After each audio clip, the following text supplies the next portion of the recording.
Item number 3, citizens' comments. This is an opportunity for any citizen to comment on any matter related to the City of Newcastle Public Works that is not on the agenda. I might remind any potential speakers that all speakers shall clearly state their name and address for the record. Comments are limited to 3 minutes per person with only one speaking opportunity. Board members will not respond to comments or questions.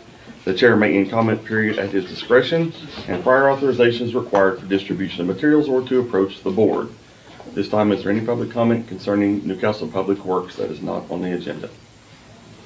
All right, seeing none, move to item number 4, consent agenda. Is there any member of the board that desires any item of the consent agenda be removed and addressed individually? Seeing none, item number 4, consent agenda. Make a motion to approve the consent agenda. Second. Motion second for approval of the consent agenda. Mike Fullerton, Yes. Gene Reed, Yes. Marcy White. Yes. Darrell Nance. Yes. Item number 5, discussion of possible action on any items removed from the consent agenda. Be no action on that agenda item. Item number 6, consideration and action on a resolution of the Newcastle Public Works Authority, the authority, authorizing and accepting the Clean Water SRF loan from the Oklahoma Water Resources Board, the OWRB, authorizing the issuance of the Newcastle Public Works Authority Clean Water SRF promissory note in the aggregate principal amount of not to exceed $40 million. The note designating a local trustee, authorizing execution and delivery of documents related thereto, authorizing the sale of the note to the OWRB, and the waiving of competitive bidding with respect to said note sale, and the taking of other actions related thereto. That was a lot. It's a lot of bucks. Now, this may or may not be what we end up with, but this should cover everything. So, yes, sir.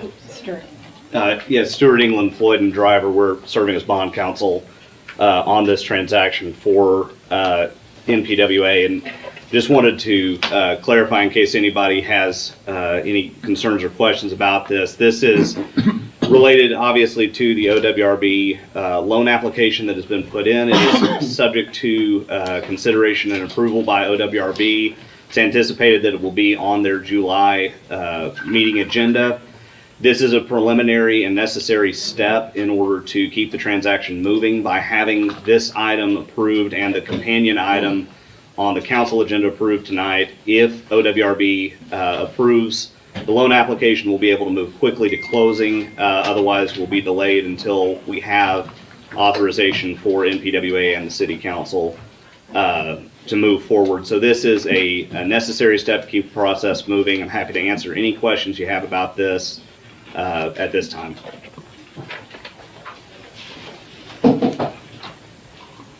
Anybody have any questions for Stuart? All right, thank you, sir. Appreciate it.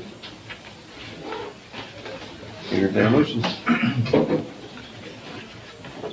I make a motion to approve agenda item 6, authorizing and accepting the Clean Water SRF loan from OWRB.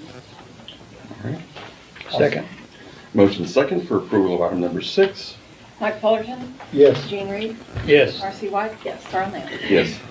Item number 7, discussion of possible action on approval of agreement for issuer council services relating to NPWA financing and issuance of revenue bonds for the new wastewater treatment facility and related expenses. And then, of course, the counsel for this would be our city attorney, Jeff Bryant.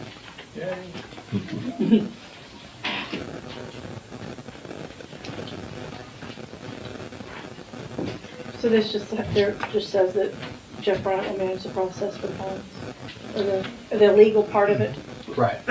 Normally, you have bond counsel that represents the financing of the whole thing, and then you have issuer counsel that represents the trust to make sure that all the i's are dotted and t's are crossed. Okay. Make a motion to approve agenda item 7, agreement for issuer counsel services. I'll second that motion. Motion second for approval of item number 7. Mike Fullerton, Yes. Gene Reed, Yes. Marcy White. Yes. Darrell Nance. Yes. Item number 8, discussion of possible action on approval of annual budget of the Newcastle Public Works Authority, including any amendments for fiscal year July 1, 2023 through June 30, 2024, and adoption of NPWA resolution number 2023-03. Very few modifications have been made to the budget since we met in May at our budget meeting. There are some things that have been stopped at this point as far as using end of year fund balance to pay for until we get to June 30. So that's not reflected in the budget at this point. It will be, however, before the end of the year closes out. One thing that, and I mentioned it in my summary, one thing I don't believe we discussed at our budget meeting was the 2% COLA for all city employees, with the exception of uniform, police and fire. I will say that the sales tax came in again on June 8th and was much more than what we expected for June as well. So it did help out next year's budget to some degree. Our revenues are projected at 95% or budgeted at 95% of the ending year balance this year, 22-23. So we're in a good position, I think, with budgeted revenues, and how that looks gives us a little bit of room to either increase there a little bit, which we think it will, but once again, we're in a conservative position. Did you say, so next year's estimate is at 95% of what we made or we're gonna That's make for this year? Yes. Okay. Seems pretty consistent with what you've proposed for each of the last few years. Yes, it's been along those lines every time, 95%.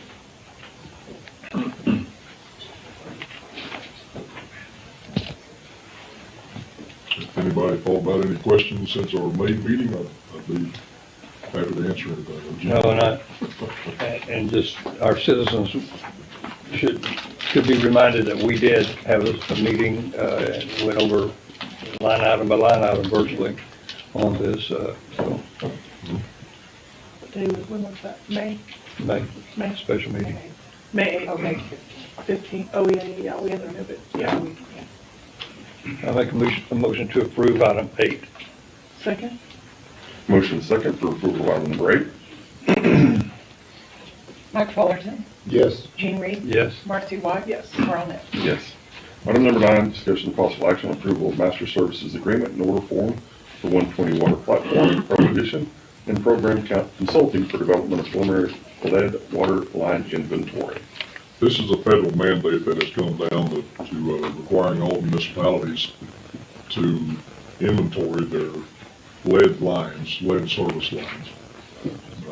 So with between 5,000 and 5,100 connections that we have, potentially, there's going to be a lot of work done.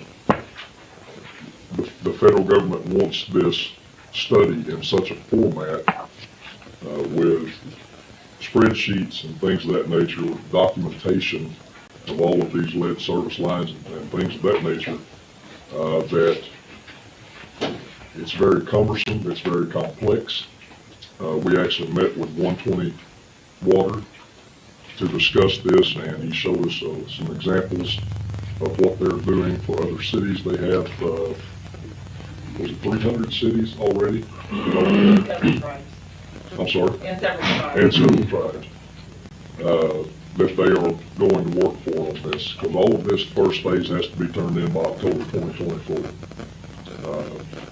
Sounds like a long ways off, but it will go very quickly, and there's a whole lot of work to be done.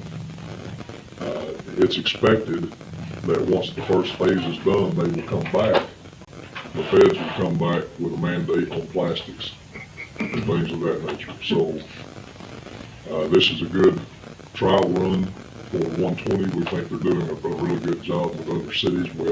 I know our water superintendent made some contacts for us, and it puts us in a pretty good position. So this is a federal mandate with no funding for it. Non-funded mandate. Is it a physical evaluation, or they evaluate our records, like what we're No, putting out on RGIS and all that? Yes, our guys will have to go out, our crews have to go out and actually dig up lines In on terms the front side and the back side of the meter. So that's been the argument on the meters. Yeah, On the backside going to the house, we're not supposed to touch. It's the Right. property owner's responsibility. The federal mandate says we don't care. You're gonna dig up both sides. And if you have lead on the backside of the meter, of course, that falls on the property owner. you just document You it. just document it. But it does have to be documented on both sides of the meter. And the lead is a fixture, a lead fixture? Pipe. Yeah, the pipe, The sorry. pipe itself, the whole pipe, okay. It could be soldered joint, It could be, yes. Yeah. soldered joints have lead in. Right, right. Yeah. So, do they don't have to look at every one? Potentially, they may have to. Yes, Is every city in the state, therefore every city in the nation? across the country. Think of my husband, oh my gosh. He doesn't know about this yet. It's pretty significant. It's Yeah, very significant. I mean, I know, like Jeff says, very occasionally, normally they'll come across it, not that often, but they've got a lot of older houses than what we have here, so, Right. We don't expect that there'll be very many, if any at all, that has lead service lines, Yeah, but, right. but you never know. yeah. But they're not gonna rely just on records, they're gonna do checking. Yeah.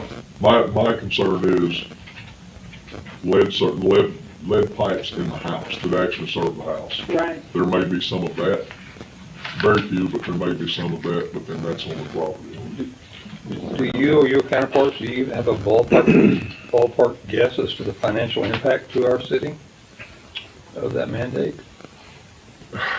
No, I mean, I don't know what manpower will look like, what the cost of that will look like. This work here to be done, I think is a little over $15,000 And that's just the for the paperwork documentation. part. Yeah, So do they mandate how and what sampling and all that? Like, is there a mandate on how to sample and how many samples and what places you sample and all Yes. that? Okay, yes, there is. And that's all documented too. so we don't get a choice in that. The spreadsheet on this thing goes from, A1 to Oh, yeah. ZZ 20 or 2,000 now. It's huge. Yeah. It's not unreasonable price, I mean, I thought it was pretty fair. No, I mean, I'm in a with the amount of similar work type that's gonna deal. have to be done. yeah, no, it's not, I mean, I do something similar in reporting and Metro Park, of course. Probably low end, honestly, so. Wowza. All right, I get to make a motion to approve agenda item 9, master service agreement, 120 water platform pro edition. Program consultant, yeah. Second, Motion second for approval of item number 9. Mike Fullerton, yes. Gene Reed, Yes. Marcy White, Yes. Earl Nell. Yes. Item number 10, acknowledging the notice of ODQ permit to construct number WL000044220808 for 74 service connections issued to McCain County Rural Water and Sewer District number 9 and Salem Phase 1A through 1D. And this is the Selah subdivision down off of 9 and southwestern. This is just acknowledging the DEQ permit. What's more important is the next item as far as the plans that encompasses the water line to our connection on Western that will eventually become ours, the city's, once this connection is made. But with these connections and things of that nature in Selah itself, it has nothing to do with the city.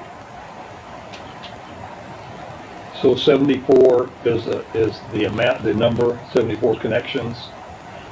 Phase 1, yes. Okay. So will we do this each time then? I don't know that we necessarily will. The only thing we should be concerned about is the line going down Right. from Western down Burr Oak, or whatever the number road is. I don't know. Yeah. Okay.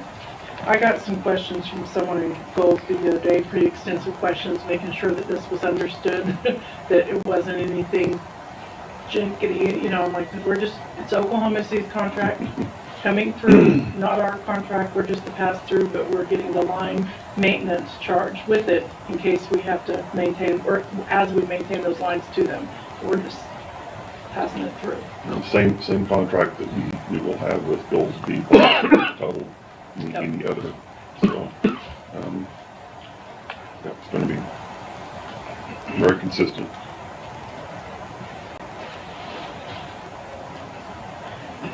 I make a motion to approve agenda item 10, ODE permit to construct service connections to Salem. A second. Motion is second for approval of item number 10. Mike Fullerton, Yes. Gene Reed. Yes. Marcy White. Yes. Yes. Yeah. Item number 11, discussion of possible action on approval of water system plans to serve Salem Phase 1. And these are the plans that was sent to council in the packet. Once again, the connection to the city's line or the city's valve will be right at the very corner of Western and what is called Burr Oak in the county. It will run to the east, approximately somewhere between 600 and 700 feet, and then turns back south into the Selah subdivision. We also have both of those easements. We're on the consent agenda. One going into Selah. Actually, there was an easement for the county. So 12-inch line going down Burr Oak turns in to an 8-inch meter. I believe there are 3 different meter vaults, or valve and meter vaults. Once you get inside Selah, just inside the entrance, all of that will become the city's as well, as part of that agreement. Are they operating off well or something right now? What are they doing right No, now? they're not doing anything at this point, right now. How are those businesses operating? Probably the full. Must be, because there's businesses at the front right now. Yeah, I don't know. Not really sure where that's I coming just from. realized that they've got, okay, cool. And they may be on the same system that's serving the wedding venue down there and the houses that yeah. are associated with it. Southland. Yeah. Yeah. Okay.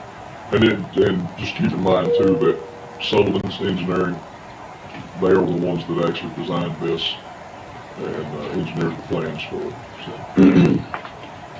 So do those plans include our agreement with them on the amount of water they take?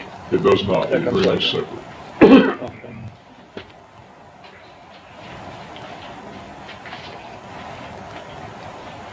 That's a good question, thank you.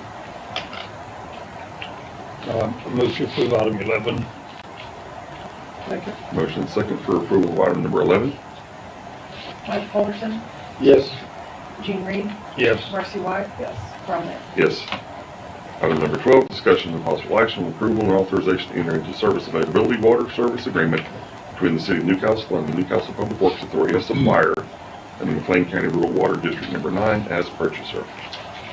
The agreement was also sent out in the packet to council members. If you recall, we did have an agreement prior to this with Better Earth Solutions. The agreement was changed because McLean County Rural Water District Number 9 was formed. Everything inside of Selah now is permitted under McLean County RWD 9. Try to shorten that up just a little bit. So we changed the agreement to reflect the same, who that agreement is actually with. Numbers also changed in that agreement because Oklahoma City numbers changed for us since that agreement was, actually changed twice since that agreement was signed with Better Earth. So the reservation fee, the commodity fee, and the wheeling charge has now been modified and updated, as well as the meter fee has been updated also. In that agreement, we had that wheeling charge established at $1 per 1,000 gallons.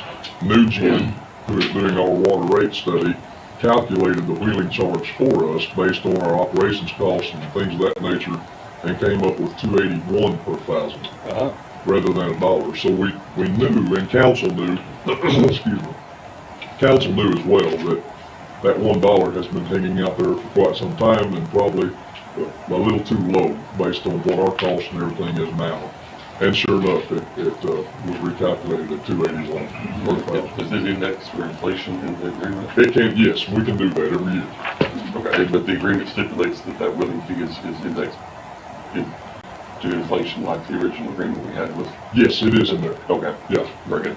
So every year we'll update the agreement, like they update with us, and we update with them? No. Or they just It'll update? be automatic. Okay, that's what I was wondering. Kind of like we are with Oklahoma City, we have an agreement with them, but then they tell us what Okay. the water rate is on an annual basis. Yeah. Okay, And basically, we will send out, staff will send out a letter, just like we get from Oklahoma City, that says this is your reservation. Now, at this point, you know, if their usage goes up, and then this is your new rates, for this year based on we can charge based on the CPI, that we've seen, but then the new rates will come, the actual reservation rates and commodity rates will be adjusted based off of Oklahoma City rates that are adjusted for us, for the city. Does this apply to all of our flow-through agreements?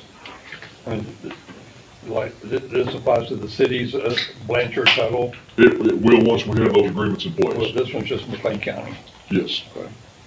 Those same rates will apply though. All right, good, good.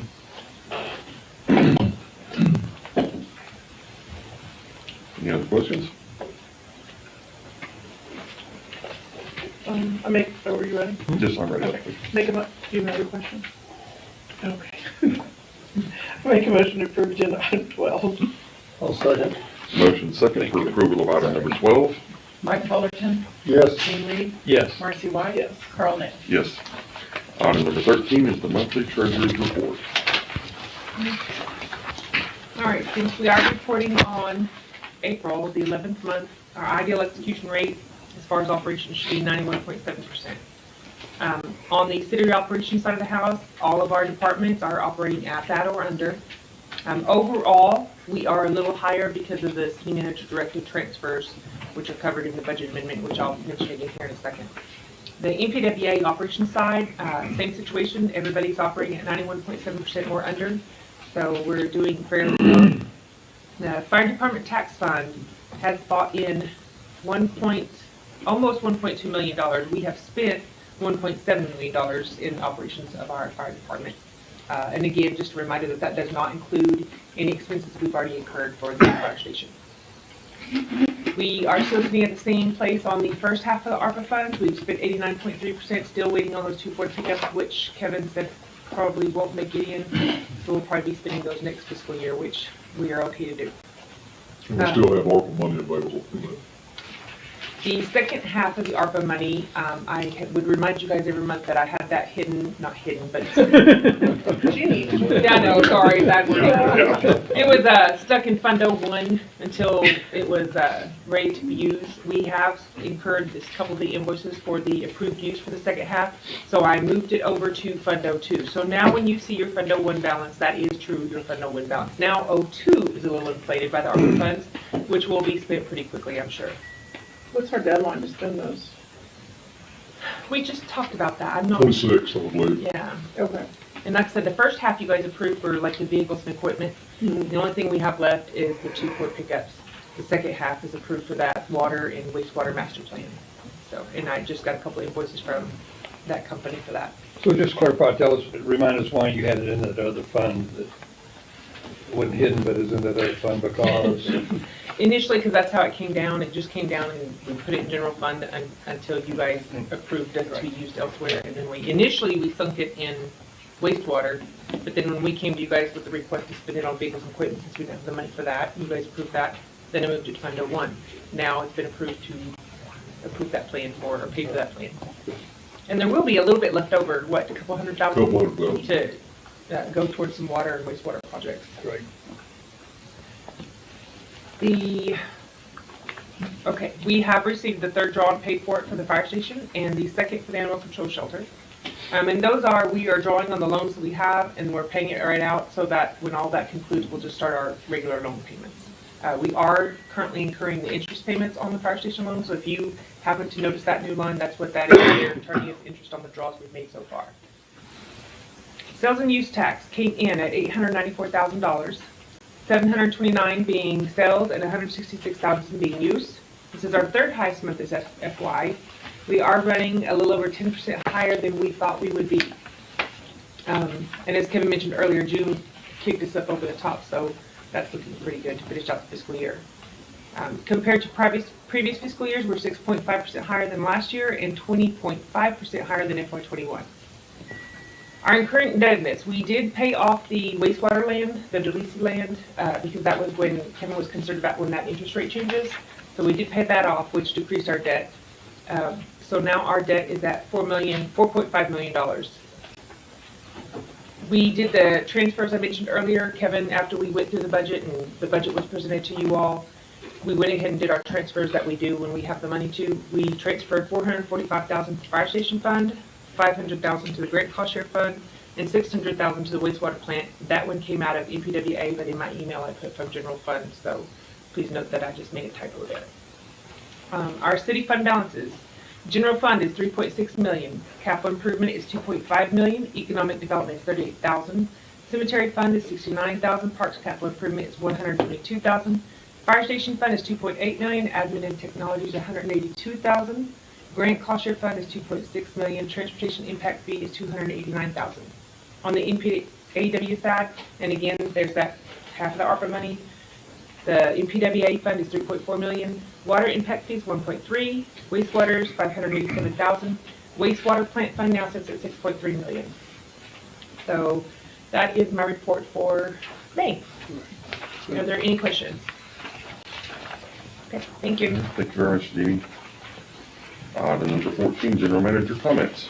The only thing that I'll add to it is just to add to Jeannie's budget report, and of course it was included in the city manager report that was sent out to council as far as our investments in CDs. That was mentioned here at the council meeting last month, I believe.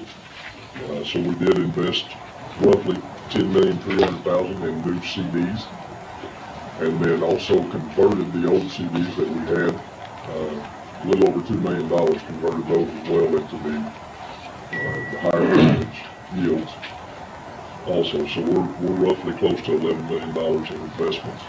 7-month, 10-month, and 15-month CDs. Some of that money will be needed sooner rather than later with animal shelter construction and fire department, things of that nature. And then there's some that could certainly wait for 15 months before we touch it and grow a little more interest. So. Item number 15, any trustee comments? I'll just mention again, I've had an opportunity to drive all up and down the county line, and that's such a nice road, north and south of 37.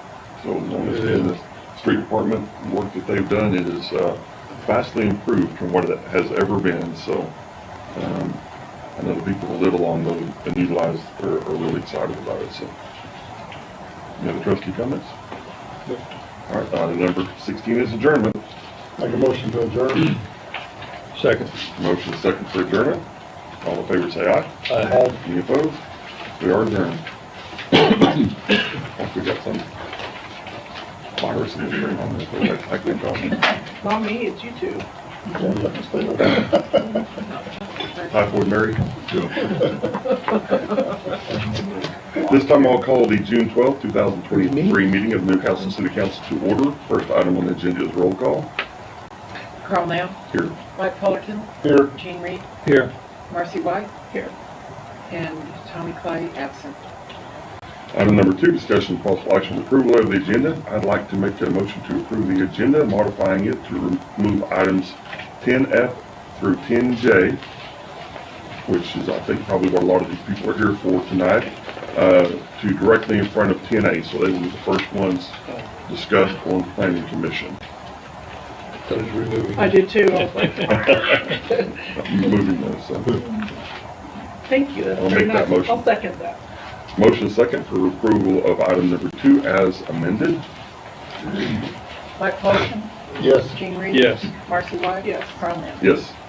Item number 3, citizens' comments. This is an opportunity for any citizen to comment on any matter related to the city of Newcastle that is not on the agenda. Once again, remind any potential speakers that all speakers shall clearly state their name and address for the record. Comments are limited to 3 minutes per person with only one speaking opportunity. Council members will not respond to comments or questions. The mayor may end comment period at his discretion, and prior authorization is required for distribution of materials or to approach the council. This time, is there any public comment concerning the city of Newcastle? All right. Seeing none, we'll move to item number 4, consent agenda. Is there any item any member of council desires to be removed from the consent agenda and addressed individually. Mayor, item M, only because I'd like to hear about it, I don't have any concerns, so either remove that or, All right. I'll make a motion to approve the consent agenda with the exception of item number M. Second. Motion second for approval of the consent agenda as amended. Mike Fullerton, Yes. Gene Reed, yes. Marcy White, Yes. Tom Allen. Yes. Item number 5, discussion and possible action on any items removed from consent agenda. We will now look at item number 4M, approval of project and maintenance agreement with ODOT for installation of advanced school warning signs with flashing beacons along US 62 and State Highway 130, project number HSIPG-299S315, Part 9, TR, job piece number 3596413. I have a feeling that's only maintenance agreement, isn't it? Anything new coming or, I honestly, I cannot tell you. okay? They have not contacted us, they haven't contacted the street, they haven't contacted myself, and I haven't talked with anybody from ODOT about this project. So we probably don't want to approve it right now anyway then. I don't know that, I don't really know that I would, because I don't know what's going in or where it's going to be located. Okay. It says installation though. It does say Yeah, installation. that's what caught my attention. Yeah. I mean, I know it's, if I was guessing on this, it's probably replacing what's out there on 130. Mayor, I'd be happy to support a pre-approval if it's, get the mayor's, opinion on that, but I mean, it's probably a nominal maintenance agreement. There's no need to bring it back to us probably, but I just didn't know what it was. Yeah, the maintenance, excuse me, Well, What page is I- it? it's page, out of 493, what page is I that? know it, I know it. It's on page I know. 130, 130. yeah, Oh, you know what page it's on? Yep. Okay. but I forgot to go back and read the detail.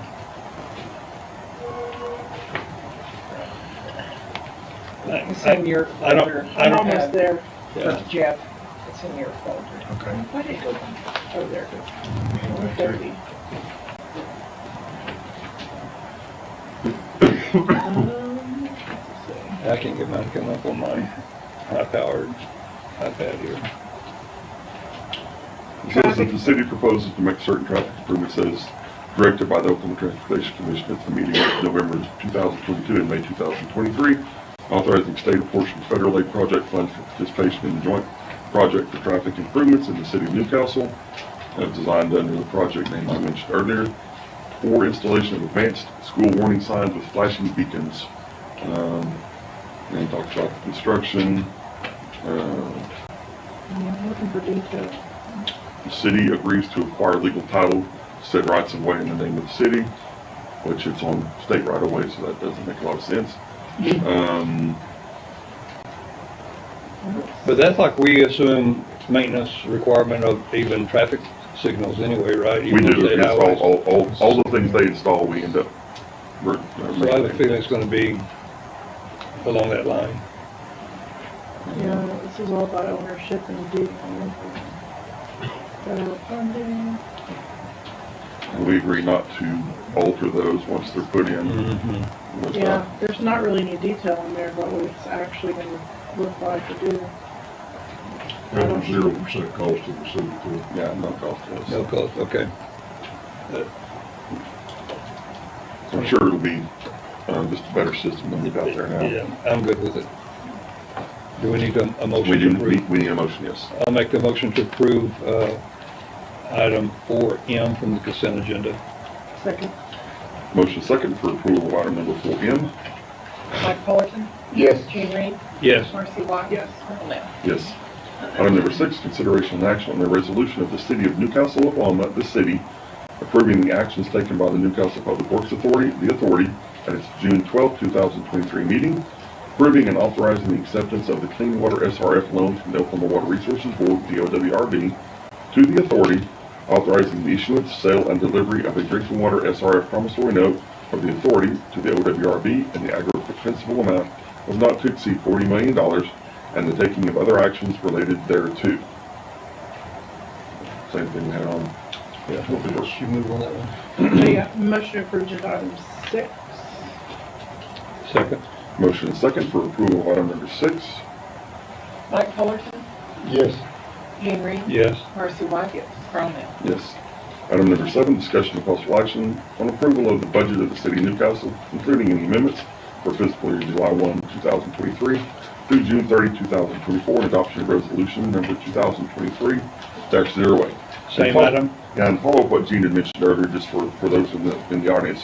We had a separate budget meeting that we concentrated just on the budget and went in depth on this, so it doesn't seem like we're putting a lot of attention into approving a $20-some million budget. We did devote an entire evening to discussing this, so. Thank you. I move to approve item 7. Second. Motion second for approval of item number 7. Mike Fullerton. Yes. Gene Reed. Yes. Marcy White. Yes. Carl Nell. Yes.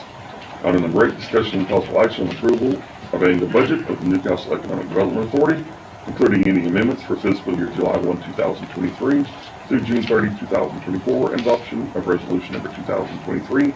I believe that, pretty much this budget is still the same as it has been, except that I believe we did lease out one of the billboards, released that billboard, so,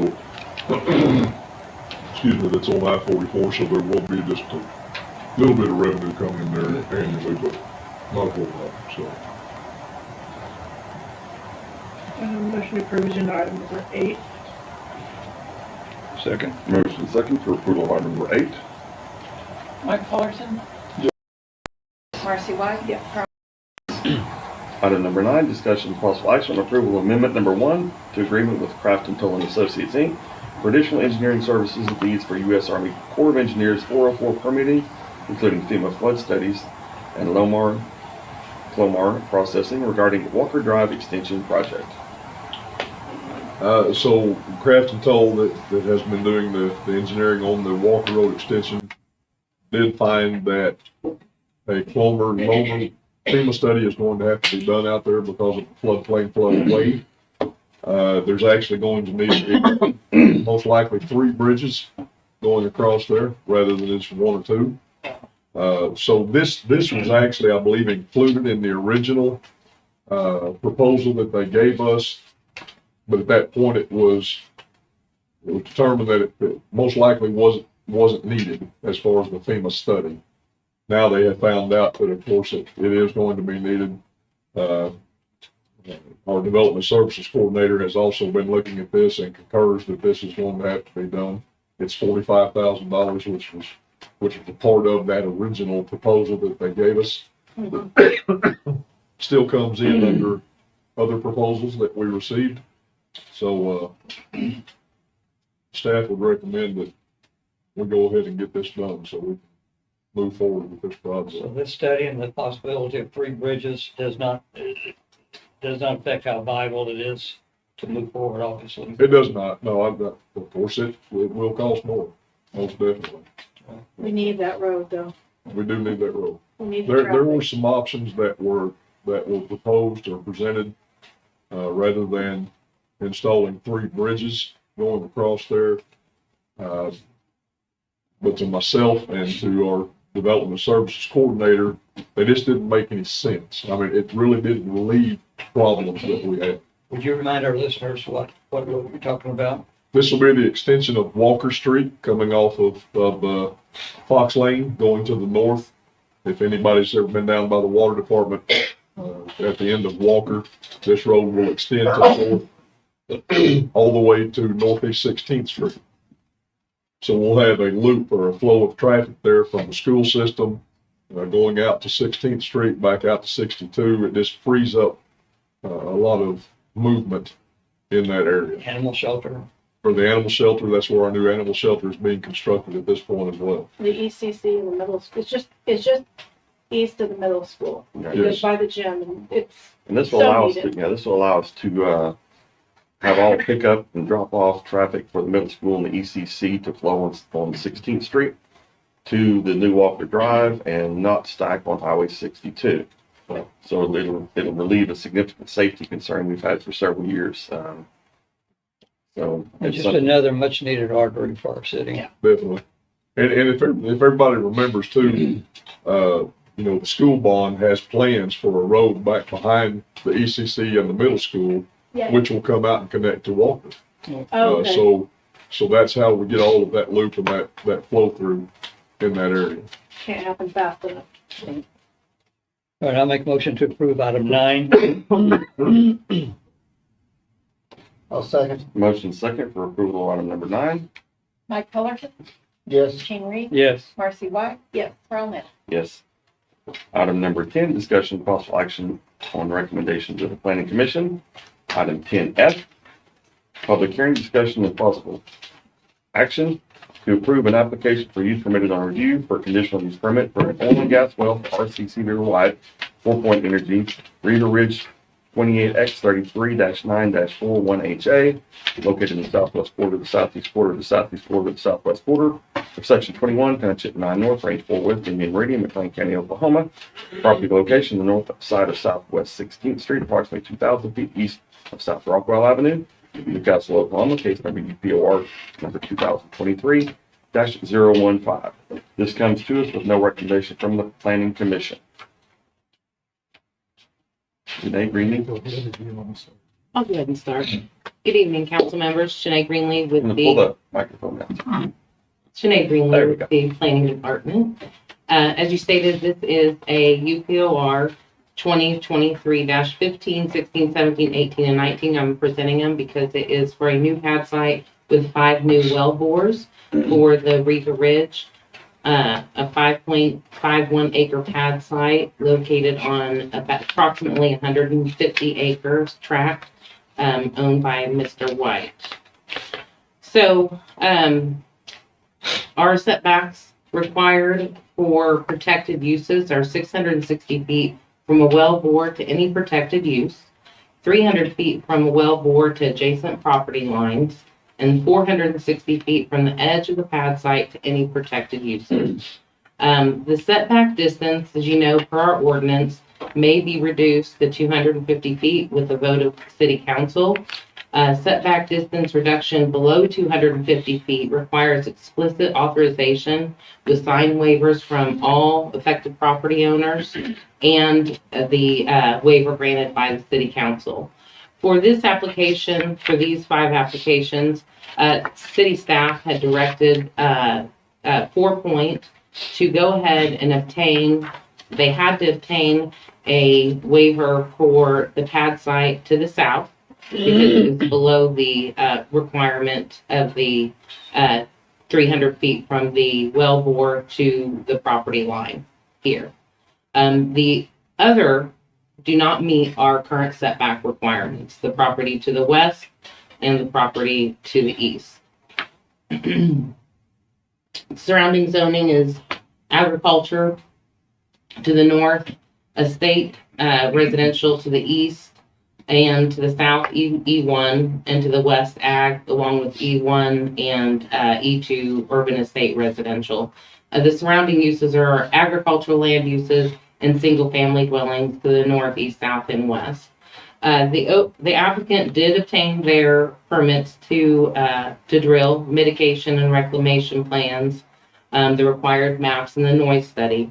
However, because they do not meet the required setbacks, planning staff recommends denial of the White 4-Point Energy for UPOR 2023, 2015, 16, 17, 18, and 19.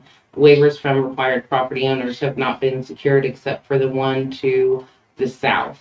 They did secure a waiver that's not been notarized for the property owner to the east. However, the property owner to the west is not going to sign a waiver. Planning Commission for these UPORs 2023, 15, 16, 17, 18, and 19 to City Council without a recommendation. I'm happy to answer any questions. The applicant is present, and I believe that they have a presentation. So I'll ask you a question for clarification, what you just said, Janae. Yes, sir. None of the 3 meet the setback standard. That's correct. 2 of them the council could approve, could reduce the setback requirements without signatures. 1 of them could only come with signatures, but none of the 3 meet the setback requirements. Correct. There's 5 wells, correct? That is correct. There's No, none of the 5. Yeah, I beg your pardon. Oh. You're right. I meant to say none of the three Okay. properties. Yes. Correct. None of the three Three properties. I'm properties. sorry, I misunderstood you. Oh, okay. Yeah, none of the three properties meet the required setbacks for our ordinance. And even though there are 5 wells, they're all close enough that it's not like some of them fit and some of them do not. Correct. As you can see here, the well bores, here's the Each pad side. site, and here's the proposed 5 well Correct. bores. Thank you. Could you go back to the aerial photo, please? Okay. So this property owner, Mr. Cox, did sign a waiver. Yeah. So he is from this well bore furthest to the south to his property line is 266 feet. Doesn't meet the 300. So, and here you are from Mr. Harrelson, well bore to property line 578. And then you also have this north well bore to their property as well is 651, not the 660. That would be the protected use there, right? Correct, the house. And so the protected uses are measured from the well bore to the closest Right. edge of that property, of that structure, I should say. And same thing for the property to the west, Mr. Paterni is 619 from well bore to protected use. And then even the pad site to the protected use is under the 460 as well. And the one to the south. The one to the south is 266 from, That's one of the 3 measures. They also are short of all 3 measures. correct. The pad site to the pad site to the structure Mhm. is only 165 feet. Correct. That one's right here. Yes, you are correct. And there's a 16th Street is between those 2. That's correct. He signed off.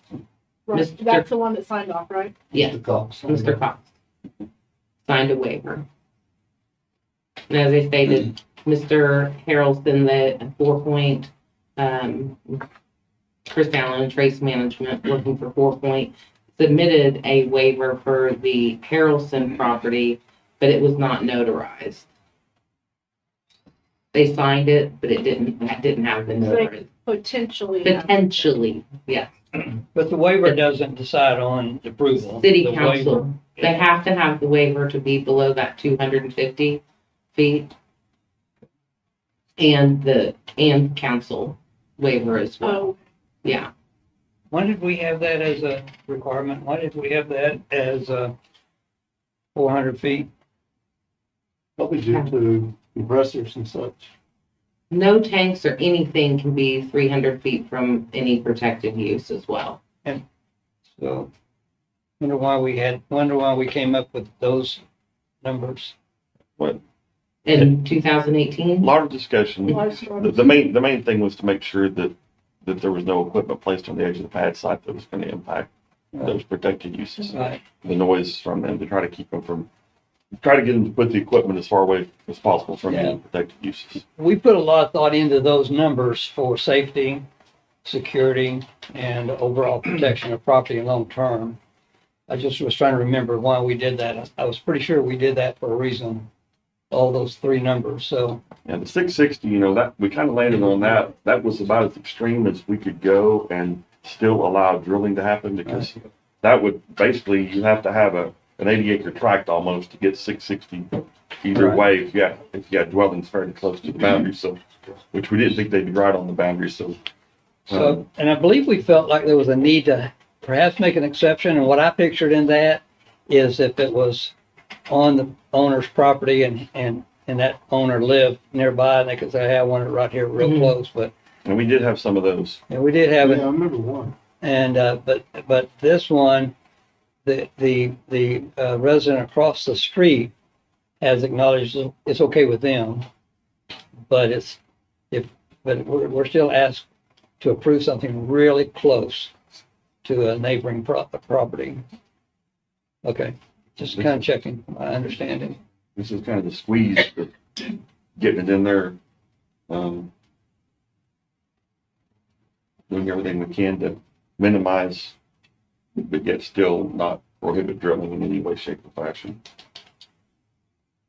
Good. Yeah. I wanted to speak on this because we, as the planning commission, sent this to you without a recommendation. Excuse me.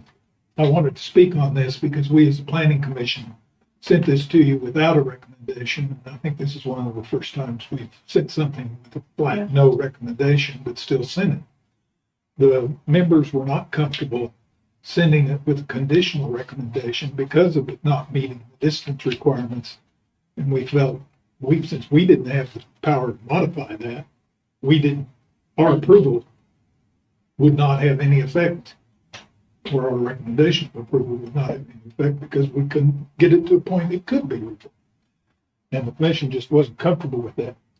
We did, however, vote to send it to the council without a recommendation, but with some notation as to the conditions that the citizens were concerned with and that the applicant had noted that we felt were significant. Because if you consider this, we'd like to see those continued. And I'd note that that's the setback from the protected users, which is what you just discussed. The roadway capability was expressed by a number of citizens, and we did have significant citizen participation, both as to its current condition and the ability to maintain it during a heavy use for a number of wells. I'm sure the applicant indicated they would comply with our road use agreement and those things, but those were concerns expressed. The applicant also stated that electric motors would be used, which will of course help on the noise requirement, but you'll still have the fan motor on the compressors, and that noise. There will be no flaring of gas on these sites. And the entrance will be constructed as normal with a big enough wing to keep the semis off the road when they're pulling in. But the applicant also indicated that they would make provisions so that vehicles wouldn't be stacked on Southwest 16th Street. So those were items that we did elicit and did consider, but we still didn't think that we were in a position that we should make a recommendation for approval. Thank you, Gordon. So how close is the pad site to 16th Street? It edges. I see the picture. That's right here, 16. How far So, is that? middle of 16th Street, that would probably put it right at 280, or is it 266? So 27, or 250. Well, this is about approximately this measurement here is about 66 Okay. feet from the pad site to would be the south side of Southwest 16. Yeah, but to the north side of 16th. From the pad side to Mhm. the The edge north of side. 16th is pretty close. Right? Mhm. 30 or 20 40 feet. And I know it's probably in here, but what was the route again, like the truck route, They'd come from Highway 76 across Southwest 16th Street. and then back out that way? Yes. Okay, 'cause Alternate that could curve be back down there, to- back, okay. Yeah, there's this drawn curve right after that to the east, so that's why I was wondering about that. Any additional questions for staff? No, we'll get the applicant up to. Well, I think I'll ask one more question. We also, and I mean, I'm not asking for anything different because I don't know. To answer some of my concerns would, and if someone moves something, it may be even closer to another neighbor that doesn't want closer to them. So, but not only do we care about the safety of the property owners, but all of our citizens who drive on 16th Street are now within a matter of feet from the edge of that site. And what all activity is going on at the south end of that pad site. I mean, where would be the nearest tank or heavy All equipment? tanks have to be 300 feet away from their pad site property line. Can't be within that 300 feet.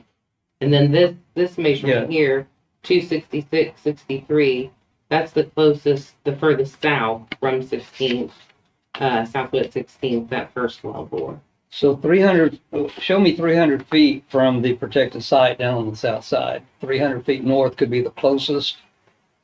This is 266 This is 266. From From the where to property where? line, from Not protected use. there. Uh, So you're probably looking about that well side. But that's the well. Okay, bear with me. No tank pressure vessel or other equipment can be closer than 300 feet to any protected use. So the protected use is that house there. So 300 feet north would be Past that how well far, head. how far north of 16th Street? About 50 foot south of the southernmost well. And here's the protect, oh, sorry.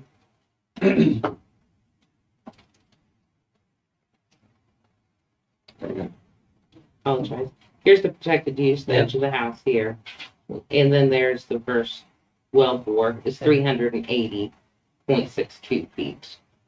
But a tank could be as far 300. south as 300 feet from the protected use, which would put it pretty close to 16th Street.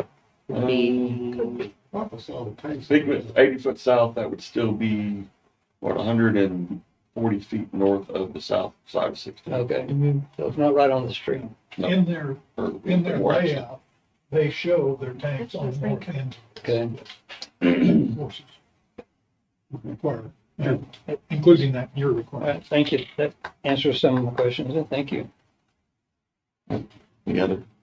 We will likely have additional questions today. okay, applicant is here with the presentation. Alrighty, I'm trying to figure out, maybe the best place to put it, you know, it's about right over there. It's gonna be high enough.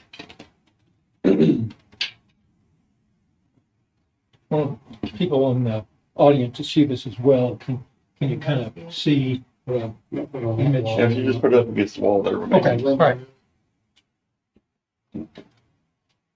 There we go. Good.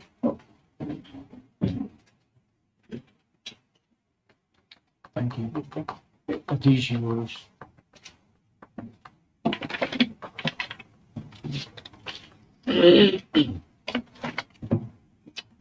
Good evening, members of the council. My name is Dale Cottingham. I'm here on behalf of the applicant, 4Point Energy. I want to introduce to you a couple of people that 4Point has, they have an attendance. Both of them are from Denver, so they've traveled some way to get here. One is Scott Osborne, and the other is Matt Mienka. And I expect them to have a presentation as well, so I will attempt to be brief. I really want to address a couple of things. First of all, the very thing that you were asking about, which is the setback, right? So what we've done is, let me step over here to the board I've prepared. Here's Mr. Cox. The Cox family is the closest. They've signed a waiver, meaning that if we get the waiver from the city council, that vis-a-vis Cox, we have approval. Here's the Harrelsons. The Harrelsons are located 648 feet. That's the distance in terms of the protected use. So the protected use distance is 660, so it's that difference. It's 12 feet. That's the waiver we'd be asking for, 12 feet. Here is Mr. Bertoni's residence. His distance is roughly 630 feet, something like that. And so we'd be requesting a waiver in terms of the setback of about 20 feet for Mr. Bertoni. These are all indicated in the staff report. So we think that this location is a good location. It's one, yes, we need the waivers in terms of the setbacks. That's absolutely right. But it's it doesn't reach up farther into the location. So we think that in terms of this particular site, that it is a good site. That's the reason why we have gone ahead with this application for these 5 wellbores. Because this site, just as is indicated, it's hard to get an 80-acre tract. nearby the city. So we think these five wellbores are well suited to both satisfy the requirements of the city as well as satisfy the requirements of citizens. Now, I know a number of citizens are here. I expect to hear from them. However, this council should know that 4 Point has not, well, let me turn this around. 4 Point is presenting this application, giving due consideration to the concerns of the city and the concerns of residents. I want to talk about a couple of those. Number one, as indicated, putting the tankage up here. So we're not going to be crouching up against any setback requirements that the city might have in terms of the tankage. Another is we're going to put in a wider apron.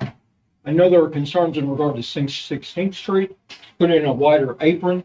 That way, as opposed to trucks backing up on 16th Street, we'll have trucks on the location, be out of the way of traffic. Additionally, and I know that in an area where people move to an area, and I'm sure you'll hear this from citizens, we move to this area because we like the quiet, we like the rural nature of where we have sited our property. Understood. However, we are making great efforts to resolve noise issues. As has already been indicated, we have presented the city with a sound study, and you'll hear more from Mr. Mienka, Vice President of Operations of 4 Point, who will talk about the measures that we're going to take in order to mitigate noise. And those, I'll cover those in general. Not only blankets in terms of noise, but also sound walls. So the sound study has indicated that even at the highest activity on the site will be below the 75 decibels that's required by the city. So we're going to be in compliance, but we're going to be more than in compliance because of these mitigation measures. So I would urge the council to consider this location for these wells. Now, I do want to point out another item. As is indicated here on this board, there are wells in the red box. These are wells that we have filed applications for. They're not up for consideration tonight. However, you should know these locations don't require any waiver of the setback. So these locations, these wellbores, are in compliance with the city's setbacks. Now, question then, it's an obvious question. Well, why in the world are you presenting these locations here? In my mind, I think we want to give the city an opportunity to look at these locations and to give serious consideration to the locations in the blue box to the south. We think that they are worthy locations. We think that the city council needs to consider those. So, but I do point out that there are locations to the north. Now, one of the takeaways, and with this I'll be quiet, sit down and turn this over to Matt and Scott. However, one of the takeaways, it seems to me, from this approach by 4 Point is that we are making an effort to give due consideration to the concerns of the city and the concerns of the neighbors. Also, I expect there's going to be several comments about noise. However, most of the noise occurs when there's a drilling rig on location. This is not like a turnpike where you put it in and you're in and out with noise year after year after year. The physical activity that's going to go on in terms of the drilling is going to be rather confined. It's going to be a matter of weeks. So it seems to me that is a consideration as well. Let me turn this over to first Scott Osborne and then Matt. Matt Lyanka.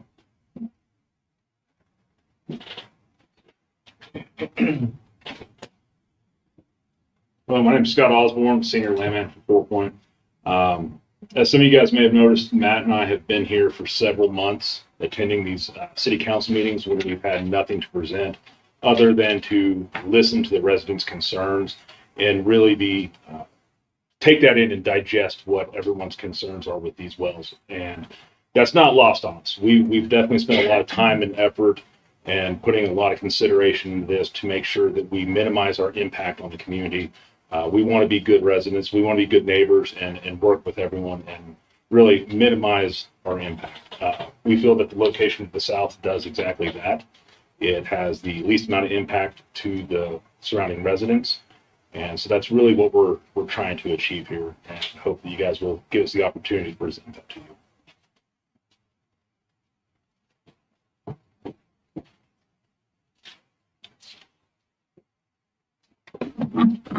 Yeah, Matt Nienka, 4 Point Energy, VP Operations. Again, echoing what the two gentlemen said, there's a few things that I want to address. 4 Point is not like a fly-by-night operator.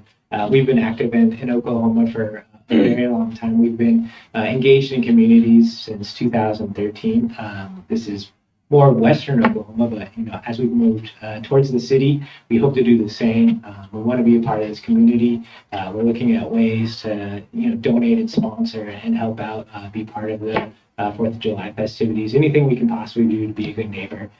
Yes, I live in Denver, but the folks doing these projects are going to be here from Oklahoma. We hire rig contractors, vendors, individuals that are doing labor, electricians, all from the communities we work in, and we'll have full-time employees potentially in this area living and working and residing as well. We also want to present this location, although it is in outside of the setbacks that you guys have set up. It is really hard to get a surface location with a surface owner where we can access our minerals. And do so in a way that makes sense economically for us and also for everybody else in the community. We have, already started finding the quietest compressors we can. We're really working hard to do an electric facility out here that won't have loud, combustion engines 24 hours a day for the life of the pad. We're looking at hiring high-end rig contractors with top-of-the-line rigs that have very, minimal old school technology where everything is electric and it has the ability to perform at a quiet level.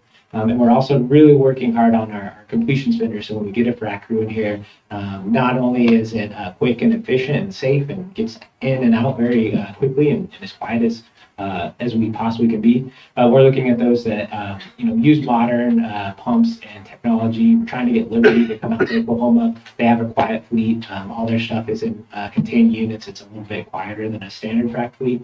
We're working really hard to make that happen. I can't say that we have that locked down, but hopefully that's something we can provide as well for either location and for the rest of our wells that we're going to work for going forward. And then finally, on the sound front, we've conducted not only ambient surveys here. I don't know if you guys have looked at copies of those. I have a few paper copies, and we're happy to email them over for you to review. I think the Planning Commission has seen them. But the noise from the road in this area is actually fairly loud when you look at an ambient study.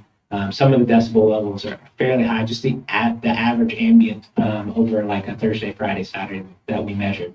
And our mitigation plan and modeling of an actual drilling rig and frac crew is currently under the 75 decibels. So we can provide all that to you. We're going to still go above and beyond that. We're already committing to putting sound walls in here. We want to make sure that this facility, for the life of the facility, is quiet. And we want to do the best we can while we have the big operations with the drilling rig and the completions. And as a reminder, this is a short-term operation. Hopefully within a couple of months, the drilling rig is gone. And then roughly 30, 45 days after that, we'll get all the wells fracked and then it will be gone. And there will be some wellheads and some tanks out there and hopefully very, very quiet for the life of the wells. I understand the city's concern. I understand your obligations to your residents. We really want to be good neighbors, as everybody's talked about, and we're really trying our best to be plugged in, engage with the community, and make that happen. I'm going to only hire the top of the line people. No one's going to be telling the residents where they belong. We're going to listen to their concerns, and every piece of information that I hear is going to come back to me, and we'll address it and make sure that there's no one individual causing conflict out here. And then finally, on this particular application, this Reed Village, the blue square, we think this is the best. There's not going to be a lease road going in the middle of this field. It's not going to present the opportunity for the wells to be up further in. There's more houses over there. Yes, there's some issues with this current setback, but we believe this is the best opportunity. If you guys don't agree with us and don't think this is right, we'll move forward with our other applications. We still promise to do the same things on those pads, meet the requirements that are currently in your ordinance, and then go above and beyond with sound walls and everything to comply with our current sound study. So we're trying our hardest here. We have folks out in the area every day talking with landowners, trying to make this all happen. So we really appreciate all listening to us and look forward to your questions and concerns. You might want just a second, Matt, to see if anybody from council has any questions. I do. What makes this location blue better than the red box? Yeah, I think partially it's really, you're talking 10, 20 feet here on the setback requirements. What we can do is move the location to the north. You can kind of see the sides a little bit narrower for us to fall within the radiuses of the protected uses. What it makes the most sense for the surrounding community, regardless of our operations, the blue box is you don't have a lease road going from 16th to the middle of the field, if you will. And what happens is, so you have truck traffic turning that corner, accelerating to the pad. It's just another, kind of operation that doesn't need to happen when the trucks are turning directly off into a sound proofed area. They're going to immediately disappear off the road and into a contained, sound space.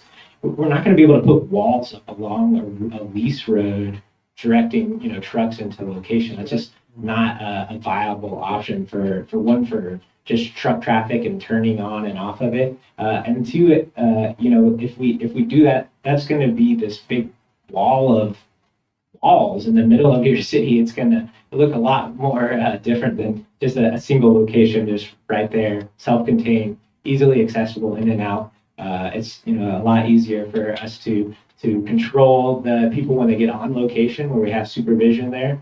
We'll have kind of gate guards check people in and out, making sure that traffic flows freely off of the road into the facility. If we have the lease road out there, we'll have trucks and people parked out in the middle of the field on the lease road that we won't necessarily be able to supervise or have our eyes on. So it just contains it a lot easier for us.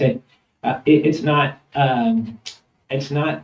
for us. It's not a big deal to move the pad to the north, but we want to present this option to everybody to let you know that we're trying to work every angle here on this location.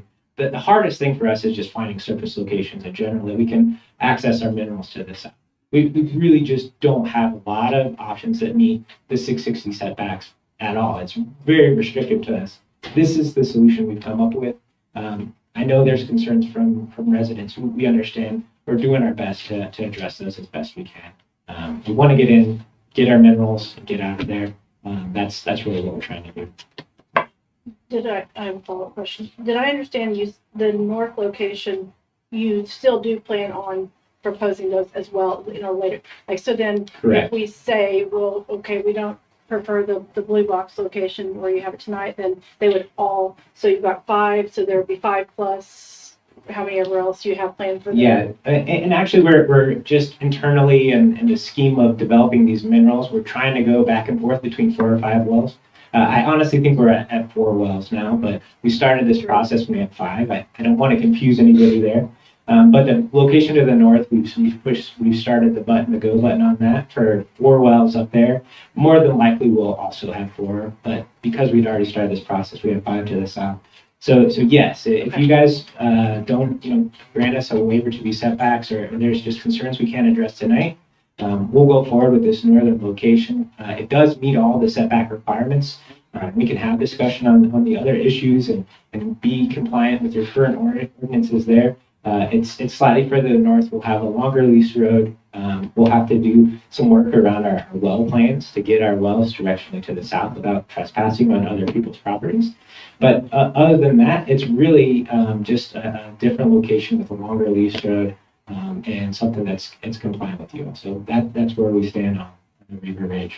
Okay, I have one more, sorry. Get all mine out of the way. Well, first, I don't know that I have been on when someone's actually proposed the electric compressors, so I'm interested to see how those go, because I think a lot of the ones we've had are not, so I do understand they're quieter, so that is a positive. But can you go into any more detail on the sound wall, sound blanket? Yeah, so we modeled everything. It's basically, when you look at I have a few printed out, but when you look at the mitigation, we're in our worst kind of case scenario when we're fracking. So the drilling rig really isn't that loud. And I think just folks that are familiar with this understand that the loudness of a frac crew. You have engines and pumps, they're fairly noisy. So what the modeling includes is basically a radius of unmitigated sound, and then a radius of mitigated sound that shows the reduction in decibels. And it uses basically measurements from an actual frac crew. This particular one it's a Halliburton frac crew, similar to probably if you've ever seen pictures of fracking or anything like that. And basically what that does is it reduces the sound. The highest reading is roughly 76, 77 decibels. And that's the mitigated plan with our current sound walls. Unmitigated, you're closer to 74 or 73 decibels. So, we're right there on the edge. We've heard the concerns in the past. We think that the sound walls will get us to a very reasonable level. And we'll go ahead and, install those from the start of our drilling operations all the way through completion operations. And then going forward, we'll have the quieter electric facilities for the life of the pad. What would they actually be, the sound walls? Oh, I'm sorry. It's basically what we proposed in the past, the 24-foot sound walls with the 25 STC rating. We've worked a lot with our sound folks, and there's different ratings, and really that they're not going to buy you a whole significant reduction, maybe another decibel by going somewhere different. What you could really do is the orientation of the equipment. And changing the direction of where fans are and where some of the louder pieces of equipment are. We'll work with our sound modeling when we get our exact rig contracted and make sure we position the rig and equipment as much as we can in the quietest orientation. Sometimes that means like having some sound blankets and baffling, but until we know our actual exact rig layout, we can't do that. But that would be just kind of the little cream on the top of our sound. We're already going with this sound walls that are going to reduce us, pretty close to 65 decibels. And which sides, did you say which sides? For this, it's going to be all the way around, all four sides. Yeah, we'll only have an opening for where our lease road is, and we'll make sure that we have that as like a gate guard there on that location to kind of minimize any trucks that are stopping and outside of the walls, for example. If you did have approval for the blue box and come back later on to do the additional wells, what would be your plan for that? Obviously the sound walls come down and go back up, but how would they get access to the red box once you have wells operating there? Right. I think our current take is if we go with 4 wells, that's all it's going to be. So they're going to be spaced equally. So if they're 5, they're slightly closer together. If they're 4, they're slightly further apart. There will really be no future development in the Woodford in this area as far as we're concerned. Once we drill our 4 wells, there's not a really good opportunity to come back and drill another well there. If I can, just to make sure that we're clear, the blue block is our preferred location. If for some reason we were unable to get that location, we would move to the red box. All right. It will only be 4 wells. So we're not- Yeah, Okay. only 4 wells. Gotcha. I'm just curious, Matt, not that I'm trying to get this any closer to anybody, but if you do have a waiver signed by the Harrelsons, are they the only impacted individuals within the setbacks? If you were to move those wells, 41 feet to the east? So as you get closer to the east, I have like all the radiuses. You run into a very similar situation, right? So if you move just to the east, if the Harrelsons are okay with it, and we understand, they originally signed the waiver and found out about this meeting, and they said, we want to hear what happens at city council, and we don't want to notarize it, and that's fine. We're here to talk about it today. But yeah, I think if they did give us a waiver, there would be a chance that we could maybe squeeze the wells just a little bit over to the edge of the pad. One thing that does is it kind of starts the whole application over for us with you, and then also with the OCC. We're fine to do that. I think our preferred would just get away from setbacks and waivers completely and go to the north where we're in 100% compliant location. And so that's why we've already started that process in the red outline.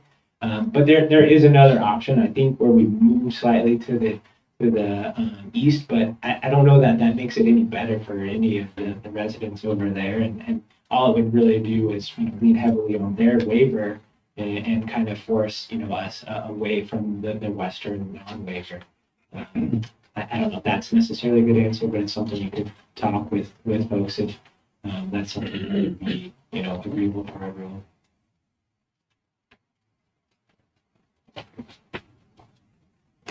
I'm interested when public comment on what they have mentioned about, really, to me, like, one of the variables I want to hear back is the access road versus not an access road, and how that might impact, or how they might feel about that as residents, because that makes, it's an interesting thought. 'Cause I didn't think of that, but now that you say that, I see what you mean. Yeah, I think for us, we're just used to accessing pads via lease roads, right? And for us, any lease road into a farmer's field is a further hindrance normally. We're not, necessarily going in kind of between two sets of houses, so it's a little bit different scenario. So yeah, we're happy to hear what folks think on the lease road. But for us, it's another thing for us, to manage. Some of our residents here tonight will have been here several nights. They've been through this, and others, this may be one of their first times to hear this. So I will just say that several of these things we hear from all of our residents on every occasion, because that's what oil wells do. They make noise, they have traffic. So we've really worked through a lot on road usage, directions, noise. We've been through that, and we can't undo what's going to be a concern for a lot of people. It's just something we just can't say you can't drill because of that. I will say that one of the greatest concerns I've heard expressed over the last few years is where, like, if you did put further north, that traffic going that road 300 or 400 yards, that would be a new noise that everyone would hear, and we could not tell the drilling company not to do it because you have to have access to that. So that where that road is, where access is, that pad is, does make a difference. I'll also say that over the last 3 or 4 years, we've been through the grill on this as a council, and we've had a few companies who've come in and have absolutely been positive in terms of what they shared with us, and that includes you all. This company did come in and spent time with us in special meetings where we look to improve our ordinances, and y'all been very helpful. So I appreciate that. And so sometimes you get that one company that sounds like this may be the one who really does it right, and you're kind of glad to see that.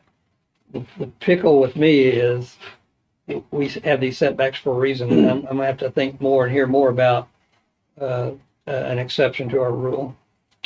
And that's kind of my concern too. We worked very hard to get what we thought were the best setbacks we could in place, and you know, any variance to them we anticipated would be in the most extreme situations where they just could not site a well any other way. So you guys have the ability to site these wells that meet the setbacks.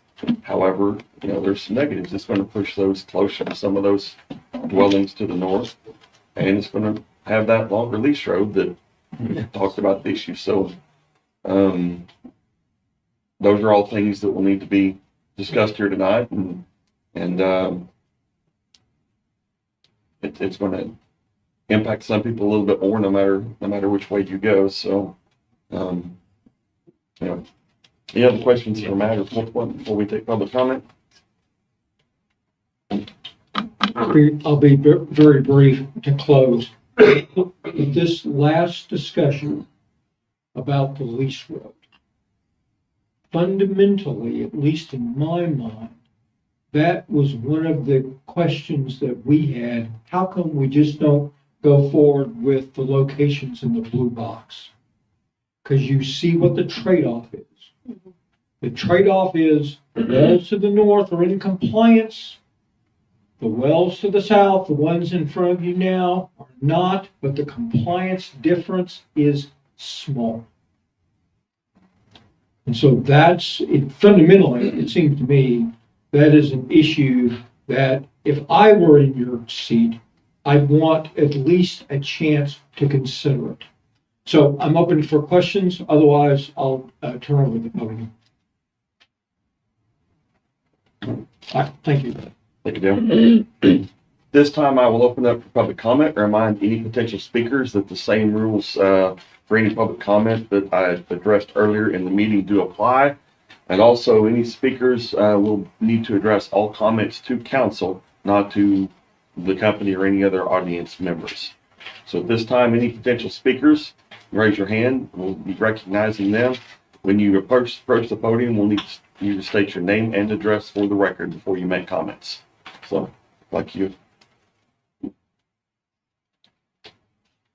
Try to keep these. Right? Yeah. We will let you know when we have 30 seconds remaining.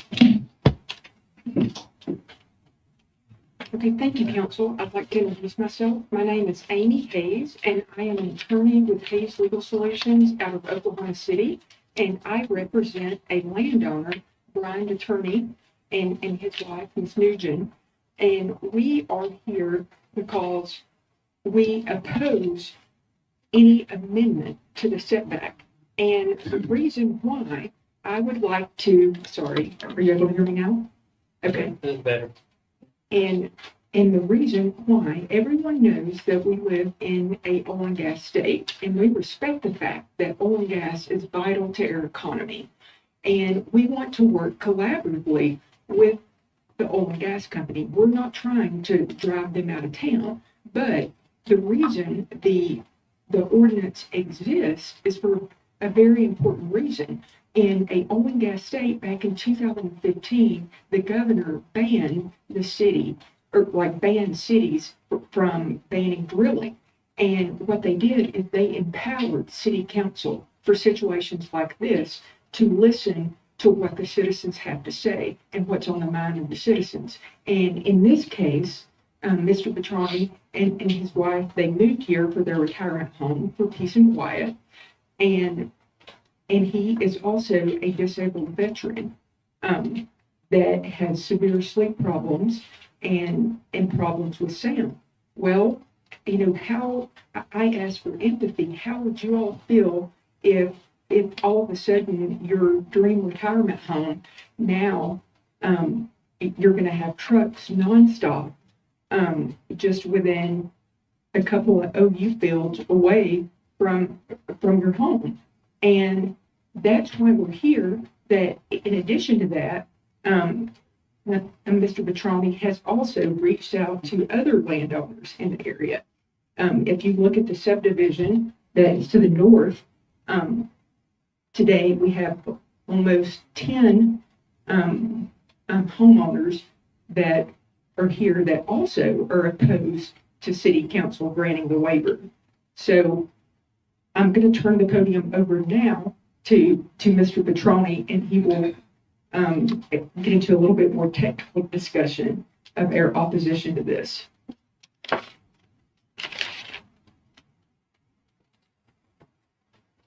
Well, my name's Brian Materney. I reside at 2133 Southwest 16th Street, which you can see is on the west edge of that planned area. When I first found out about the drilling, I approached Mr. Fullerton by email, and he responded back right away. He was sympathetic. He gave me some very good information. And one of the things he said is, we've established a setback, a very strong setback, 600 feet, 660 feet it is on the books. And that's great. I took confidence in that, and that would be withheld. Today, we're here to discuss a reduction of that setback. And, when he said 660 feet, I was intrigued where they got the 660 feet. Hearing today, you put a lot of thought into that. And you thought that would be the minimum. So what I did was I looked at what some of the other surrounding towns have for their setbacks, just out of interest. I'd like to read that. Purcell, for a multiple well, such as this, multiple well drill, they have 1,000 feet setback. Yukon, 1,000 feet to a property line, not to a protected structure, to a property line. They have 1,000 feet. Blanchard has a unique one, 500 feet from the pad to a property line. Or in my case, if it's non-platted residence, but it is zoned as residential, they count that to the property line as well. Norman, 660 feet, maybe that echoes where that 660 feet came from. And they have restrictions as well. So we've heard from the company here that, they have difficulty meeting 660. But we have one of the most lenient. I think ours is more than reasonable, and there's no reason they can't meet that. Now, I had some other material prepared, but I want to skip that because I want to touch on some of the other comments that were made on the previous presentation. They talked about the drilling period. They said it was several weeks. I believe they said it was several weeks. During the Planning Commission, they discussed, and I think several of the company representatives were here to discuss it could take up to a month to drill one well. And those wells are drilled consecutively. So if we're talking about one well, that's a month. Their own words. If those are drilled consecutively, 4 wells, that's 4 months. And that's if everything goes correctly. Nothing ever goes correctly. And that was discussed at the Planning Commission meeting as well. So we're talking, if 5 wells, they're saying 4 wells, we're talking 4 to 6 months of drilling period. They talked about sound. They talked about a sound wall. Sound wall has 4 walls, but that 4th wall, it'll be open most of the time. We know that. It doesn't account for the truck traffic. The truck traffic's been rerouted. It's going to go right in front of our residents, and then they're going to turn. Those trucks will be using their deceleration on their engine braking. That can go up to 120 decibels. They'll brake right there because they're coming down at that site. They're going to brake right in front of our residents. As they turn in. Yeah, 30 seconds. Okay. They're going to be queuing up, and air brakes are going to be applied, another 120 decibels, and it doesn't take that into account.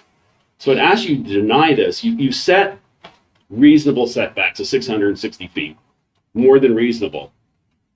They're asking you, it seems like they're almost asking you to choose between box 1 or box 2. To us, both boxes are unacceptable for various reasons, and we can address that when that second box comes up. So stand with us, stand with your residents, and abide by these setbacks that you thought through and you established for a reason. Let's not make this a decision between box 1 and box 2. There's advantages and disadvantages to both, and from a residence, there's disadvantages on both. So please stand with your residents and abide by those well thought out setbacks that you came up with. All right. Okay, yeah, that's all I have. Thank you. I will just mention that one of your comments, engine braking or Jake brakes are illegal in the city of Newcastle. Okay. So if there is an issue anywhere in the city, that will be addressed. Okay, thank Could you. I ask a question as well? Sure. And I'm not, this is as sincere as I can be. I think many people agree, many among us are concerned about not deviating for setbacks. Yes. One of the reasons we would is if that is better than some alternative. So, but let's say we choose not to deviate at all. Yes. Now, it's a whole other argument about the traffic is, we're gonna have traffic and noise anywhere in our city, unfortunately, because they're drilling wells around here. So if they stay with that side and they say, okay, we're just gonna go with the red box, Right. they will meet all of our setbacks. And I don't know if that will help you I don't know if that would help you. You're right, you'll still have an argument against it, and I don't blame you because it's gonna affect. But if you're telling us don't reconsider any deviation, I would ask that even if the deviation was better than the alternative. May I answer that question? Yeah. Absolutely. Okay. I don't agree with the other box. I don't believe they will meet the setbacks. Now, I was out there with their surveyor. She came on my property. The methodology she followed, and I'm not an expert in that field, but I do have some knowledge. She wasn't following the regulation of the city to measure from the closest point of the residence in a horizontal line out to those drill points. I don't know which drill point. You can see how those, if you come out to my property, and I invite all of you, if you want to come out to my property, please do so. Be more than happy, and you can see these firsthand. Those drill points are measured in quite a distance. She took one point on my residence and measured it, and they created a concentric circle. If you do it correctly, you would measure from multiple points on the residence. It would create more of an arc. I don't believe that red box is in compliance. I'd need to have my own survey done, and I'll do that if I need to. But I don't believe they're in compliance. It should be to the nearest point, not several points. But. Well, the nearest point, if we move from if we have a large home to the south end of it, to the north end, if it's 100 feet long and you move, it's going to create an arc that will make it within the setbacks. Can I have a comment? Let's see. Sure. I'm sorry. Okay. One thing, if I may, I would like to remind the council that tonight we are here focused on the blue location. We have a process in place that 4 Points has started that will address the second location. So I want to remind everyone that the purpose that we're here tonight is just 4 Points is asking for the council to waive the setback requirement, which we are opposed to. And between the interim, between this meeting and our next meeting, we would welcome all of you and anyone else in the audience for that matter to come out and visit this site, look firsthand, see it. I mean, for that matter, you know, let's think outside the box and let's have the next meeting next month on location. We want to encourage a dialogue between the oil company and landowners. We want to see transparency. And what we don't want to do is have a confusion of the issues. So. Thank you, Ms. Ann. All right, is there any additional public comment concerning this agenda item? Yes, sir. Recognize you. Thank you. Thank you.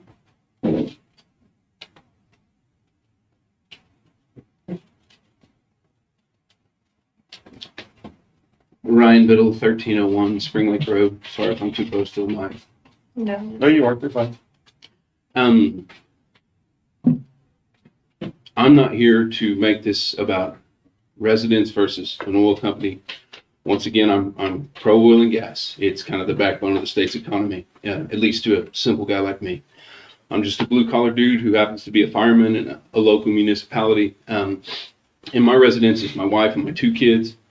My concern is for not only the noise, which has been discussed, but also we understand there's going to be a lot of lighting, that'll have to be put up during the drilling. It's 24/7 gig. And also the possibility of runoff. The neighborhood, Quail Run, sits considerably lower than the drill site. I would estimate maybe 40 degrees. Once again, I haven't measured that. That's a guesstimate.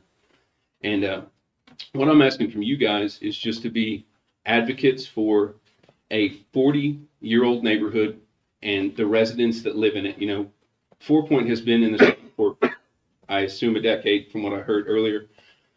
This neighborhood's been there 40 years. And, you know, a lot of people have a lot invested in there. And we want you guys to be advocates for our health and for our safety and, you know, and all the potential things that could be an issue. And once again, just a father, just a blue collar guy who wants what's best for his family. And I would advocate for 4 Points to pick an alternate site. I'm sure that that would not be an issue for them with their resources. So that's all I have. Thank you, guys. Thanks, sir. Yes, sir. Good evening. I'm Kelly Cobble. I'm at 1111 Spring Lake Road. The only concern I have, and we talked about it at the Planning Commission, was the condition of the road, the Southwest 16th, and who's responsible for the repair. And it was brought up that there was a contract that it was until completion. Well, I'd like to have a definition of completion. Is that completion of the wells, or is that until they stop pulling oil out of the ground? Excuse me. So, you know, if they got the tank batteries out there, there's going to be continuous running of trucks, pulling out oil, pulling out salt water, and back and forth. So my question is, are they responsible for all the damage done to that road, which isn't that great anyway? And I don't want my tax dollars to go to pay for somebody else's destruction.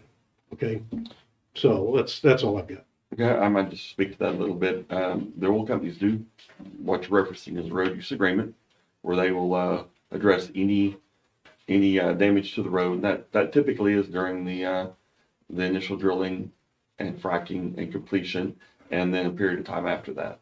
Now, a portion of the gross production tax off of oil and gas does go into a road fund primarily for the counties, but in the last legislative session, they did get, last year, not this year, they did get some funds dedicated for municipalities.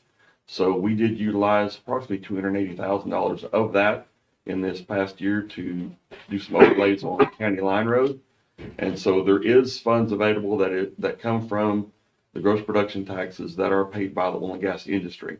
And so when we have demonstrated damage to our roadways, we can make application for those grant funds and utilize those to, in the case of County Line, make the road a lot better than it was even before the oil companies arrived.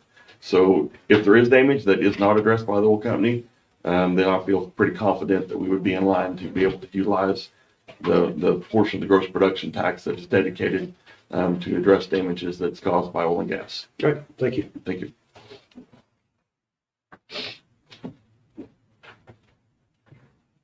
Any other? Yes, sir.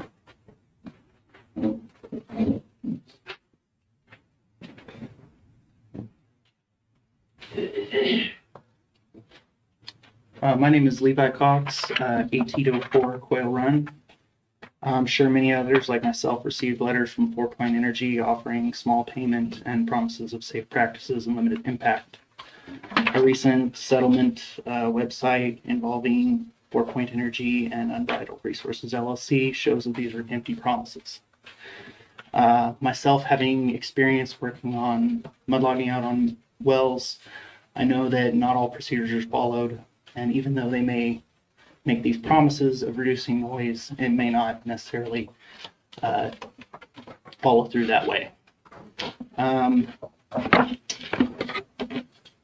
also just don't see much of a gain to our citizens, to my neighbors, for allowing this. It just seems like a big gamble for not much to receive. Thank you.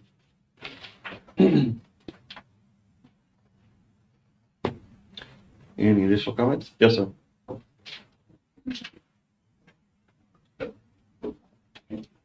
Russell Tedford, 1000 Spring Lake Road.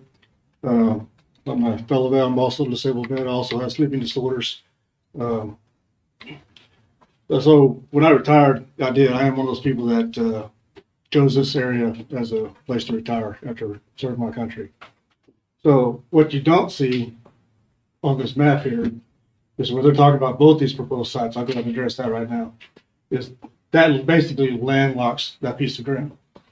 That land right there is basically tied to the back of our neighborhood. Only way you're gonna ever develop that land from that point on is to go through our neighborhood and tie into our neighborhood. We have one way in, one way out. We have a very secure neighborhood. We look out for each other, and you will open up potential for increased traffic through our city streets, our private roads through the city. 16th Street as it is, even though you're gonna take truck traffic off of 76 to the drill site, that's one of the narrowest streets besides 24th Street. I personally, I drive an F-250. I'm all for oil and gas. I drive a diesel. Okay. But I have already been in one accident on that street going westbound to 76. I travel that way back and forth almost daily. My son travels that way to work. Going east on 16th Street, you got two creek dips going to an S curve. That's the narrowest section of street in the city. And I get run off the road there every single day. So I don't care if you take the truck traffic and go west. Everybody that's going west now, because of the truck traffic, is going to go east, putting every single resident in that area at more risk. That overall is just a mistake to bring that production to that area. Again, I'm all for oil and gas. Friends are in the industry. This is just a bad choice. You're hurting our investments. The city planners here, this is one of the largest growing communities in the state. I'm not from the state, but from what I've seen and what I've found by residing here, I chose to stay here. I didn't have to make that choice. Thank you for your time. Thanks, sir.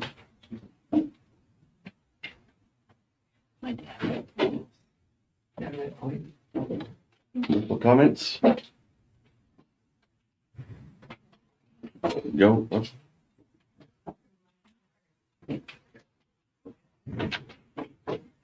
Me and my husband and my family. What's your name and address, ma'am? Rebecca Brown at 1800 Quail Run. We moved out to the area 3 years ago. We have the best neighbors in Newcastle right there. And to bring this in, and yes, I go down 16th Street, I go down 24th Street. I just think it's going to be a mistake. I like to go outside and walk around, spend time outside. His walls is not going to stop the sound. The whole reason to move out there is to get away from the noise. I moved out of South OKC. I want a place I can go outside and enjoy my property. And I don't feel that we're going to do that with that. Or have our kids safe driving down these roads and a big semi turning down. Or tearing up the roads that we pay for. I just feel like there's a location right down my Highway 9. I drive by it every day. 400 acres of land. They could build this somewhere else. They could take it away from the residential and give us our privacy and give us what we pay for. I worry about the fracking. You've all heard it. It caused damages to homes. And I don't want to see that happen. That's not what I moved to Newcastle for. I moved here because of the community. But thank you for listening. Thank you, ma'am. And I might just talk a little bit. One of the reasons why it's so difficult for us to, and we worked so hard for years on our oil and gas ordinances, is that in Oklahoma, the mineral estate is dominant to the surface, which means that those individuals who own and have leasehold interest in the minerals underneath a piece of property have a legal right to access those. And so they can't put a well down on Highway 9 that will access the minerals underlying this piece of property. So they do have a legal right to do so, and they remind us of that very often. And so we're tasked with doing the best we can to get as stringent of ordinance in place as we can to protect our citizens without basically doing a de facto ban on drilling, because we cannot keep them from accessing their property that they've got. And so that's why it's very difficult for us, because they've got millions of dollars invested in those minerals underlying the property in the sections that they're drilling under. And so they've got a vested interest and they've got a legal right to not only do so, but also they don't even have to get an agreement with that landowner. They can come in under the Oklahoma Surface Damage Act and decide where they want to put them. if they try to negotiate with the landowner and they're not successful, they can go ahead and file in district court and start commencing drilling. So, we are trying very difficult to balance doing everything we can to protect citizens, but also knowing that those oil and gas companies do have a legal right to be there, and they have to be somewhere adjacent to or on the property that they own the lease rights to the minerals underneath. And Mayor, so far, to my knowledge, we've never had a well come in that was the right place in our city. Not to the I mean, neighbors. really, I mean, serious, I'm not gonna be funny. All the wells we've had are affecting our residents, affecting neighborhoods. They are, and affected my neighbors. I've got one half a mile on either way of my house. My neighbors don't even speak to me sometimes. They just grit their teeth. But it's not about whether, I mean, I think the only way we are, Mr. Counselor, help me if I'm wrong, but as much as we want to advocate for our residents, we don't get to say no to drilling as long as they meet our ordinances. And if we hear the voice of neighbors and decide we're going to say no, what would happen? Yeah, the cities are very limited on what they can regulate. Fencing, roads, noise, setbacks. But most of that is in the hands of the Corporation Commission. We don't really have the right to say no on those other items, whether they can access. Even if we care about oil spills and possible, we heard up in Enid, they had 3 or 4 miles of oil in a creek and everything. Is that in our purview? Because to my knowledge, that is at a higher level even. Well, the Corporation Commission does require them to have insurance for those types of spills. Some cities have insurance and pushed that a couple of years ago. One in particular was Norman. And we ended up in court on that and went to the Supreme Court, and we got slapped down on that. Said, no, that's not a purview that a city can regulate. So cities are very limited in what they can regulate for oil and gas. And it's primarily what the mayor just described, is the oil and gas states are dominant to the service owners, and it's just the scheme of how this works in an oil and gas state, like Oklahoma. Okay. Thank you. Any additional public comment? Jim? Spencer Housley, 330 South Portland. I didn't have a comment until I just heard what you guys just said. You have much more control over the city than what you just said in oil and gas, and it's by zoning. You don't, if you don't turn it into a zone where you can drill, then you can't drill. And it was changed from to allow industrial drilling right by their houses. So to say that you don't have control over a gas or oil company, that's not true, because it was your decision to change the zoning of this property to a property that can be drilled upon. And so you have complete control over that. And you also have complete control over building all the houses in this city that are destroying our schools. You have far more control than what you just said, and I think that's improper. So thank you. All right, any other public comment? All right, at this point in time, we will close the public comment on this agenda item. Any other comment from council?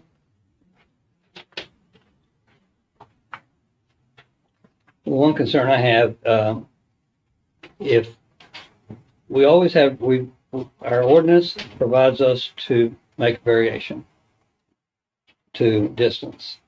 We can get a waiver. But once we do to one, how would you ever say no to the next one? So, and if the answer to that would be, if we had residents here who said, we'd rather see you make that waiver there because the alternative is more painful, then there's where reasonableness might say, all right, we do have the ability to reduce it. But I'm not hearing that from our residents. And so one resident is maybe, but not sure. One is definitely no. The one across the street has said, I'm okay with it, but, and if we were gonna do business with any of the applicants, I can't think of any who have been more positive than this particular, proposed business, but I'm really concerned about it being that close to the road and that close to, protected property, because that property might change hands sometime. They have every right to if they want to, and the next residents will say, what were y'all thinking? There's a well site right on 16th Street, right across from a protected residence. So I'm in a pickle on it, but I'm concerned about deviating from our ordinance at this point. I'm kind of along the same lines, you know, if there's an option for the oil company to meet our setbacks without any deviation from them, then I'm inclined to not be in favor of any of those deviations. Because like Gene said, once you say yes to one, it's when there are options available, and it can be very difficult to say no to the next one. And I think we worked long and hard to establish the setbacks that we did, and I would hate to start altering them at this point.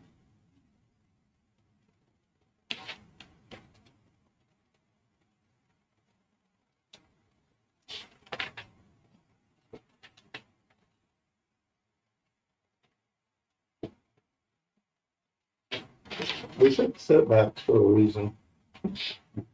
And that was to give our residents the most distance that we felt like at the time that we could give. I do feel, you know, they talk a good game, but I haven't seen the game yet. And that's what I'm worried about. I'm intrigued about the electric engines versus the gas-powered ones. I know compressors are noisy no matter what.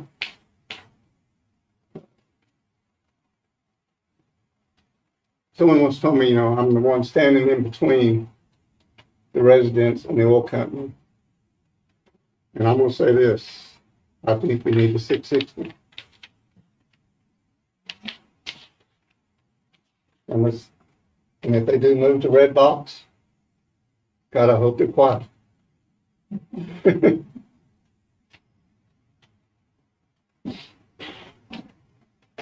I think the attorney had made a good point. We're not dealing with the red box, but right. But our residents, I mean, and anyone can sit in this horseshoe, they do a better job than me, but we cannot keep them. If they come back and make another proposal and they meet all of our setbacks, I don't think we get to say no to them. And I've got a lot. I'll take word from our counselor as to whether or not we've made some decision in the past to enable these well sites, but I believe they have the right to drill. Unfortunately, they're deciding to drill in Newcastle, and I wish they could go somewhere else. But the oil's here, and it's not in Norman, it's not in Stillwater, or it's not in another city. It's here right now. I'm curious on that, Joe, or Mr. Bryant. I mean, every time we've had this come up, and I've done a lot of investigating, and I mean, I came into it knowing a little bit because I work at the commission, but I don't know that there's anything we put in place that, or we have that purview. I believe it's all pretty much with the Corporation Commission, other than the noise, the traffic.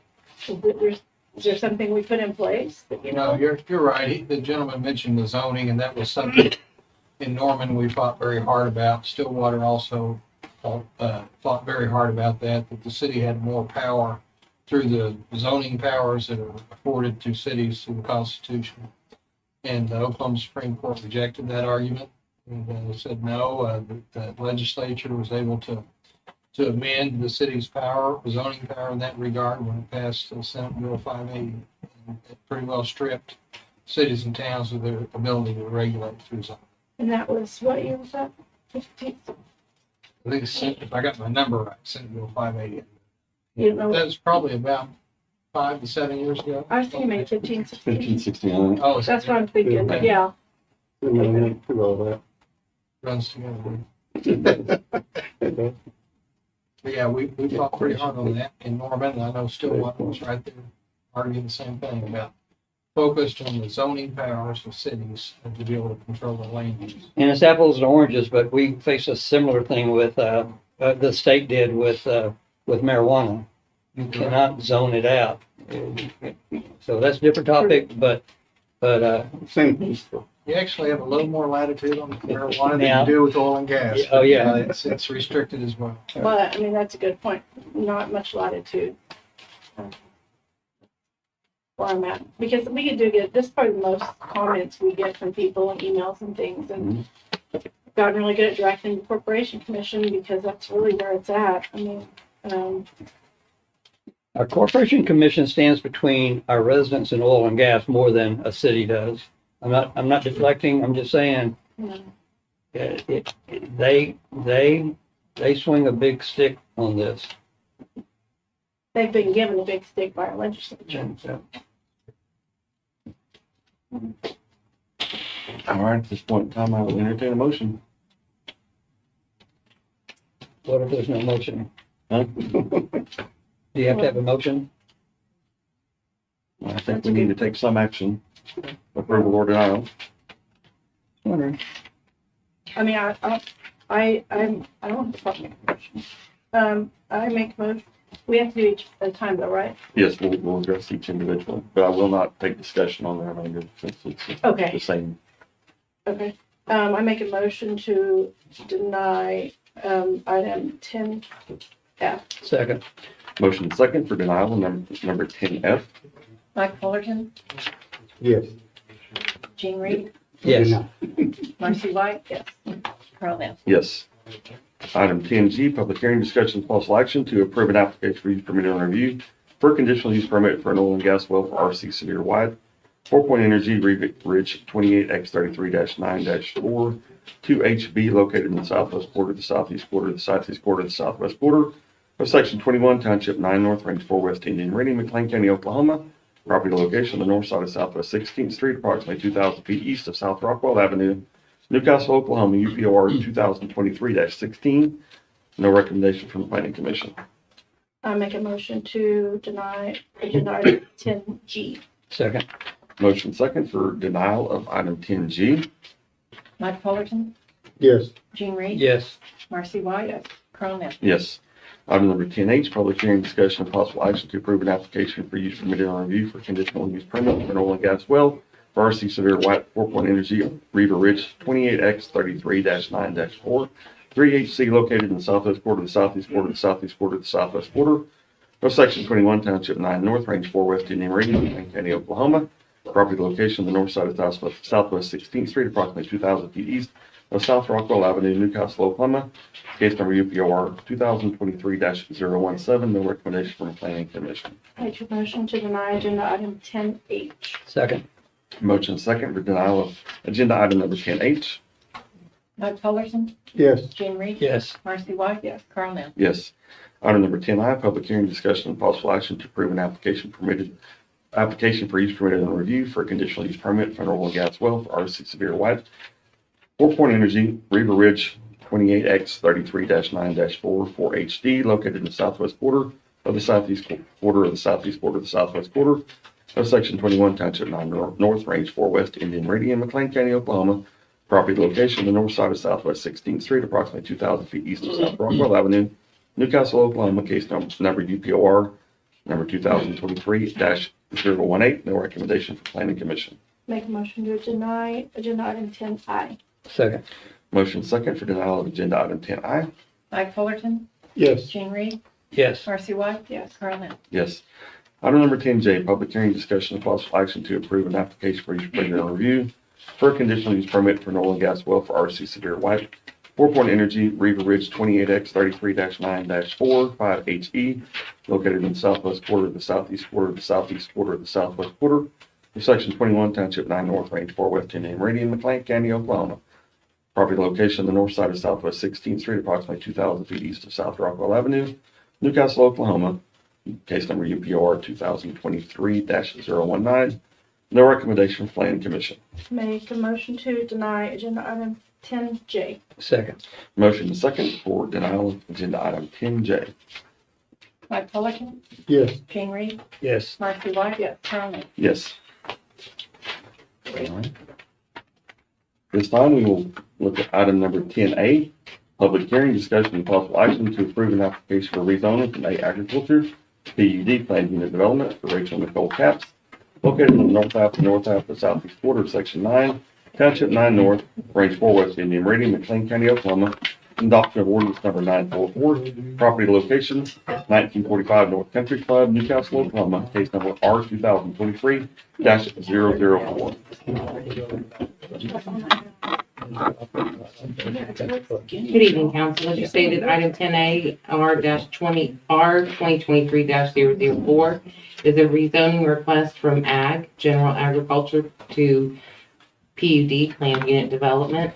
Up here, you can see this is the site here. It is 3.07 acres. Apologies. And on North Country Club. The current zoning is ag, like I stated, and the surrounding zoning is ag, and then E1 across the street as well. General ag and single-family homes to the north, also the H.E. Bailey Turnpike. To the east is some vacant ag land, single-family dwelling to the south, and vacant ag land to the west, as well as the turnpike. The reason for this PUDs, the applicant had come in for a building permit. I'll back up here.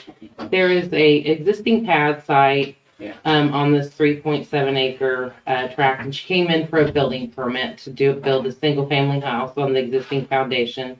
That has since been proved that it's structurally sound by a structural engineer to build a new home there. Because it's only 3.07 acres, she cannot get a building permit in ag because it's a non-conforming lot. So therefore, we directed her to a PUD. Reason being is because she wants to keep her underlying ag uses because she has 2 elderly horses and 2 younger horses and 1 swine. So that brought us to directing her for a rezoning to a PUD to bring her into conformance so she can obtain a building permit.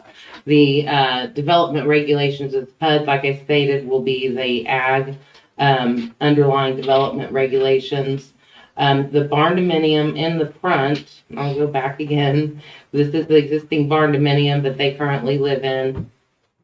And they're going to convert this back to just an accessory structure.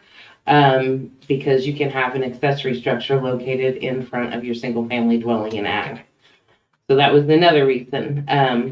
And also allowing her to have the agricultural uses with her horses and swine. Planning staff supports and recommends approval of R 2023-004. Planning Commission recommended approval of this with a vote of 5-0. I'm happy to answer any questions. Any questions? Any concerns? Was there any objections? No, there was not. Question, would they be willing after could we remove the animal thing after the fact that they sell the property later on? So it's a PUD, so it will go with the property. It will stay with the property unless somebody came in and amended the PUD. So once the older horses die, they will only be allowed to have 2 horses and the 1 swine. It does state that clearly in the PUD. And that matches with our current. So there is, in the PUD, there is the special condition that allows them to have the 2 horses because they are a little bit under. It's 70,000 square feet per horse. And so they're a little bit under, and then they meet it for their 1 swine. Okay.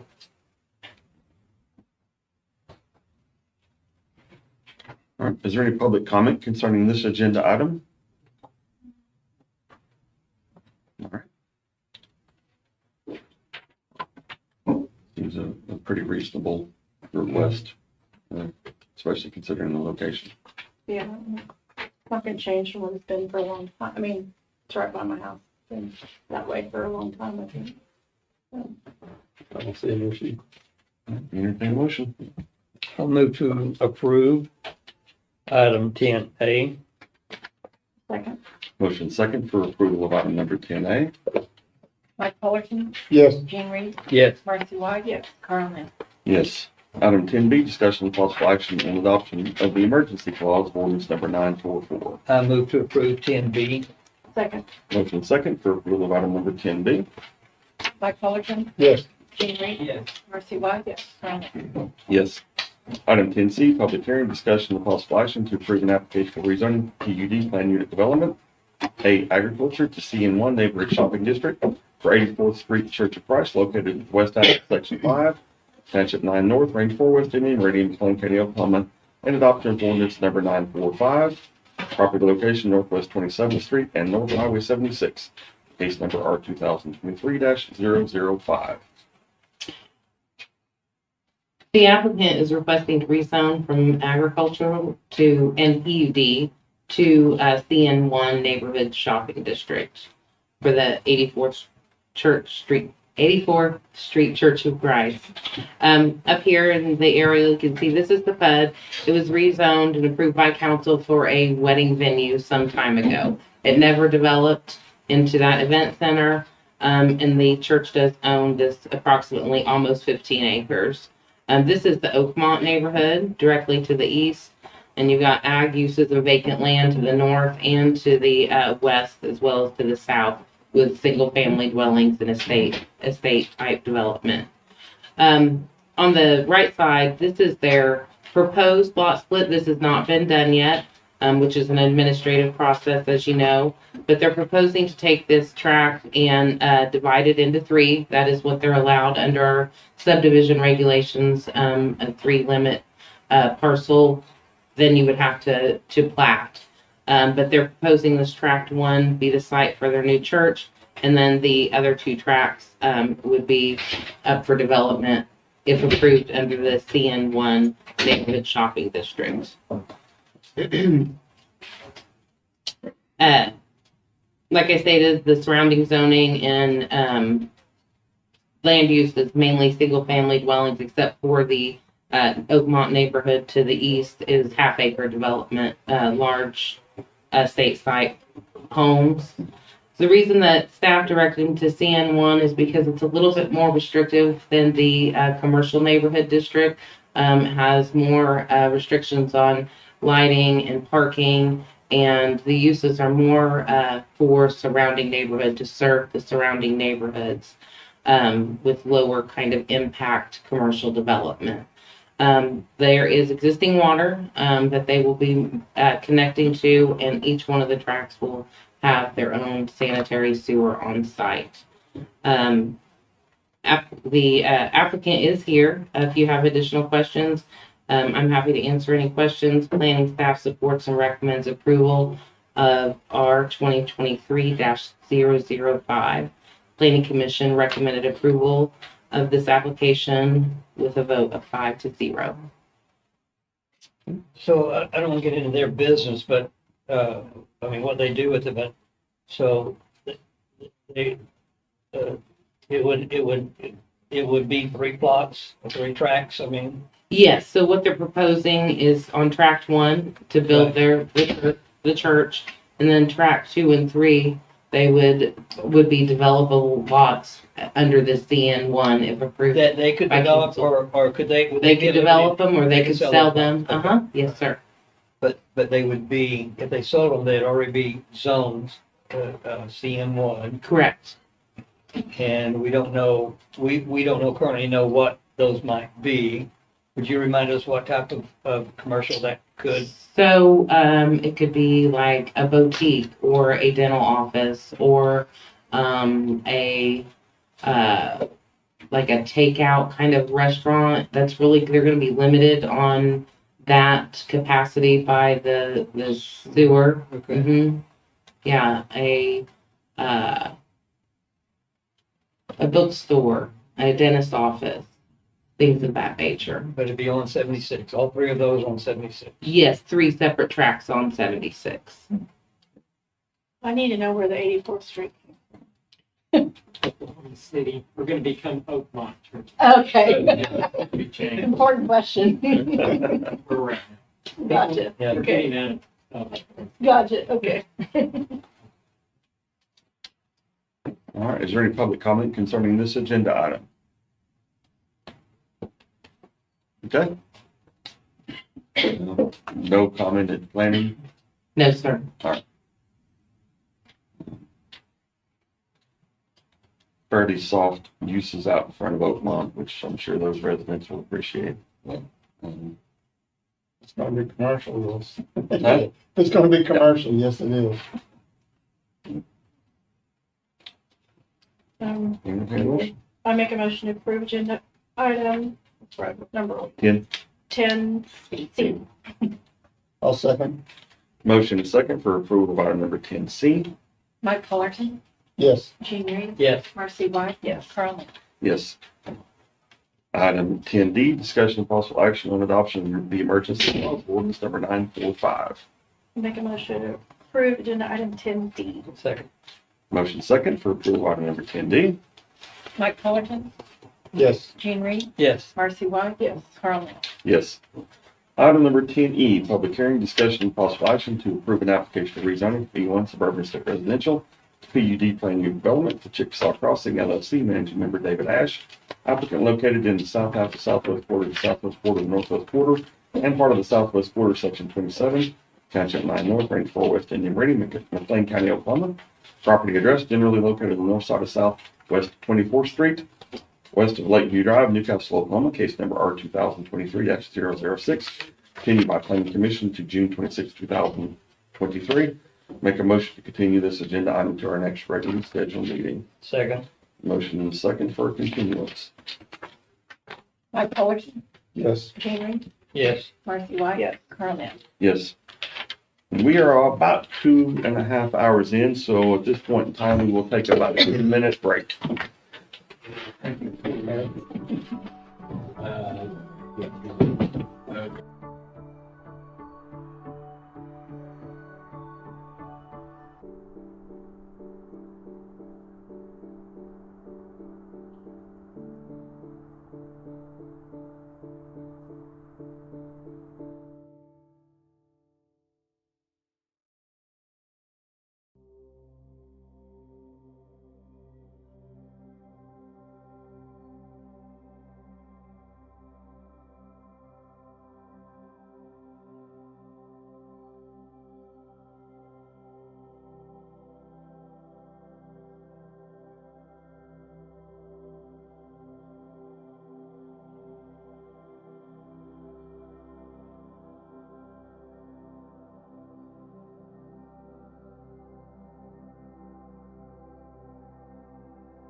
Discussion of possible action on adoption of ordinance number 941, amending the Newcastle Code of Ordinances, Title 15, Chapter 154, Planning and Zoning, Section 154.029, RF1 Single Family Residential, subparagraph E7D, minimum lot width, at front building line from 60 feet to 50 feet on cul-de-sacs only.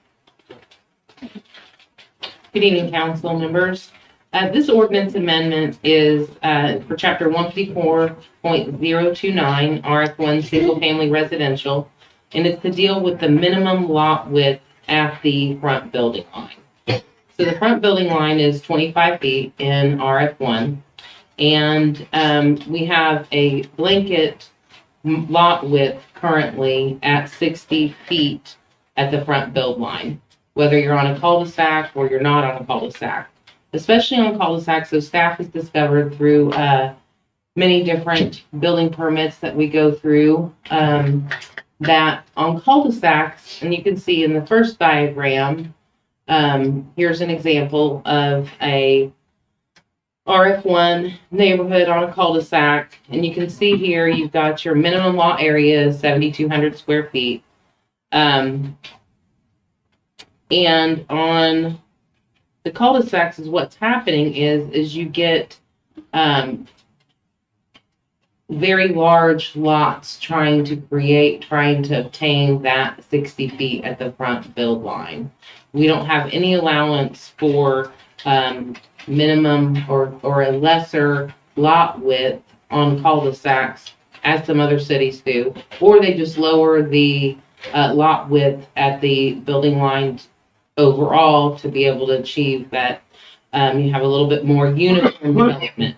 This ordinance isn't to create additional lots on cul-de-sacs. It's not to so the developer can squeeze more lots in. This is to help these lots on cul-de-sacs be a little bit more uniform. And you can see by this middle diagram here, with the reduction for on cul-de-sacs only to 50 feet at the build line, you get more uniform lots on cul-de-sacs as opposed to ones that you've got a 12,632 square foot lot and then a 10,454 square foot lot. We presented this to Planning Commission. Planning Commission did not believe that it was going to achieve anything for the development in RF1, and they did not make a recommendation for approval. But staff does recommend this ordinance amendment for cul-de-sacs only to reduce that lot width to 50 feet at the front building line. I'm happy to answer any questions. How does this compare to other communities? So we looked at, of course, Norman and Moore have a 6,000 square foot lot area.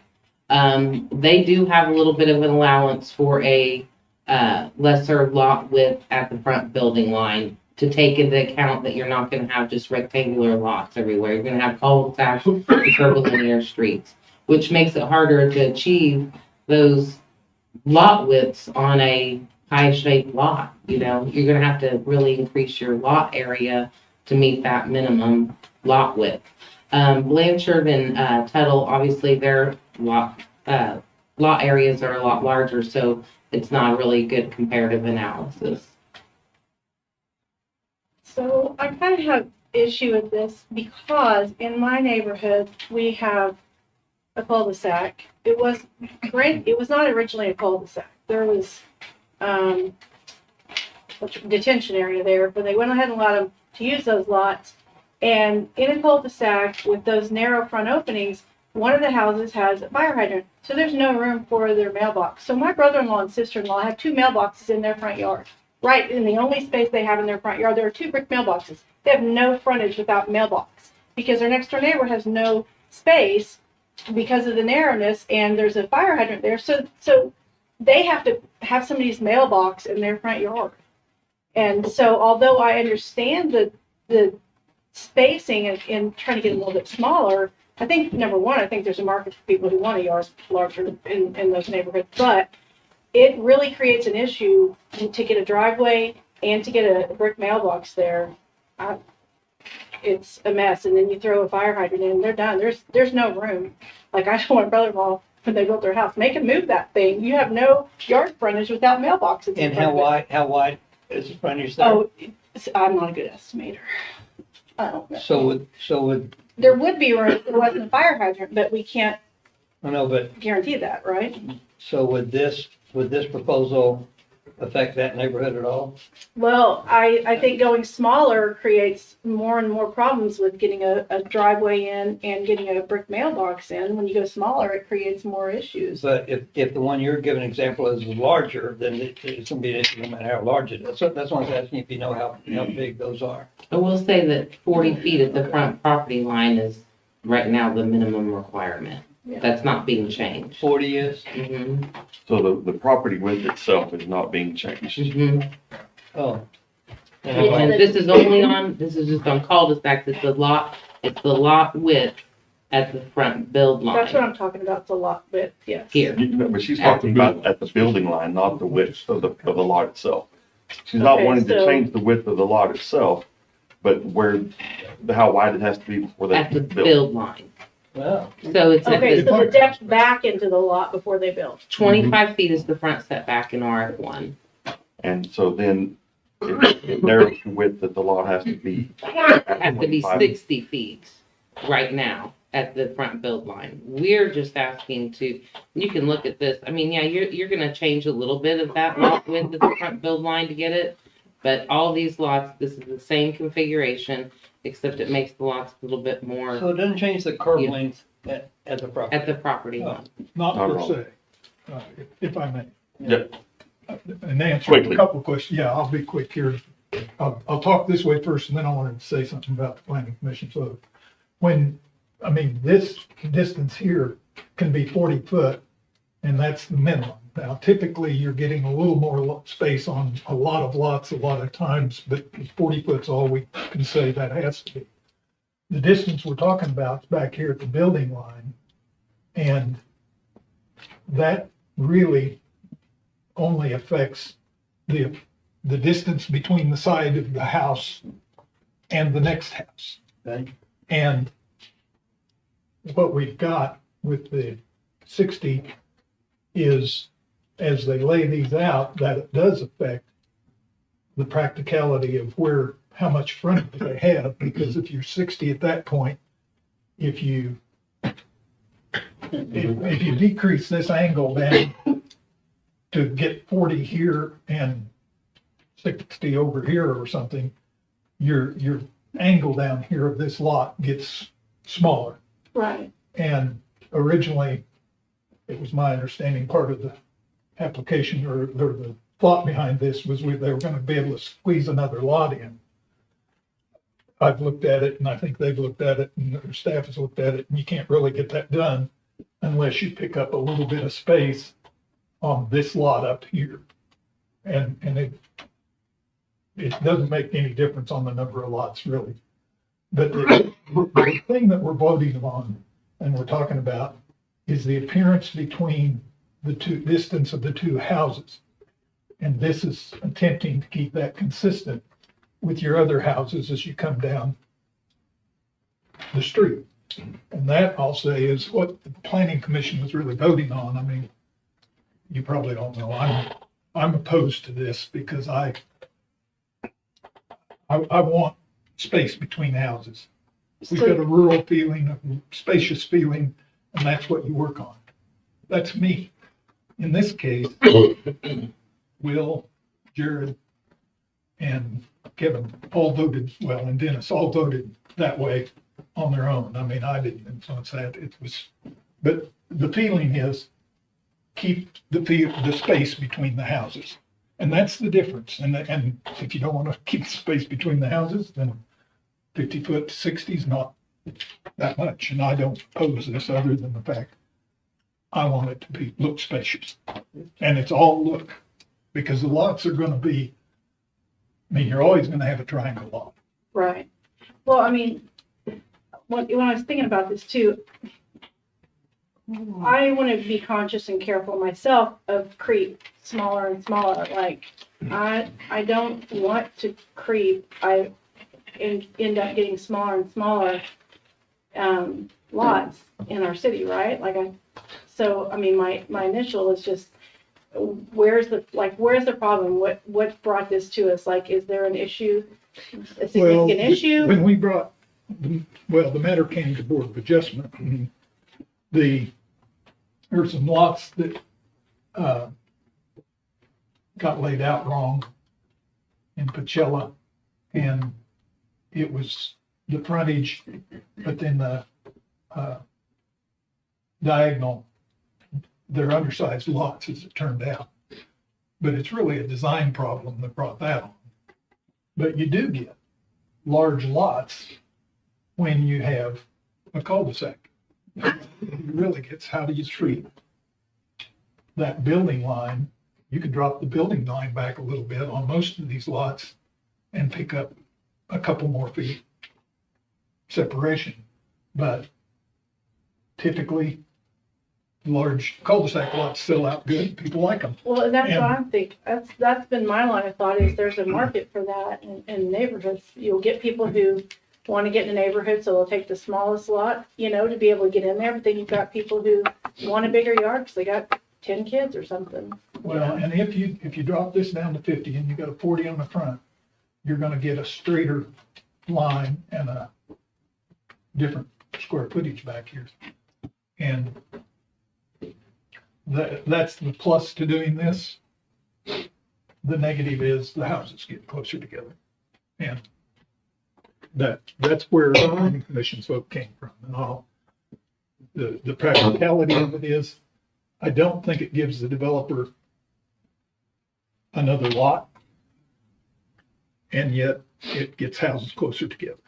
With that, I'll get out of here. Thank you. As far as the side setback in R1, it's 5 feet for a single family dwelling. That's the minimum side setback. So, I mean, closer together, that they can be 5 feet from that side property line right now, by right. So a house is gonna be 40 foot wide, roughly? Roughly. Could Yeah. be, or they could Or push you it back. can move your house, or you can move your build line, so it's a minimum setback. So your front setback is a minimum 25 feet, it's a minimum 5-foot setback. And if you can see here, we're still meeting, obviously, the 40 feet at the front property line, 42, 40.37, 40.45, 41.62.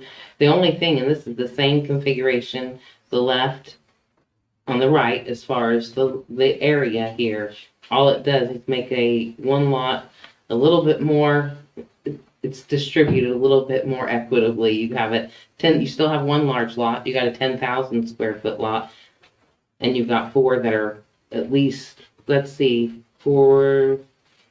500 square feet above the area lot minimum, another one 500 above, another one 300 above, and one with if that's kind of what you're looking at as far as still keeping a single large lot on a cul-de-sac, it still is going to accomplish that. We have just, as we review applications and plats, we see that developers are having it's hard to meet that and creating these without creating really large oversized lots. I mean, you got this one this is an actual plat, 12,632 square feet. I mean, you're nearing almost 2 lots. Yeah. And it's not to help, like Gordon stated, the intention is not for them to create additional lots. It's just to make more equitable configuration of lots on cul-de-sacs And that's a only. plus to the developer or a plus to the city on how we feel about it, the layout? And it makes more consistent It's lots, more which, yeah, go ahead, sorry. well, I think more consistent lots, and like Janae says, it's our smallest zoning district anyway, so it's not like you're looking like you're out in the country in there. Right. They can build houses 5 feet, So it's more 10 feet away from each other. It's more consistent and that favors the city because that's how we like it, or is more favorable to developers because they want it more consistent? I'm not sure what the advantage of.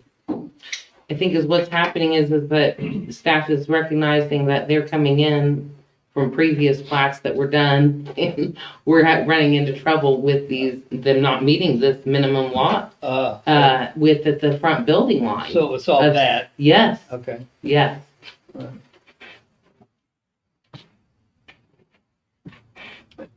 What does it hurt? What is? It's not changing the lot area. I think that, I don't know that it's creating anything that would be a negative effect. I do hear what, Councilmember White, had pointed out, but like I stated, you're still only required 40 feet of the front property line. That's right now, that's in code. This is only changing the lot width at the build line from 60 to 50 on cul-de-sacs only.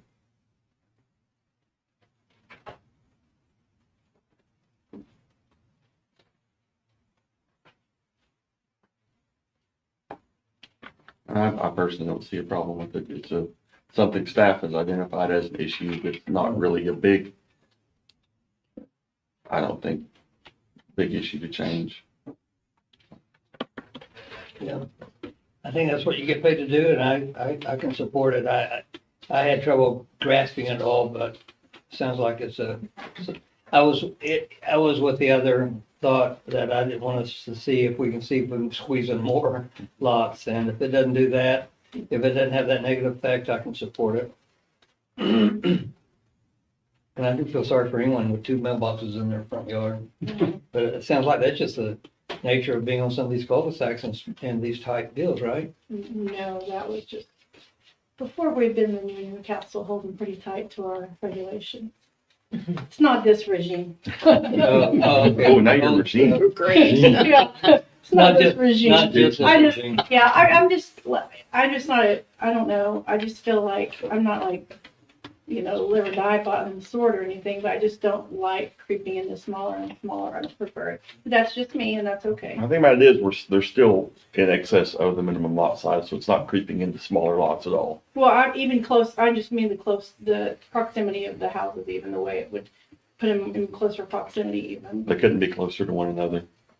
Right. Setbacks don't change as far as for close The to side side setbacks yards. don't change. Doesn't narrow the house though. To some degree. But now we're looking, instead of having possibly side drives, you have frontal drives. That'd be, Depending, you can move your house back. Like I said, it's a minimum. If you want a side load garage, it's really up to your designer, your site designer, your architect, builder.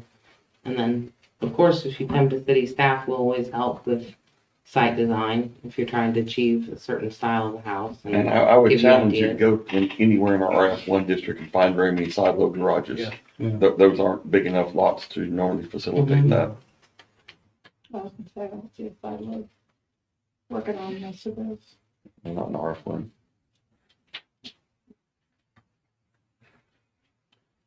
Anything else? I'll move to approve out of 10K. I'll second. Motion is second for approval of item 10K. Mike Fullerton, yes. Dean Reed, Yes. Marcy White, I hope I don't regret, because I didn't understand well, but yes. Carl Nell. Yes. Item 10L, discussion of possible action on adoption of the emergency clause. Ordinance number 941.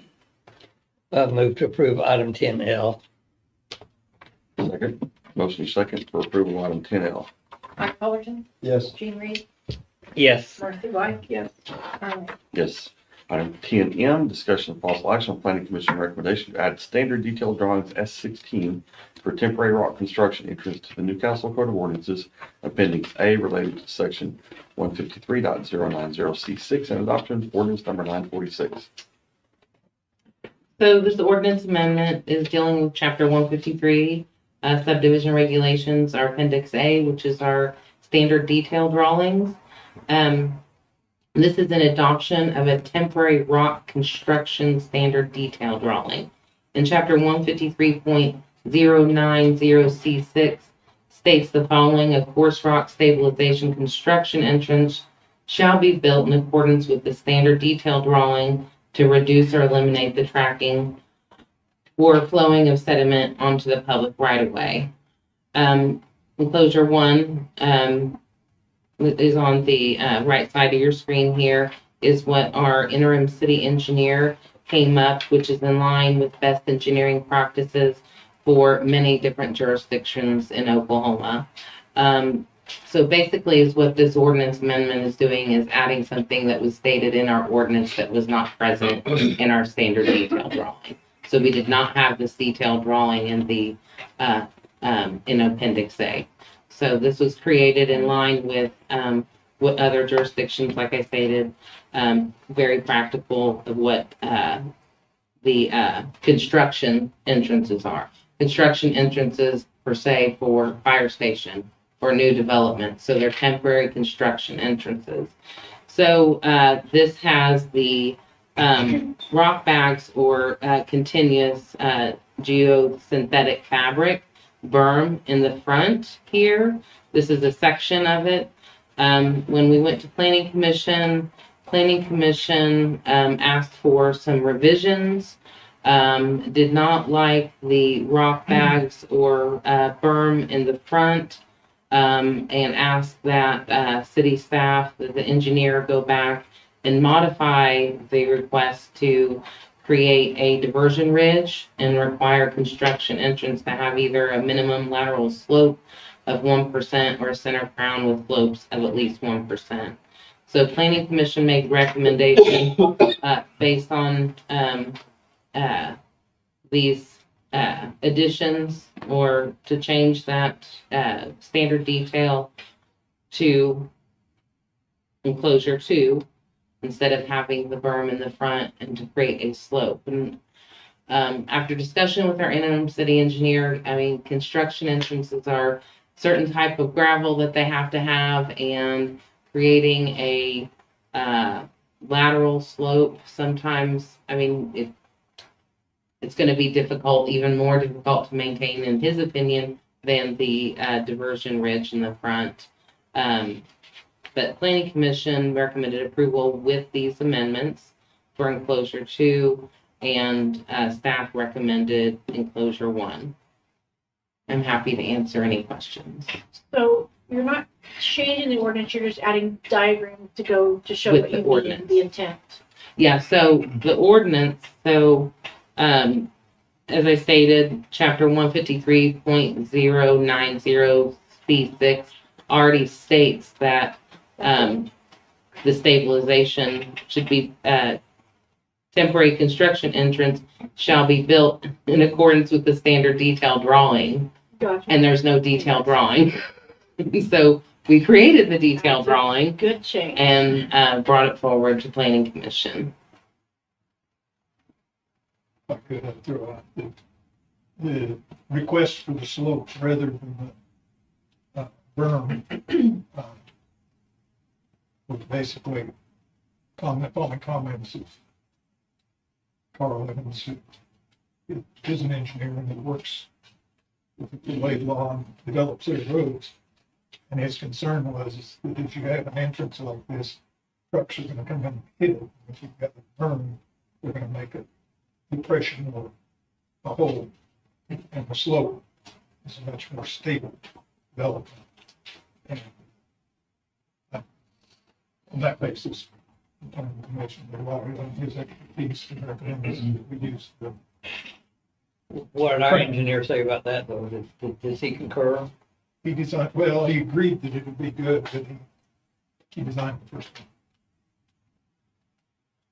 He did not argue that slope wasn't a viable thing. And he didn't argue with the fact that if you take a truck and hit it, burn, you're going to bottom it out, mushroom it out.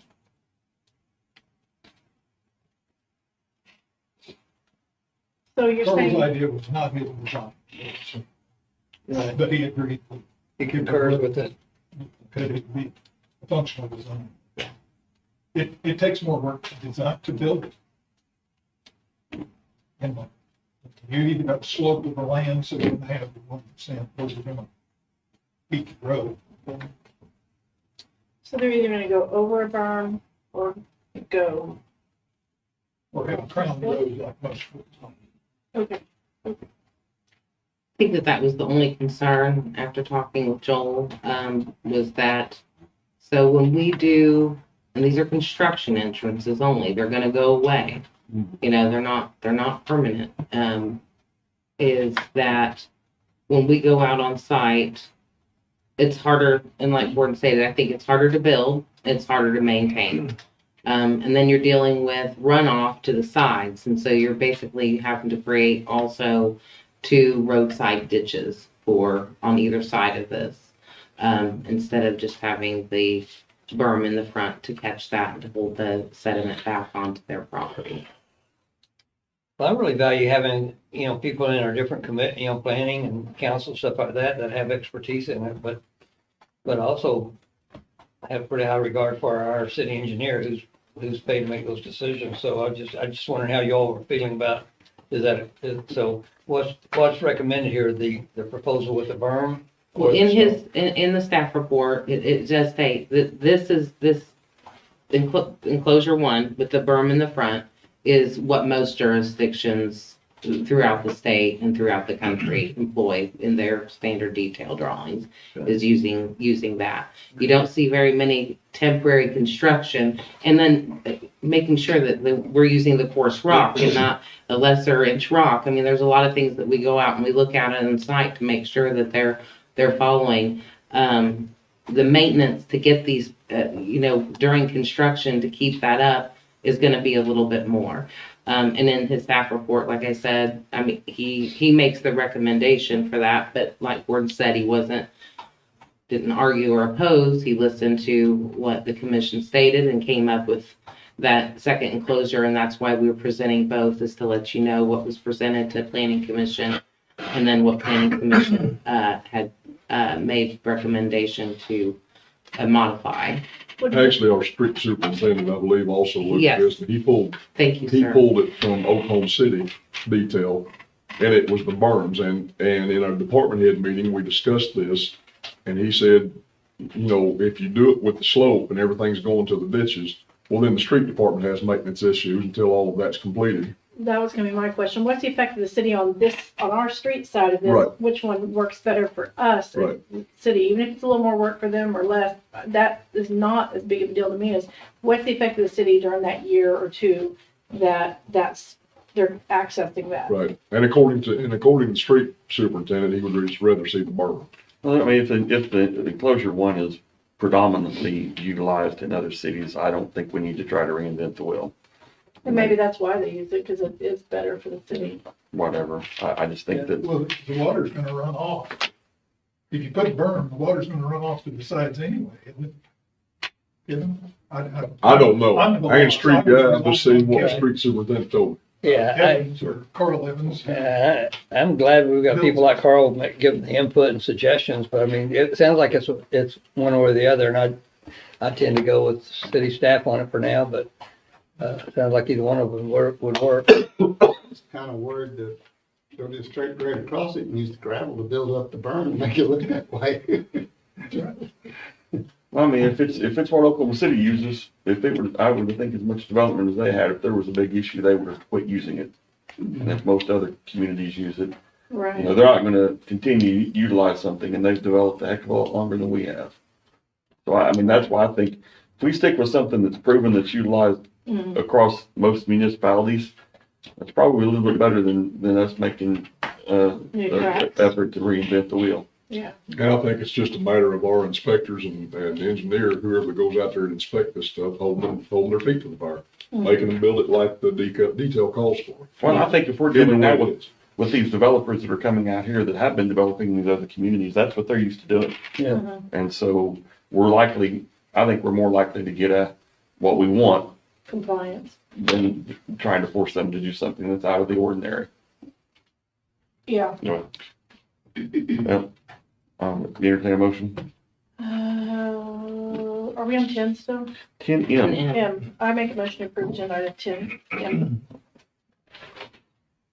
I'll second. Oh, wait, I'm Do we sorry. I need to didn't even specify? say. We asked with, what'd you call it? Enclosure. Enclosure 1. 1. I'm so sorry. Your second that? I'll second. Motion second. for approval of 10M, enclosure 1. Mike Fullerton, Yes. Jean Reed, Yes. Marcy White. Yes. Carl Nell. Yes. Item number 10N, discussion and possible action on adoption of the emergency clause of ordinance number 946. Motion to approve agenda item 10N. Second. Motion second for approval of item 10N. Mike Fullerton, Yes. Jean Reed, Yes. Marcy White. Yes. Carl Nell. Yes. Item 10, if we get to Z, I'm going home. Public hearing, discussion and possible action to approve an application for use permit and review for a conditional use permit for an oil and gas well for Patsy A. and McMahon, trustee of the Juanita Griffith Family Trust, Charter of Production Company LLC, Orbis 1-35-26-23XH, located in the north half and northeast of Section 2, Township 8 North, Range 4 west of the Indian Meridian, McLean County, Oklahoma. Property location the south side of Southeast 32nd Street, approximately 1/2 mile east of US 62, Newcastle, Oklahoma. Case number UPR 2023-12, 012. As you stated, this application is for, on the McMahon property for Charter Oak, UPOR 2023-012, for oil and gas well drilling and production site for a new pad on a 4.4 acre pad site on the 82.38 acre tract, owned by the Griffith Family Trust. And on the south side of Southeast 32nd Street, approximately 1/2 mile east of State Highway 62. I would like to point out that thank you, Mr. Councilmember Reed, for finding our mistake in paragraph 3 under the analysis section, under locations. It said 300 feet from the well bore. It was reversed. It should have been the 660, and then the 660 should be the 300. I just wanted to point out there was a mistake made in that staff report. So the site, on the left-hand side, we worked with the applicant, with Charter Oak, when they realized that, and the reason we have this little dog ear here is because that with a square pad site, they were not going to meet the setback distances for the protected use. Otherwise, they would not have made that, and this homeowner was unwilling to sign a waiver. And so they reworked their pad site. The pad site was reduced and not increased, therefore it didn't have to be re-notified. It still is the same radius, still has the same notification area. And so it would have been greater and not less than. They do meet all the setback requirements. They've submitted all of their noise study, the mitigation, and the truck routes are on the right-hand side of the screen up here in yellow.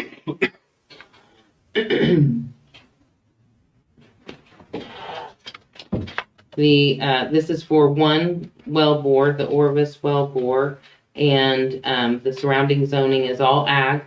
And single-family dwellings on the north side. Mainly, they're well over 1,000 feet from anything to the east and to the west. We did talk to that property owner. There was, I will say, she had some concern about the pond, but there is no structures on that site, so there's no protected uses on the west or to the south or to the east. You did talk to that landowner, but they weren't notified? They were notified. They were notified? Yeah, yep, they were notified. How far out would you remind me of notification requirement? 300 feet. Just 300 feet. Mhm. So in a rural area like So that. 300 feet you have to have at least 15 property owners. Oh, so you may go further. You have to go up to, we go out in 100-foot increments until we get at least 15 property owners or up to 1,000 feet. Okay. And I don't want to get ahead of ourselves, but I heard from one property owner nearby, and she said I didn't get notified. Is that critical to you? Or? I talked with her, the one to the west, and she said she didn't get notification. She in fact owns the property to the west and to the south. Yeah. Owns 2 pieces. And I looked up the notification list and she was on it. And she lives in Ashton Grove in Norman, Oklahoma. Okay. And she So was there were mailed. two notifications Two. sent out basically. There were two of them. Oh, Okay. she owned two properties. Mhm. Okay, all right, thank you. Yeah, and they didn't get returned. We didn't receive. If anytime we get something that comes back, you know, address not there or the You go person, further. will they get returned to us? And So then, you didn't get- no, we did not. Yeah, I just didn't want to discount her concern on that, so. But she was on the notification list and they did get mailed.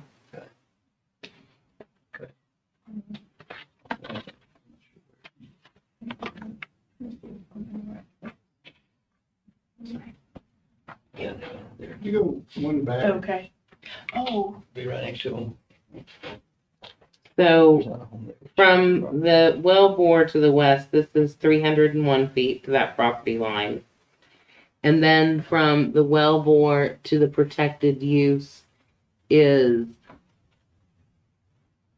I'm sorry, I can pass this around for you guys That's too. 688, isn't it? Yeah, I can pass this around, because I brought a hard copy for everyone to see. I know it's hard to see on that. Are you saying they meet all three All of the? setbacks, uh-huh.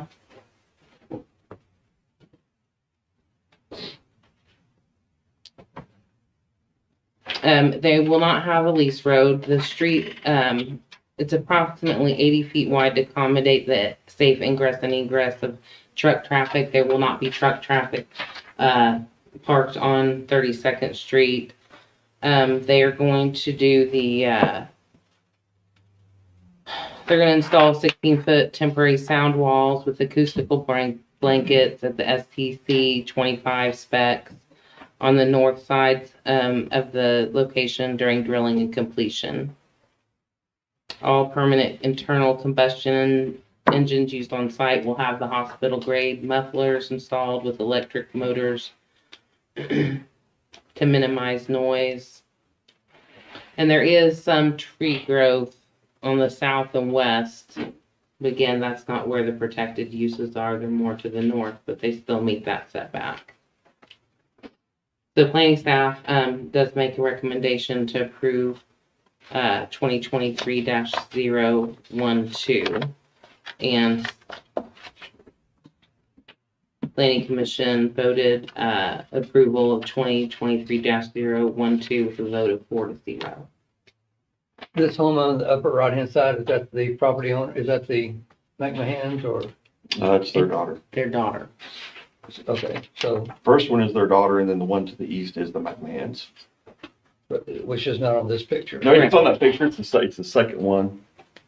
I don't think it's on this one. It's on that one. I don't think it's on. Oh, sorry. Yeah. No, it's not on that one, but it's in your packet. That's good. I didn't know Yeah, I that. That's, didn't see it. those are family members there. The two closest dwellings are family members. Okay.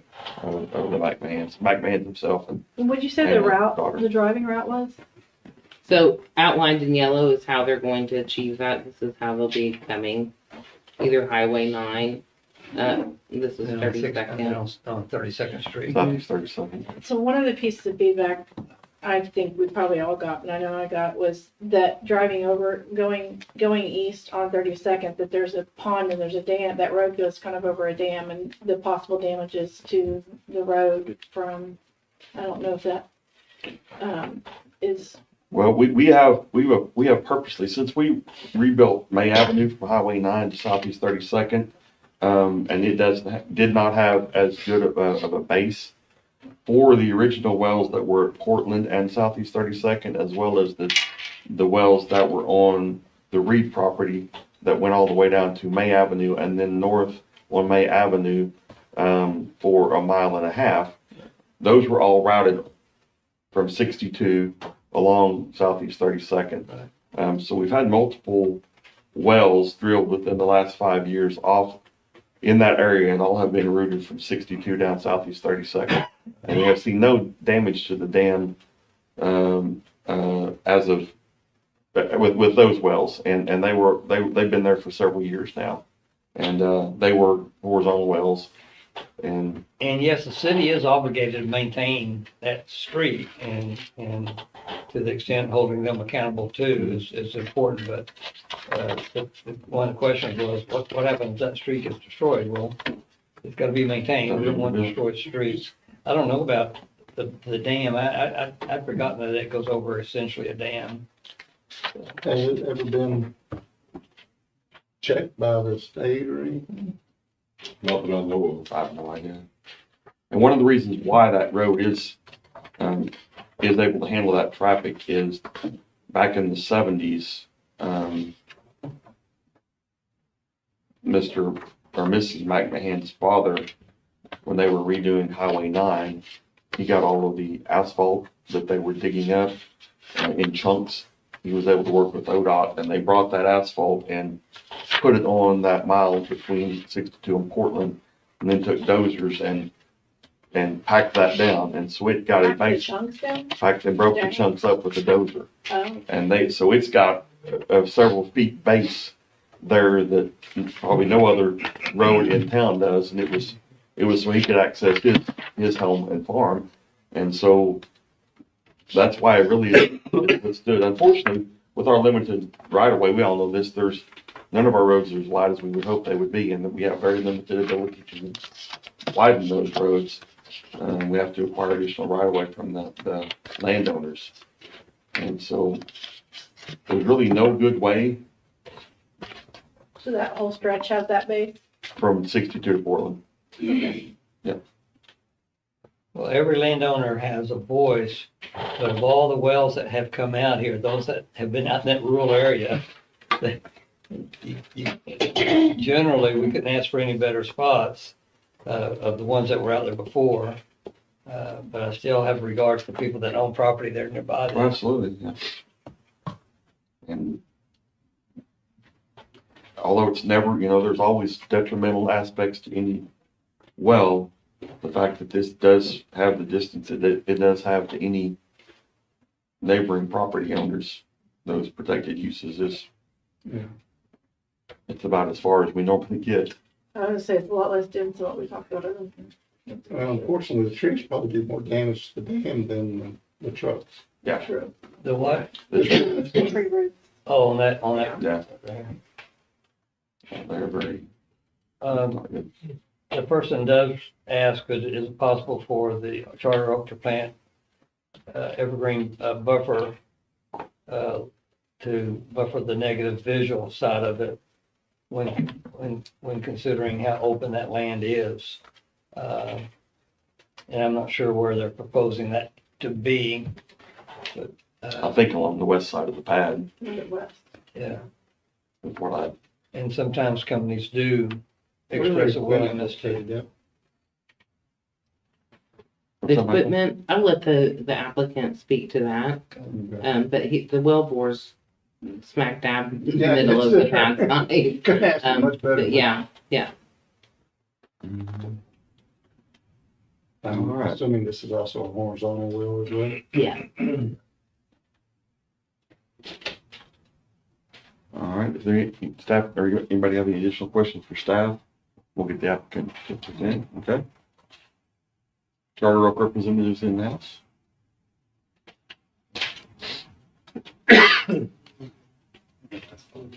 Good evening, Andy Kapczynski, I'm the manager for Charter Oak. Would you move that mic up a little bit? Yes, sir. There we go. Oh, now, there it goes back. Loud and clear. Why welcome? Was there a specific question that was? I was just curious about how the equipment was laid out. That's to the south. So that's fine. Okay.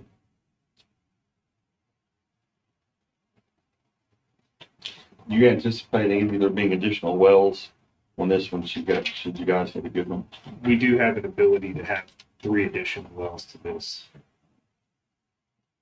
Are you going north or south? We're drilling to the north.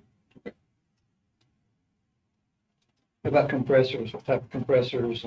We use downhole submersible pumps we don't use on-site. Don't use gas lift? We don't use gas lift. So what does that mean to us? Is that better? The compressors are normally for the gas lift. Oh, okay. Oh, okay.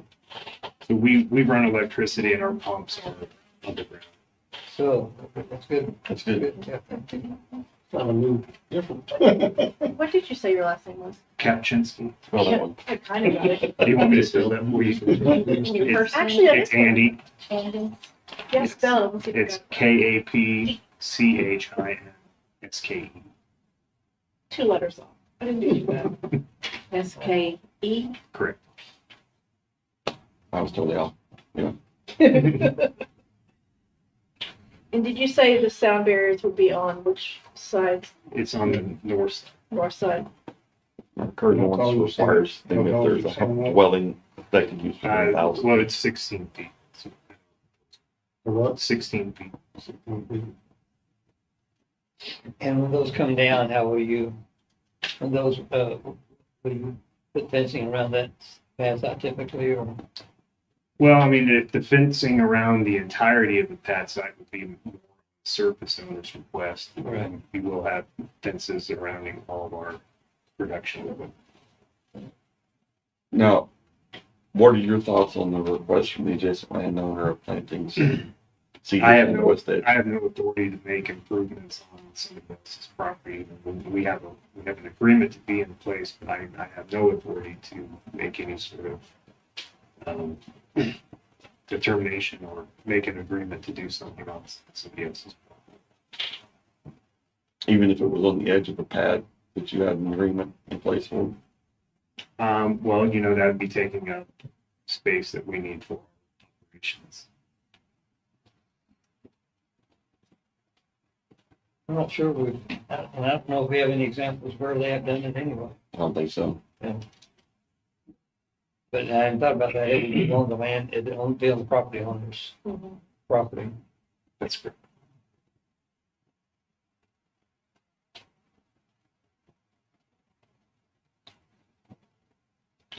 Any other questions? All right, thank you. Thank you. Thank you. Kapczynski. This time I'll open this up for public comment.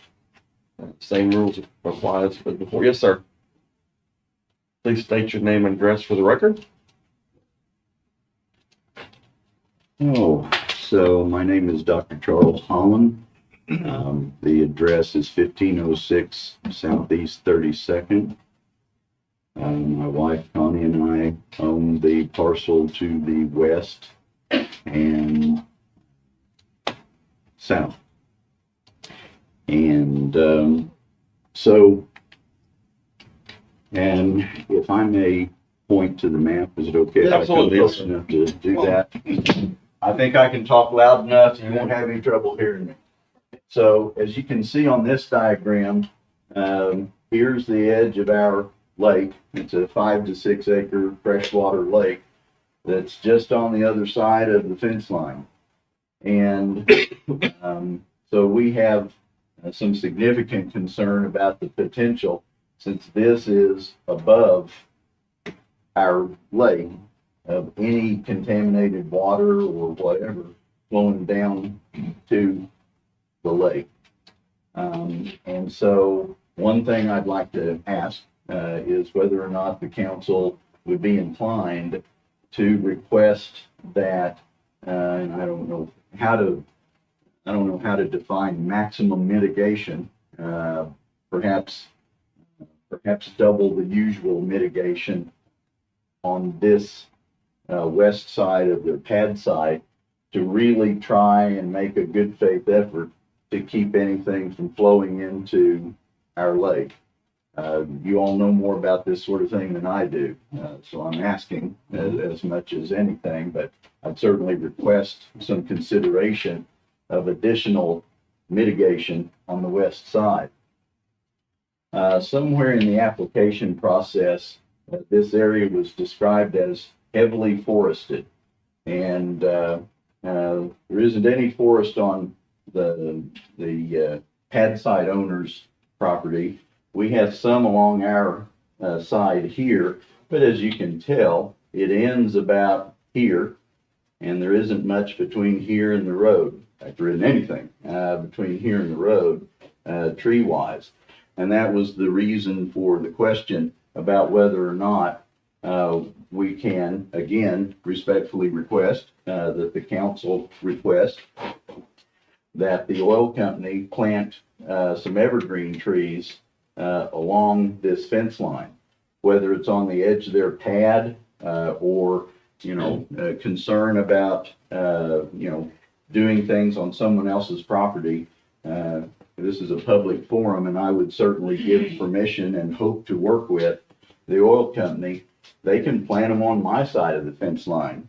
Okay. I'll take responsibility for watering them and taking care of them, and they won't have to give it another thought. If they'll work with me and plant them on our side of the fence. Simply want some sort of visual barrier so that it's not so easy to see the well and its workings. Let's see, what else? The question came up about the road and the dam, and you have a good perspective on the history of the whole thing.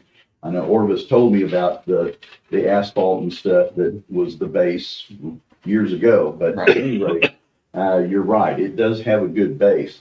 My concern was simply that when they were drilling the well, it's back here at the corner of Portland and 32nd, obviously there was a lot of truck traffic there. The dam is the skinniest part of 32nd Street. I've heard other people tonight talk about skinny roads. Well, we got our own little share of skinny road, which is that dam. And when they were drilling this well, bless the truck drivers' hearts, they were trying to get over as much as they could when there was oncoming traffic, but there isn't any shoulder there. And so they were driving on the edge of the road, broke off a lot of chunks of asphalt. It has since been resurfaced, and it's really, really nice now. So thank you. And we'd love for it to stay that way. My concern is that it probably won't, but we can work on that in the future, I guess. Let's see. And while you're thinking there, one thing we mentioned, there was actually traffic, like I said, from 2 additional wells that came down that road, serviced off of May Avenue. So there's been traffic from 3 horizontal wells that come back and forth along that road. And, I'd like to make a comment on something Mr. Kepchinski said about the sound barrier. I think somebody asked him what side it would be on, and he said the north side. Well, if all he does is put sound barrier on the north side, I'm not sure how that prevents or helps us out on the west side. So I would respectfully request that perhaps the council can say something about, putting sound barrier on all 4 sides, or at least if they're going to do the north, do the west side as well, and help us out a little bit with the sound. That sound barrier would come down after a few weeks, right? I understand that it would. Yeah, okay, so.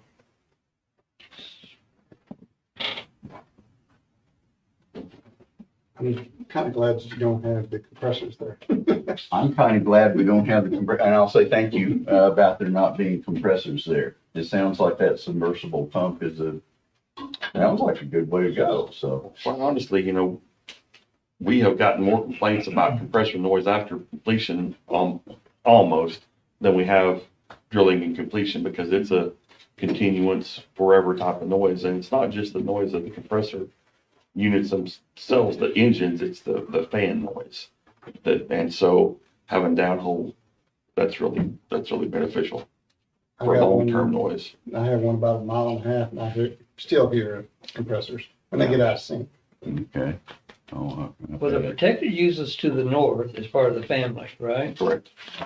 So. And the home side on Mr. Holmes' property, is Further down. about 50. It's further to the west, yes, ma'am. Yeah. I was just like, I've got a, yeah. Mhm. It's a same family, different relative, is that right? Yeah. Yeah. My sister has it now. It was my mom and dad's house.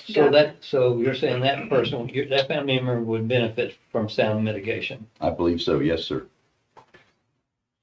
Is this well being drilled more in the winter versus the summer? When would the rig show up? Well, tentatively right now, things change, we have this earmark for August, September, but, you know, things change. I'm just kind of curious. He's got the trees right now as sound barrier, but as fall comes, those trees are gonna get real thin. Yeah, and that's why evergreens would be an awesome, idea.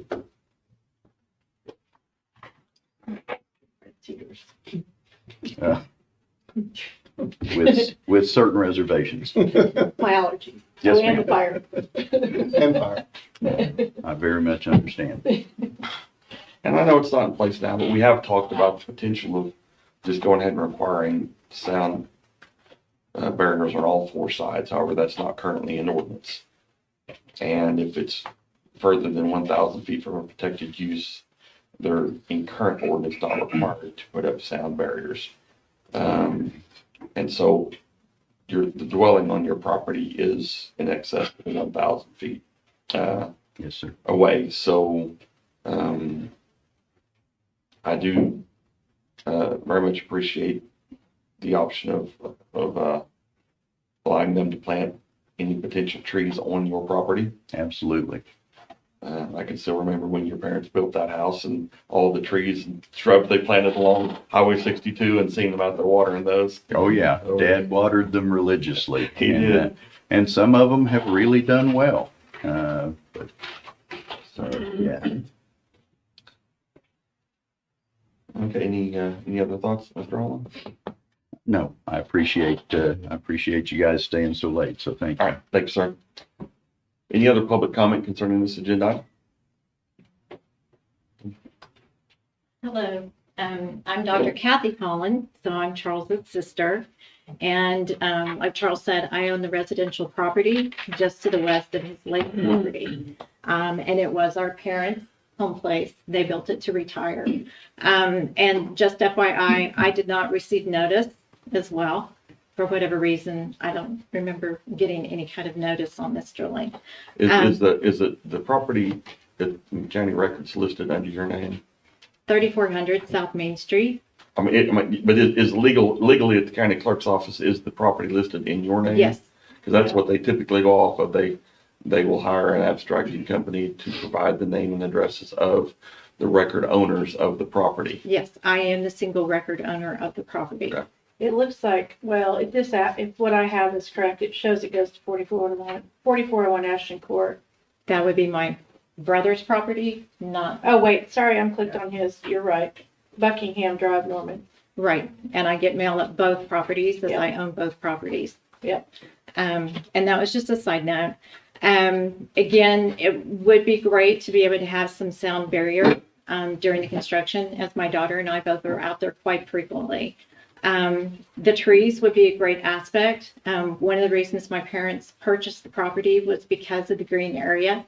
The one thing I haven't heard maybe as much about this evening during the discussion as would have been nice is the fact that we have such beautiful green area and the turkeys and the deer and all the animals, which was one of the reasons why they purchased that property. And that's one of the things that our entire families have enjoyed while we've had these properties. And within the last month or two, have been down at my brother's lake picnicking and enjoying the quiet and the green and the animals that have been able to be there. And so that is the concern. We understand oil and gas are going to come in. That's the way it is. It's unfortunate that the pad seems to be so close to the property line and is going to impact our visual aspect because, as Charles mentioned, the lake is down from where that line is. The other thing someone did mention before, one of the residents, Lee Cox, that spoke earlier, talked about the spill. He talked about the fact that it's very difficult to control, that accidents do happen, and the mitigation is a concern. I think anybody who saw the news and saw the oil spill tracking for 2.5 some miles from that unit, the impact that has, you can mitigate all you want, but there is a significant impact. And when you're looking at the size of the lake and the freshwater and the fish and the turtles and the birds and the animals that drink from that pond, the impact could be quite substantial. So, as Charles said, we appreciate your consideration. Thank you for staying this late. And part of what we love about Newcastle is the green area. Let's try to keep some. Thank you. Any other additional public comment concerning this agenda item? Okay, we'll close the public comment period.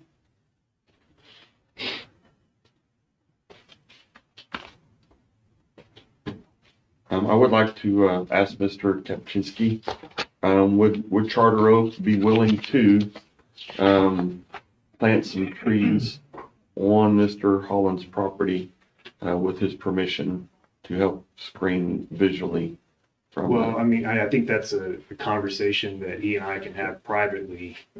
It's not something that I believe the city can compel us to enter into any additional private agreement that's not pertinent to what the city has the ability to regulate.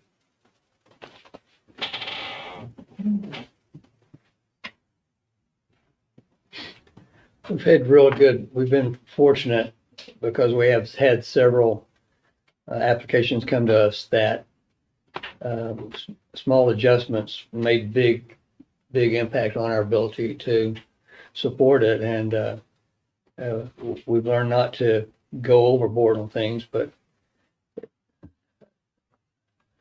I'm really concerned. I'm not going to be honest, I'm a little concerned with that.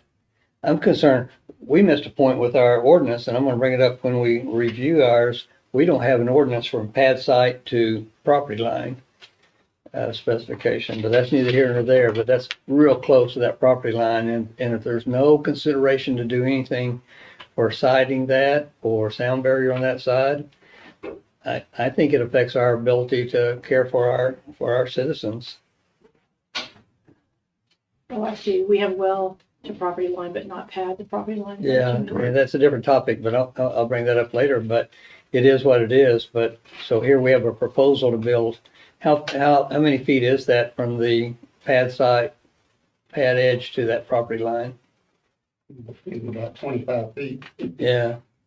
And I believe it's closer to 60, 65 feet. Okay. Yeah. Quite a bit more than 25.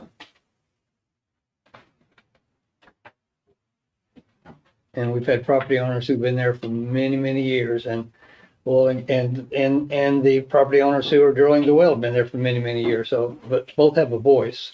But the property owners to the left, to the west there, do have a voice in this. I guess I'll make a little point that, if we had the ability in picking this location to move further south and east, we would have. There are radio towers there. That is what the current view of that property is. And there's anchors out there that, go beyond where you see the actual footprint of it is. And this was done with the surface owner and with the rig contractor so that we can make sure that we had a safe location for our equipment, and all the equipment needs to be I there. agree So with we can that. get it in there. I agree with I mean, that. Plus, it's good for the property owner not to be right in the middle of this property. So I don't have a problem with that. I'm just saying that puts it very, very close to the neighbor. Incredibly so. How long do you expect to drill? Well, drilling on this is likely less than 30 days. And that's pretty much the noise. And then the frac. Fracking on this would be, just being a one well, would be probably, I understand, close to 2 weeks. So 5 weeks person. I think total time, yes, sir. 5 to 6 weeks.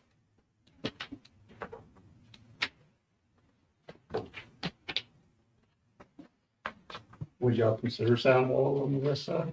Even though it's, We can take a look at it now. With these other applications, they're talking about 5 wells. Your cost on a sound wall is a fixed cost, and it certainly hurts the economics on having just one well. So, it's something I would consider looking at, but I will not make any commitment to doing anything because it could be detrimental to the economics of this project. And I do understand that, but as we get more input from residences, and if we continue to get more along these lines, we're likely going to move towards all four sides, just to not have to deal with it. So, you know, if we can help out along the way, I think that will show the residents that the oil companies are going out of their way to try to be responsive. And I understand everything costs and everything is economics, but any chance we get where we can minimize the impact to the neighboring property owners, I think that's always good.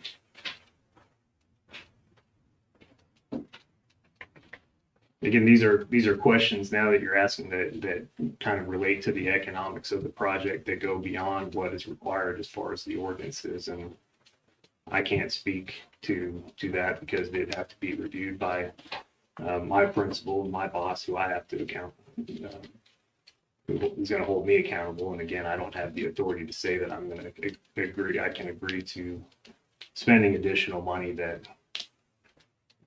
And I'm in a very similar role, Mayor. I'm in a very similar role. I think that's fair. Need some more time to think about it. I need some more time to think about it because we have an obligation to do everything we can to minimize the impact on our residents. So I would need more time on it. I'll mention that we've continued this application one time before to comply with some city planning materials. We have everything that we need through the Corporation Commission. We are in compliance with the city's ordinances. And at this point, not looking to do any sort of additional continuance.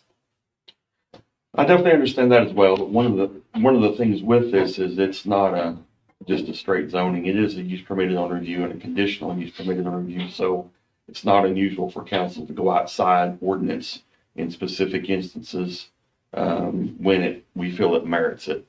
So, you know, I don't think that would be something that would be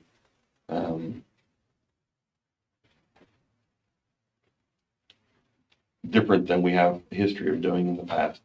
You know, each one of these permits that have come numerous times, we've made additional requirements or negotiated additional requirements with the applicant for the wells. And so that's not something that's inconsistent with our past history.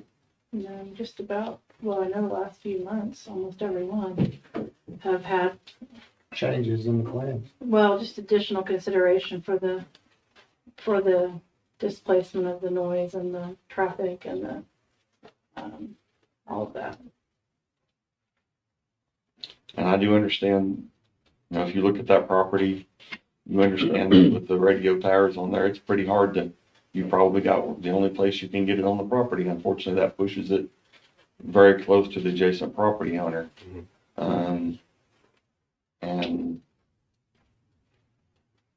that's unfortunate. So here we are trying to, because of that, mitigate that impact on that adjacent property owner. And it would be nice if we could try to do some of that. Mayor, if I Yes, might, sure. my name is Paul Trimble. I'm a lawyer for Charter Oak. My address is 5510 Francis in Oklahoma City.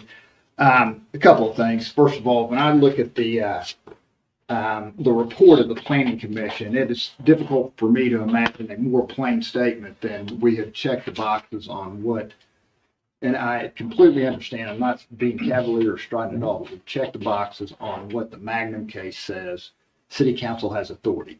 The question, Councilman Reed, about trees, that's a reasonable question. I think that is something that I will recommend to my client, that they certainly take that up. I mean, trees on the west side of the property there is something that certainly should be considered.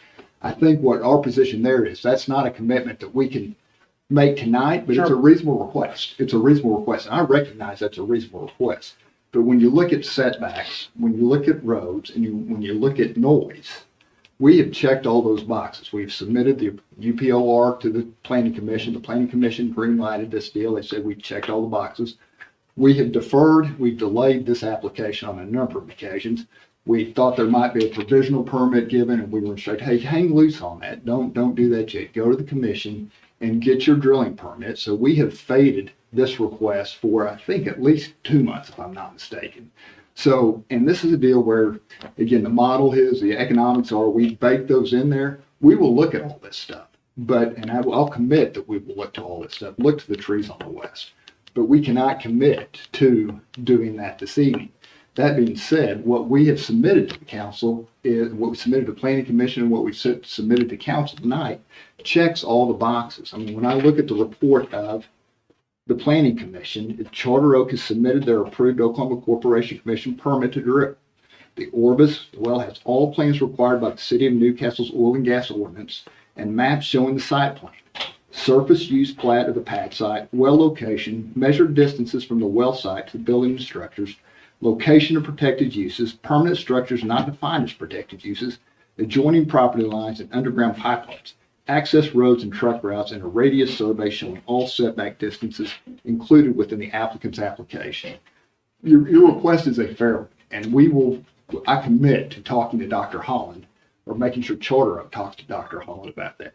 But that is something that a commitment we can make, and I understand your question, Mayor Nell, that oftentimes, there's private negotiation that goes on with the landowner. We want to be good neighbors, but we have duties not only to the landowner, who we have the surface use agreement, we have duties to comply with the city's ordinances, but we also have duties to the mineral owners. We also have duties to the mineral owners to develop this property. And we're delaying that process. So I would encourage the council tonight to approve the permit tonight. We will commit to talk to Dr. Holland, both Drs. Holland, and discuss the noise and the trees on the west side. Sound walls on the west side is a little different analysis. We need to run the numbers. But I'm not going to suggest to you that we're not going to have that discussion with them. So I'm just worried that sound travels unless there's something stopping your travels. And if they're 1,000 feet, they're 1,000 feet, and that sound's gonna hit their property just as hard as it would be if it was 350 feet. Respectfully, I mean, it's 3 times the distance. I understand that, but sound, if you have nothing stopping the sound, it just keeps going. And that doesn't take a genius to figure that one out. Gravity doesn't stop it. A solid object does. Well, and for that reason, we will commit to discussing the cedar trees on the west side of the property. But I would say respectfully, again, the setbacks, check that box. Commission permit, we've checked that box. Roads, we've checked that box. I understand. The absence of compressors, we've gone beyond what. I appreciate that. And so, again, duties not only under our surface use agreement, we have duties to the mineral owners as well. So, respectfully, thank you. I'd be glad to entertain any other questions. Yeah, but someone in the audience wants to comment. Is it opened up yet? Or do you want to? We'll take one more comment. I closed discussion. We'll open up for one more comment. If you want to come up, sir, and we'll, May I make a statement? I just wanted to say that, so when this went before planning commission, staff did not realize they had submitted the OCC permit, but it did not have the approved permit stamp date on it. That's why they were delayed, and that's why they continued it from the April meeting. I believe it was April planning commission.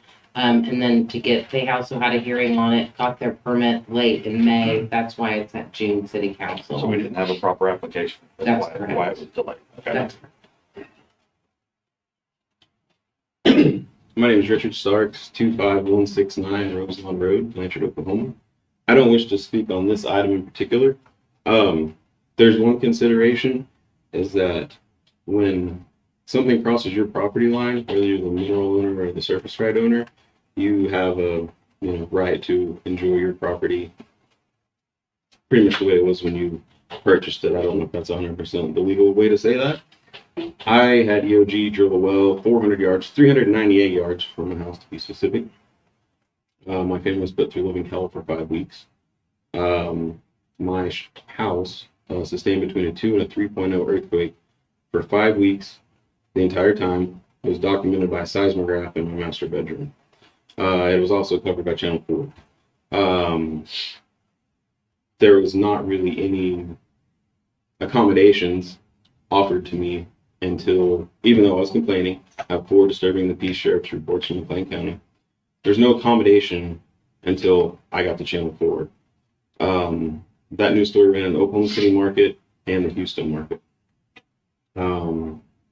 I did not pursue any legal action against them because that's not who I am. To this day, when I walk out of my house to enjoy my pond, my fire pit, playing in the yard with my kids, all I hear is oil field noise. The April 19th tornado that went through Cole started in my front yard.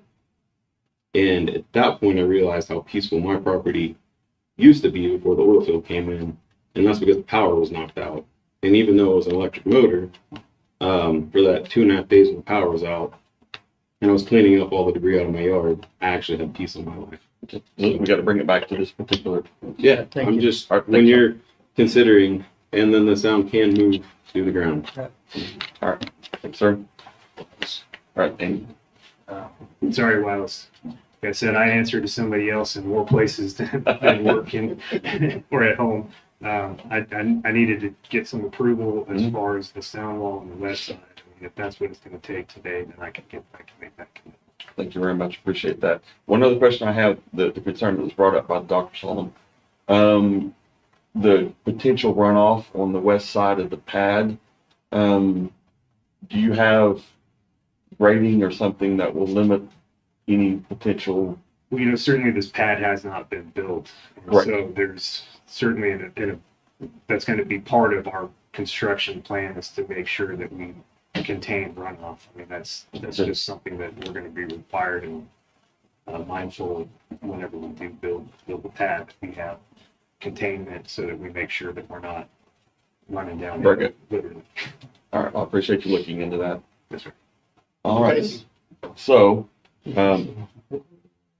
here, we've followed this around quite a bit. I'll go ahead and make a motion for approval of item 10O, with the sound walls on the north and west side. Second. Motion second for approval item 10O as amended. Mike Any Fullerton, conditions? Yes. Gene Reed, Yes. Marcy White. Yes. Carl Lynn. Yes. Thank you, everybody. And 10P, discussion and possible action on planning commission recommendation for deviation from facade requirements as described in the Newcastle Code of Ordinance, chapter 154, planning and zoning, section 154.101, exterior building material, facade requirements, of commercial and industrial zoning districts, and section 154.103, exterior requirements for Highway 62 Development District, segment A for James Wilson, located at 1903 North Main Street, Newcastle, Oklahoma, continued for March 13th, 2023 council meeting. I will state before we start discussion on this, I have recused myself from any discussion or voting on this item due to business relationship with Mr. Wilson's son. I have not had any type of business relationship for approximately 2 years, so will not be recusing myself in this instance tonight. Oh.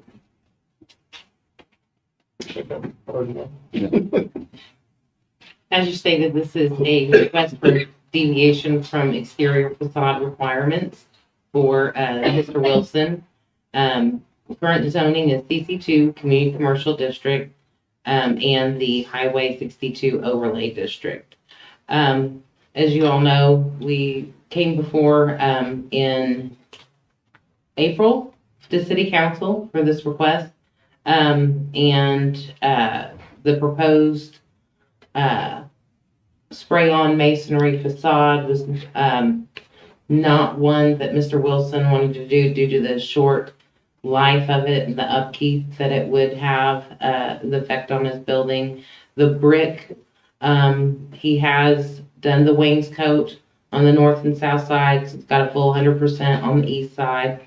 And the structure of the existing building will not withstand any additional masonry. So what we did is work with the applicant to come up with a theme to be more of a agricultural type farm business, and to really expand on that theme instead of doing additional masonry to the building. I will say again that when this went forward to planning, they recommended approval of this request to deviate without any additional masonry requirements. So you're familiar with the location here, fronting on Main Street. And this is just a aerial view of what he's proposing and a couple renderings, a couple pictures of some of the old-timey farm implement equipment that he'll have out there. It will be in the front here, so highly visible from 62, landscaped area with different farm implements, as well as making some different pictures on the existing facade, such as Caterpillar, because it is a large farm repair shop, that he will expand on that idea and have some different pictures on the north side, and then also add a few on the front and really expand on that farm theme. All of the buildings and the outbuildings there all have the same exterior tan appearance with the red trim. He has the silos, and just like I said, expand on that Wilson farm. The applicant is here and his representative as well. But I'm happy to answer any questions. Planning staff does make recommendation for approval for deviation from the exterior facade with this theme for Mr. Wilson. Did you say the top one's the north side? This is the north side. That's the south side. This is the south side. The green. The Middle Yes. south side. Yes, Yeah. sorry, this is the south side. Yeah. And this would be the north North side. elevation, and this would be the east elevation.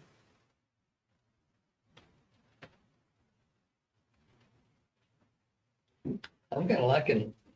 And my concern would be on the south side there, covering up, if this is the theme, covering up with some more stuff on the south side, because that's probably the most visible side of the whole property, because the trees and things as you come north kind of block the north side quite a bit, but the south side is the one that really seems to have a lot of visual from the road. So, you know, if in this theme, it would be sure great to cover up as much of that south side as possible with some of this signage or something to make it look not like a barn, to make it look like it was something other than a barn.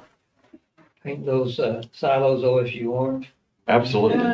Just don't beat on every one of them. I'm sorry. Then I'll I ruin said that beautiful crimson trim there. I'm sorry I said that. You're coming Would around. you be Jimmy. willing to do that on the south side as well, Mr. Wilson? Add some more signage, old farm signage? Yes, I'll let the applicant and their representative go ahead and come up unless you have any additional questions for me. Or even. Yeah, well, the other thing there is, on that south wall, there's two exhaust fans that are, so it's broke up, it's not all, there's an exhaust fan there and there's an exhaust fan here, so really, if you wanna, like, sign over doors like that, it's about, you know, something like that I could add. But, you know, like I said, it's broke up, so there's not much. James, if you extend out there, because there's a lot of traffic in there also Mhm. anyway. But on your side of the property over there, maybe you could do a few things on that side of the property. On which now, I'm not. On the south side, instead of south side of the building, do some of your theme out there. Is there anything out there you Well, do? there's not much room Okay, around that side because we drive around that Yeah. south side of the building to get Okay. to the back. okay. So, you know, and there's not much green area or things between that and the fence. Okay. You know, most of it's road. There's about 4 foot or so. Yeah, there's not Oh, yeah, much you're right, space. you're right. Okay, all right, good. I mean, like I said, you know, we try to find something that's amenable for all of us to resolve the issues based on circumstances that we have.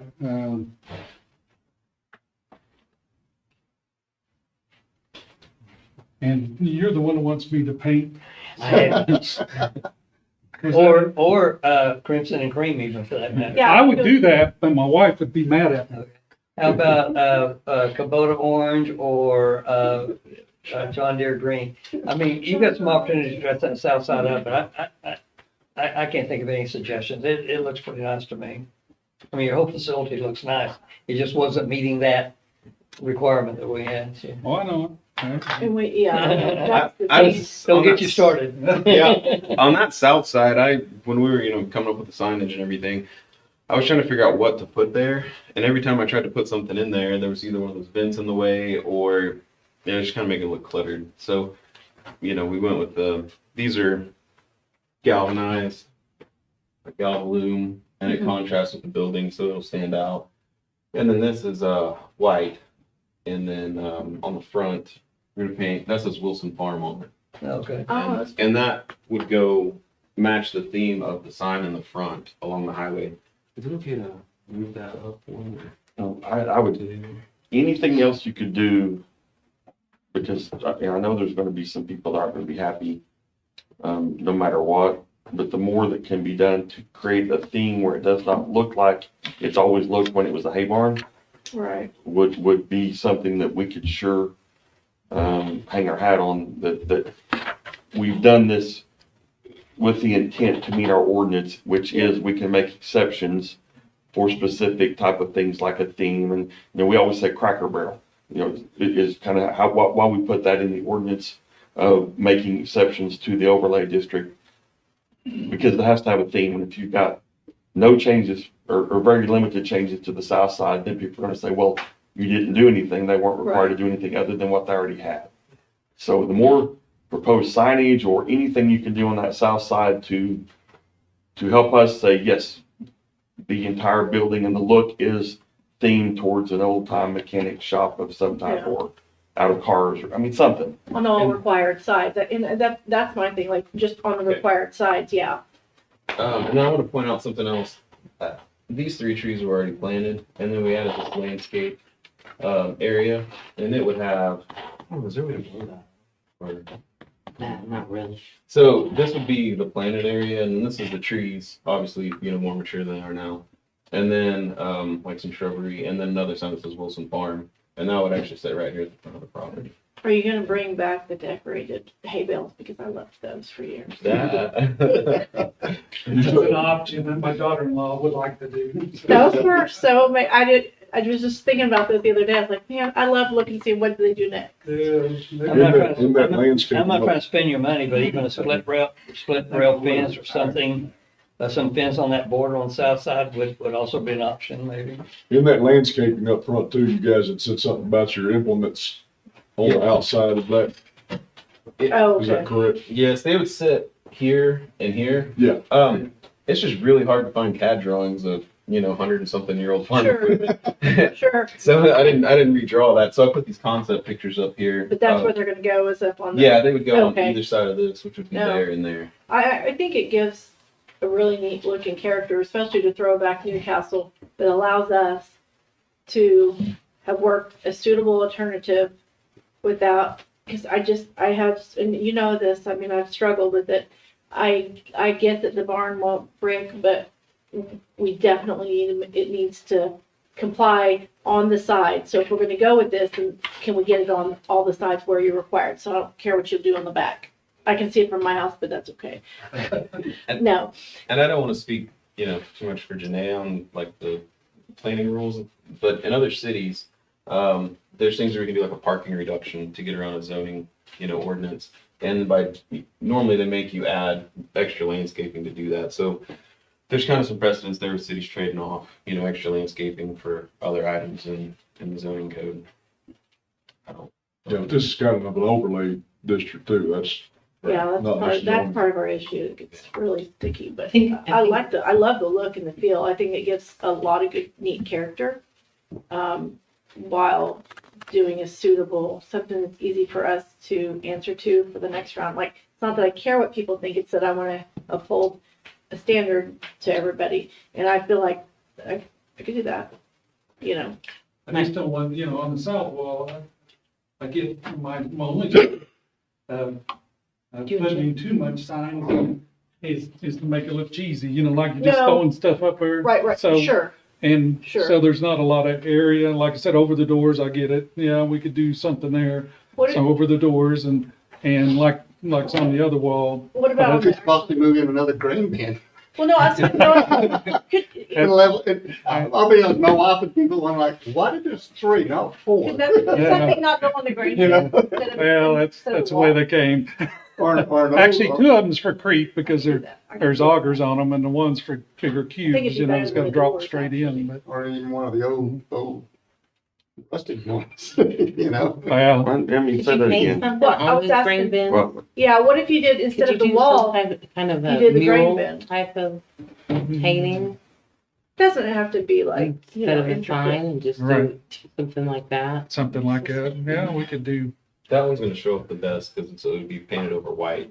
right, This would be painted over. cause they can, I would assume you could get a wrap You could to write put on Mhm, there, like, mhm. Billy Bob Yeah. loves Charlene. That's in my head now. and John Deere Green. It's one of my favorites, so.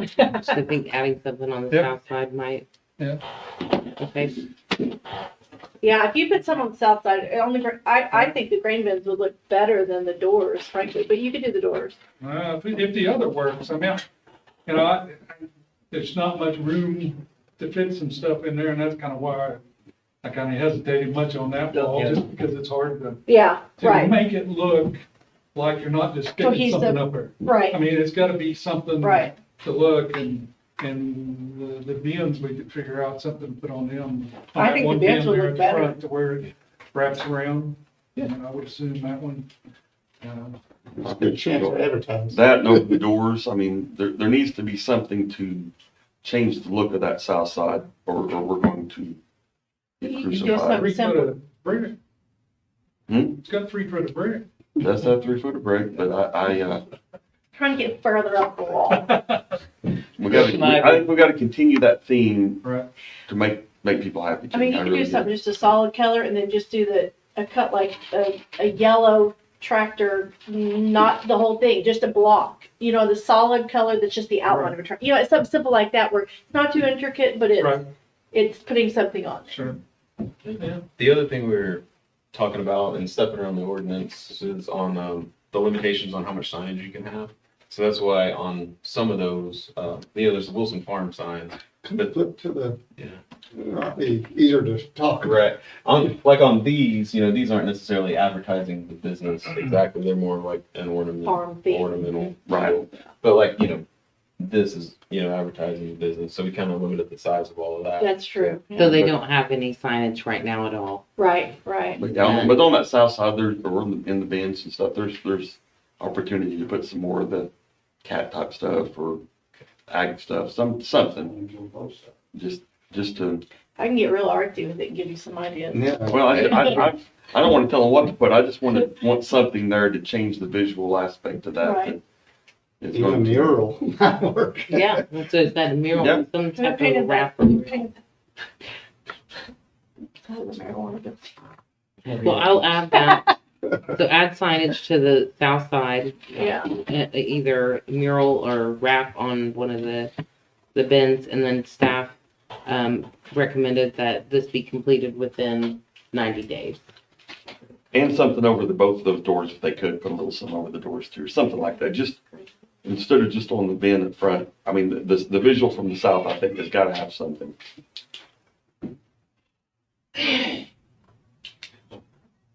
Couple more somewhere along in there, Okay. just to break that look up of the metal building. You can Google that. Wow, this one's like an ear of corn on a grain bin. Really? The American flag's a good one, I see. Yeah. Everything's on Google. Yeah, But you can get way too intricate and it costs you a lot of money. Like, I don't know that you have to do that, but just, yeah. But there are Well, some I good think- ideas. If there's agreement on moving forward with this, it's just a matter of getting it tied down as to the requirements of how much is gonna be required. So they've shot a proposal on the north side of doing like 4. Oops, sorry. Yes, one on each one of the wall panels. Is that a And then function of the size, couple or on they the- gonna be bigger? I don't think that's the scale. Okay, I that's don't what I'm think kind of wondering. that's not to scale. I think that the scale will be equitable with the size of the building. Because it just kind of doesn't look proportional Correct. in the. Yeah, they're pictures placed on the elevation. I think Bossy would look good on the side. The what? Old Bossy. Blue cow. Yeah. Be careful. Oh, Elsie. Yeah. Get you. So, in an effort not to be here till midnight, Thank you. the top and bottom is proposed, and then 3 additional on the Three south side, additional, and or one could be on the so maybe something on the grain, on the bins. on the bin. And then maybe one thing up above here and maybe something else on this bin. Yeah. Would Yeah. that be? Well, Can we leave Something that in here. Janae's hands? Well, I just want to make sure that we get at least a number, Right. 3, 4, whatever we're going to require on that south side. Just to make sure what the expectations are, because I don't want somebody to say, well, Yeah. you just put one thing up there and Right. that's not, I just going want with the old farm theme, I mean, them 2 grain bins back there Mhm. are the farm theme. well, we're going with the mechanic shop theme, not necessarily the old farm, I think. Well, yeah, it's got. You got the implements out there. Yes, it's a mechanic So- farm theme. Yeah. Yeah. Yeah. So, we could put some things over the doors. The other one, the front bin's got a ladder right up there. Yeah. Up that side, so I don't know that much of a wrap's gonna help on that one. Mhm. What about on Maybe the that's- doors? Well, that's what, yeah, he was saying. What about on the doors? Doors are Yeah. open a lot of times. That's true. On the That door. might actually work. Yeah, okay. Yeah. So if we can get 1, 2, and then something either, I know you have it on the front, but on the south side, either above or on one of the grain bins. They're- So 3, okay. Yeah, door would be great, and, yeah, and then like I said on the others, just so you got, Equitable distribution Yeah, on both sides. Yeah. Good term. You're gonna get so much business with all this decoration. Well, you ain't got no advertisement up there. No, there's He's no- gonna say, oh, that city council, man, they really helped me. You're your best marketing team right here.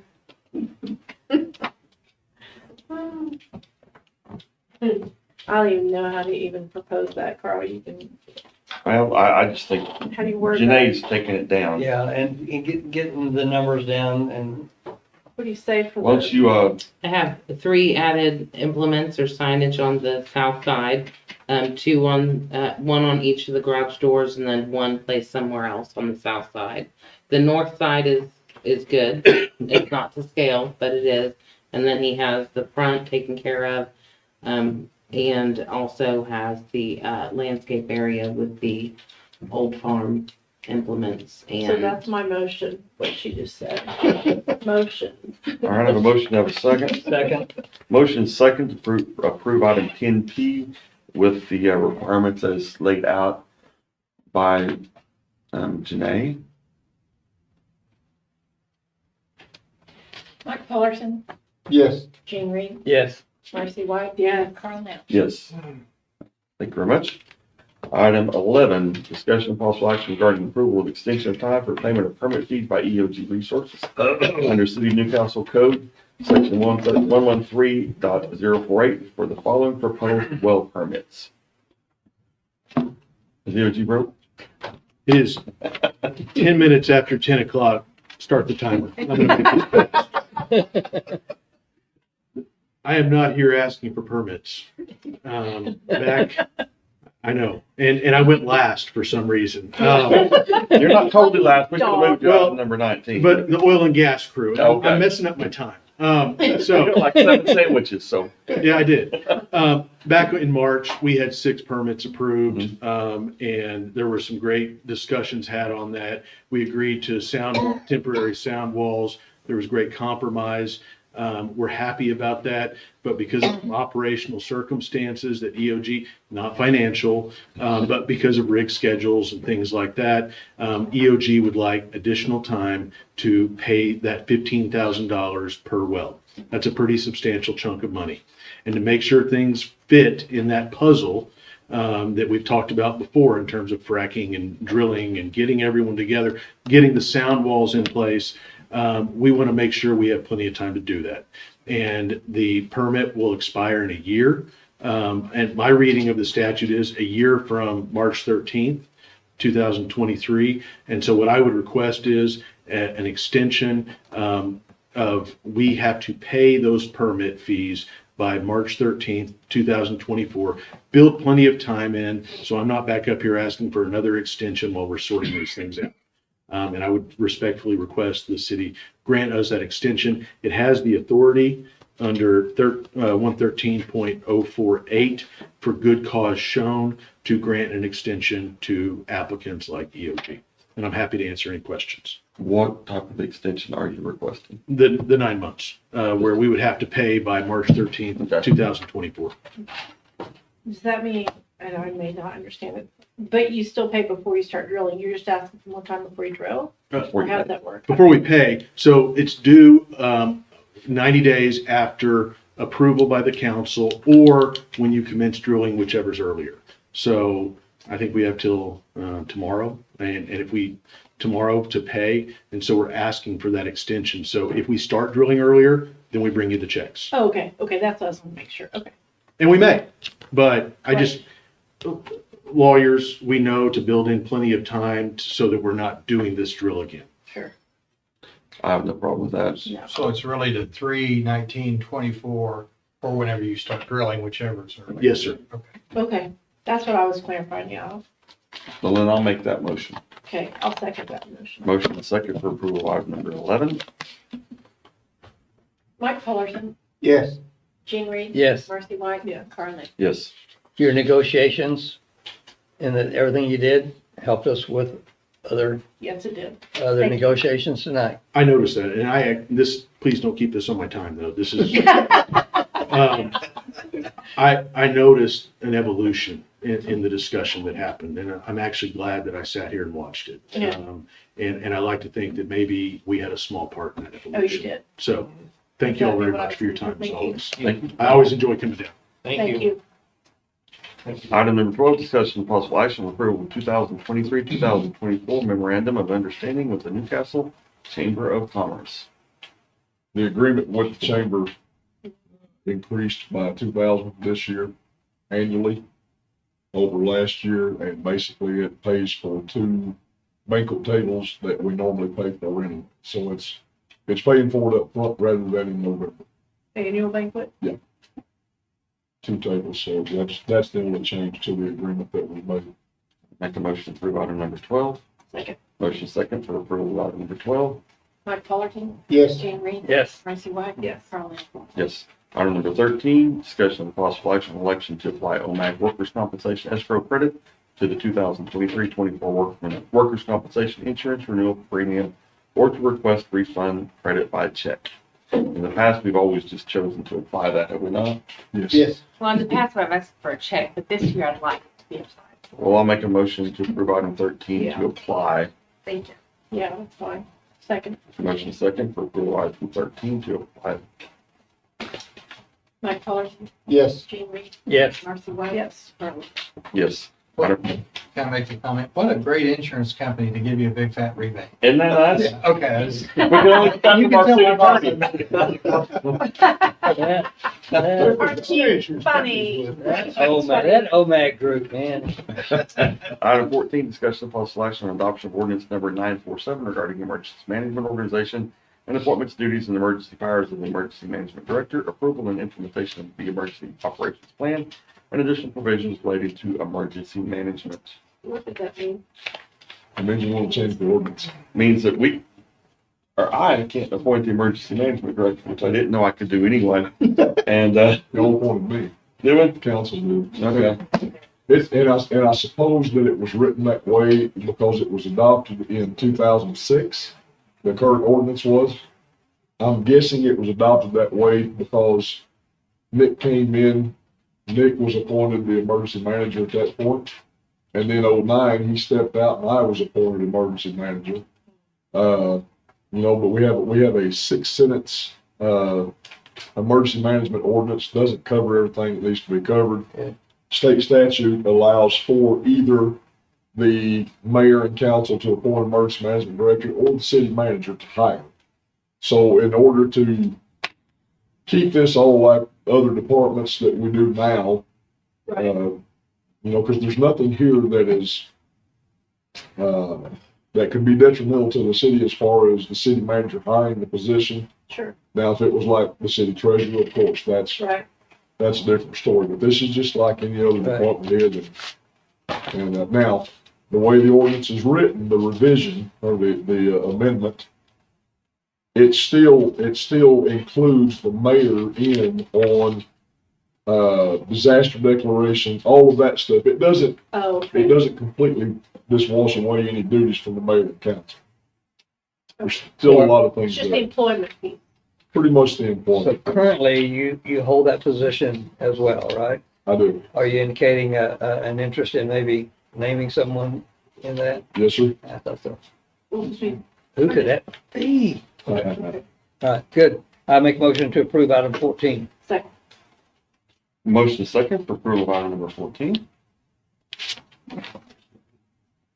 My politician. Yes. Fullerton. Jean Reed.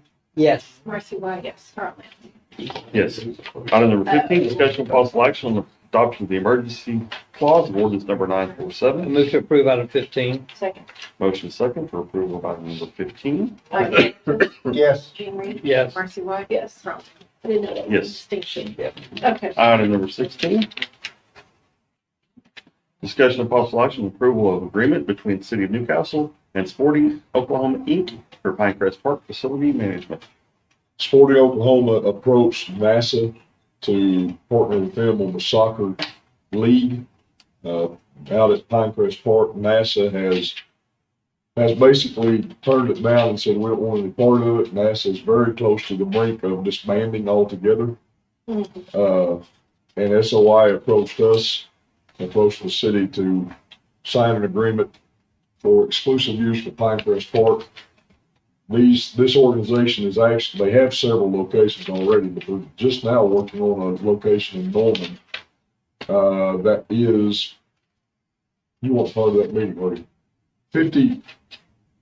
55 and 56 acres in Norman that they're working on right now, and it's a lot of private donation from larger corporate individuals.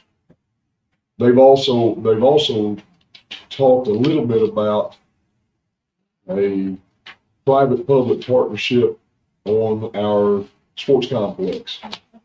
And we can talk about that, but we haven't went there yet. We talked about it, but right now they're more interested in just making sure they have a place to play and practice. So would we still have NASA games there? Not soccer. Not soccer, but, well, I know NASA, I mean, I keep hearing from people, we need the city to help, NASA's a mess and there's nobody wanting to do it, you know? So, I mean, that doesn't bother me too bad, I want to make sure I understood. So that would exclusively be used by, SOI. do they pay us for using it? No. No? But they would invite, it would be for kids here who want to play in the league then? Yes. Okay, Yeah. And others outside the city as well. okay. Are they wanting it for exclusivity so they can, are they gonna make improvements on? They will field? make improvements, yes, they've already started discussing that. Okay. They're pretty rough. And we, NASA wasn't a part of that for the longest time, and then we had a NASA group that wanted overarching all sports and youth sports in town, and I wasn't just super crazy about that to begin with, because NASA normally was just a football, baseball, softball deal, and it just didn't really work out. And here we are. Did you want to say I told you so? No. But it's, no, I keep hearing from people that they're just, it's a lot for volunteers, and it ends up falling on the shoulders of a couple of people, and then they get burned out, and there they are. And that's what I keep hearing, so. And once their kids get out of that, they no longer hold an interest, so they move on, and you've got to continually have that group coming up, and right now we don't have much of a group. No, right. It's kind of a different wave in those different sports. Yeah. Okay, I'm down with that. I'll make a motion for agenda item 16. Second. Motion second for approval of item number 16. Did you get It was that? me, I didn't get it. Take either one of them for a second. Yeah, Jeff seconded it. Okay, I'll put Mike. Okay. All right, Mike Fullerton, Yes. Jean Reed. Yes. Marcy White, Carl Nell. Yes. Item number 17, discussion of possible action on approval of street projects and cost estimates for fiscal year 2023, 2024. Item 17A, Northwest 16th Street and Northwest 24th Street chip seal. These two roads need to be chip sealed, excuse me, need to be chip sealed before the striping takes place. So both of those items though will be scheduled relatively quickly. The entire portion of Northwest, each one? Yes. 3 or 4 miles? Yeah. You know what I like about that? That one street will be one color. Yeah. Right now it's 2 colors. Which, That's true. I'm so That's ADHD, all I I don't need, even that's all I notice. need to say. I have one request, and that is before we chip seal, we put something out on the city's Facebook page, letting people know what we're doing, and why we're Yeah. doing it, because if we don't, we'll get calls about That's people right. being upset they had a perfectly good road and we've ruined it. Yeah, we read it with all that stuff we put on it. Yep, good point. Yeah. I move to approve item 17A. Do we need to do this individually? Yes. Okay. Yeah, she seconded. A motion second for approval of item 17A. Mike Fullerton, Yes. Jean Reed. Yes. Marcy White. Yes. Carl. Yes. Item 17B, paint striping approximately 23 miles. Wow. Yeah. Continue, Doug. Yeah, I didn't know if you had comments to make. Roughly 98,000 is what this is gonna cost us, and, like I said, this will actually start at the same time the chip seal's done. They'll start on the south end of Newcastle, doing 24th and 16th south while they're chip sealing north side, and then they'll move to the north side and start chip sealing We'll there. be striped on our road. I move to approve item 17B. Second, Motion second for approval of item 17B. Mike Fullerton. Yes. Jean Reed. Yes. Marcy White. Yes. Carl Nell. Yes. Item 17C, Southeast 22nd Street asphalt resurfacing. This road has been chip sealed and whatever, several things done to it over the last couple Oh, of years, and it's just not holding up. It needs an asphalt overlay. Yeah, it's got trouble. I move to approve item 17C. second, Motion second for approval of item 17C. Mike Fullerton. Yes. Jean Reed. Yes. Marcy White. Yes. Carl Nell. Yes. Item 17D, Santa Fe Avenue asphalt resurfacing between State Highway 9 and 37th We Street. have some dips that run through there and, you know, some potentially undermining that they're looking at as well. I think there's 2 or 3 areas. And it's because of all the flooding and things that we've had down there. And we've replaced the tin horns, but now the roadway needs resurfacing as well. Is that about a mile up there? A little over a mile, I think, maybe. And I'm not, actually, probably not quite a mile. No? No, because to get to, 40th and then, 40th is a half mile, Okay. and then another, maybe about a mile, but yeah. Unless you want to go to Bob Moore's farm and in that case, I'd like to move to approve item 17D. second, motion second for approval of item 17D. Mike Fullerton. Yes. Jean Reed. Yes. Marcy White. Yes. Carl Nell. Yes. Item 17E, Stonebrook Drive asphalt That resurfacing. neighborhood, that probably had a lot of traffic on it. This is to repair all the damage that occurred when we were having the bridge redone on 40th Street, and the guy was building the ditch center, or whatever they were calling it down there. But oh, anyway, the big trucks came through Stonebrook and tore the road. They love that. We're glad to make a motion to approve item 17E. second, Motion second for approval of item 17E. Mike Fullerton. Yes. Jean Reed. Yes. Marcy White. Yes. Carl Nell. Yes. Item 17F, Walker Drive Extension Bridge. This is a long shot. If we're able to do this, this will be the bridge number 1, which will be the longest bridge across the creek line up there, Pond Creek, I believe it is. Yep. oh, 80, I believe it's 80 or 85 feet long Wow. on this bridge. And we're gonna build it. Can we build it ourselves or Oh, you? no, it'll be contracted out. But we're probably looking at 400, I think we've estimated $455 or $460,000 bridge. Let someone else make that motion. With the county beans? It'll be with county beans, yes. Okay. Yeah. I move to approve item 17F. Second. Motion is second for approval of item 17F. Mike Polly. Yes. Gene Reed. Yes. Marcy White. Carl Newman. Yes. I'll just mention real quick on these road projects, this is not a exhaustive list at all. But this is as far as we wanted to go with funding at this point. But we still have the ridge. Yeah, Okay. yeah. We don't know if that's gonna come to fruition during this year. It's still being engineered right now. We still have Eunice, Yeah. which is out to bid right now. Thank goodness. And there's a couple of more that we discussed. Eagle Way. Eagle Way. Well, that's being done right now too, already. Anyway, it's not exhaustive. We're still looking at other projects through the year, so. Well, before we spend all of our money, have John come look at Rockwell. I think that pothole's gonna, that pothole's gonna ruin our street. Right there by the oil well. Yeah. Yeah, no, that's, okay. I'll talk Just to have them you. look at it. The road's great, but that thing's gonna cave in. Yes. Okay.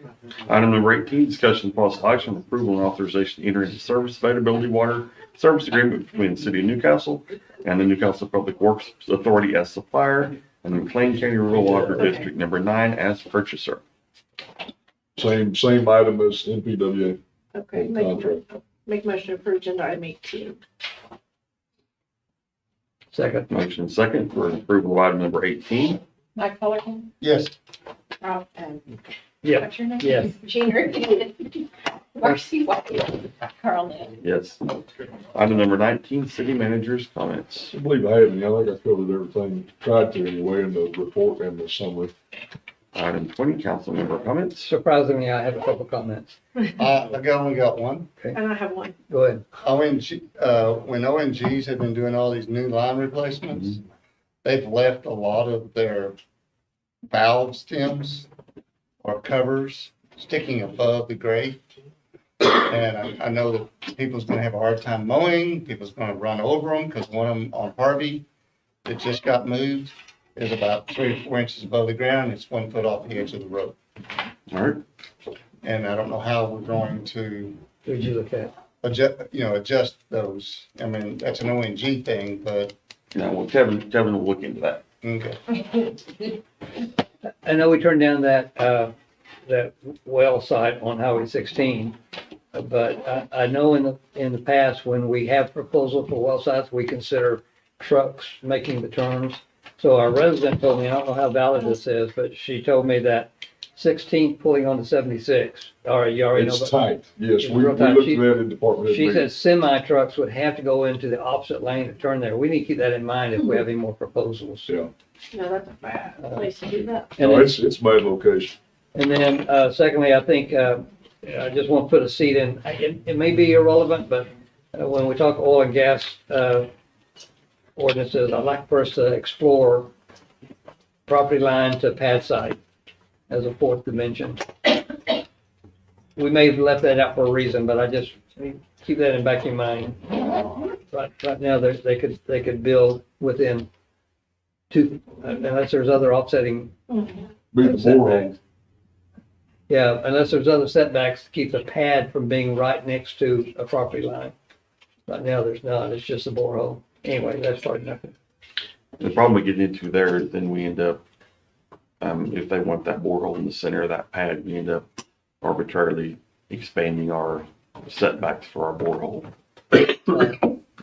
And I think that's why we did it the way we did it. Must've been, it hadn't been a problem thus far, so maybe not an issue. One neighbor says they're seeing a whole lot of flags for water lines got plugged in.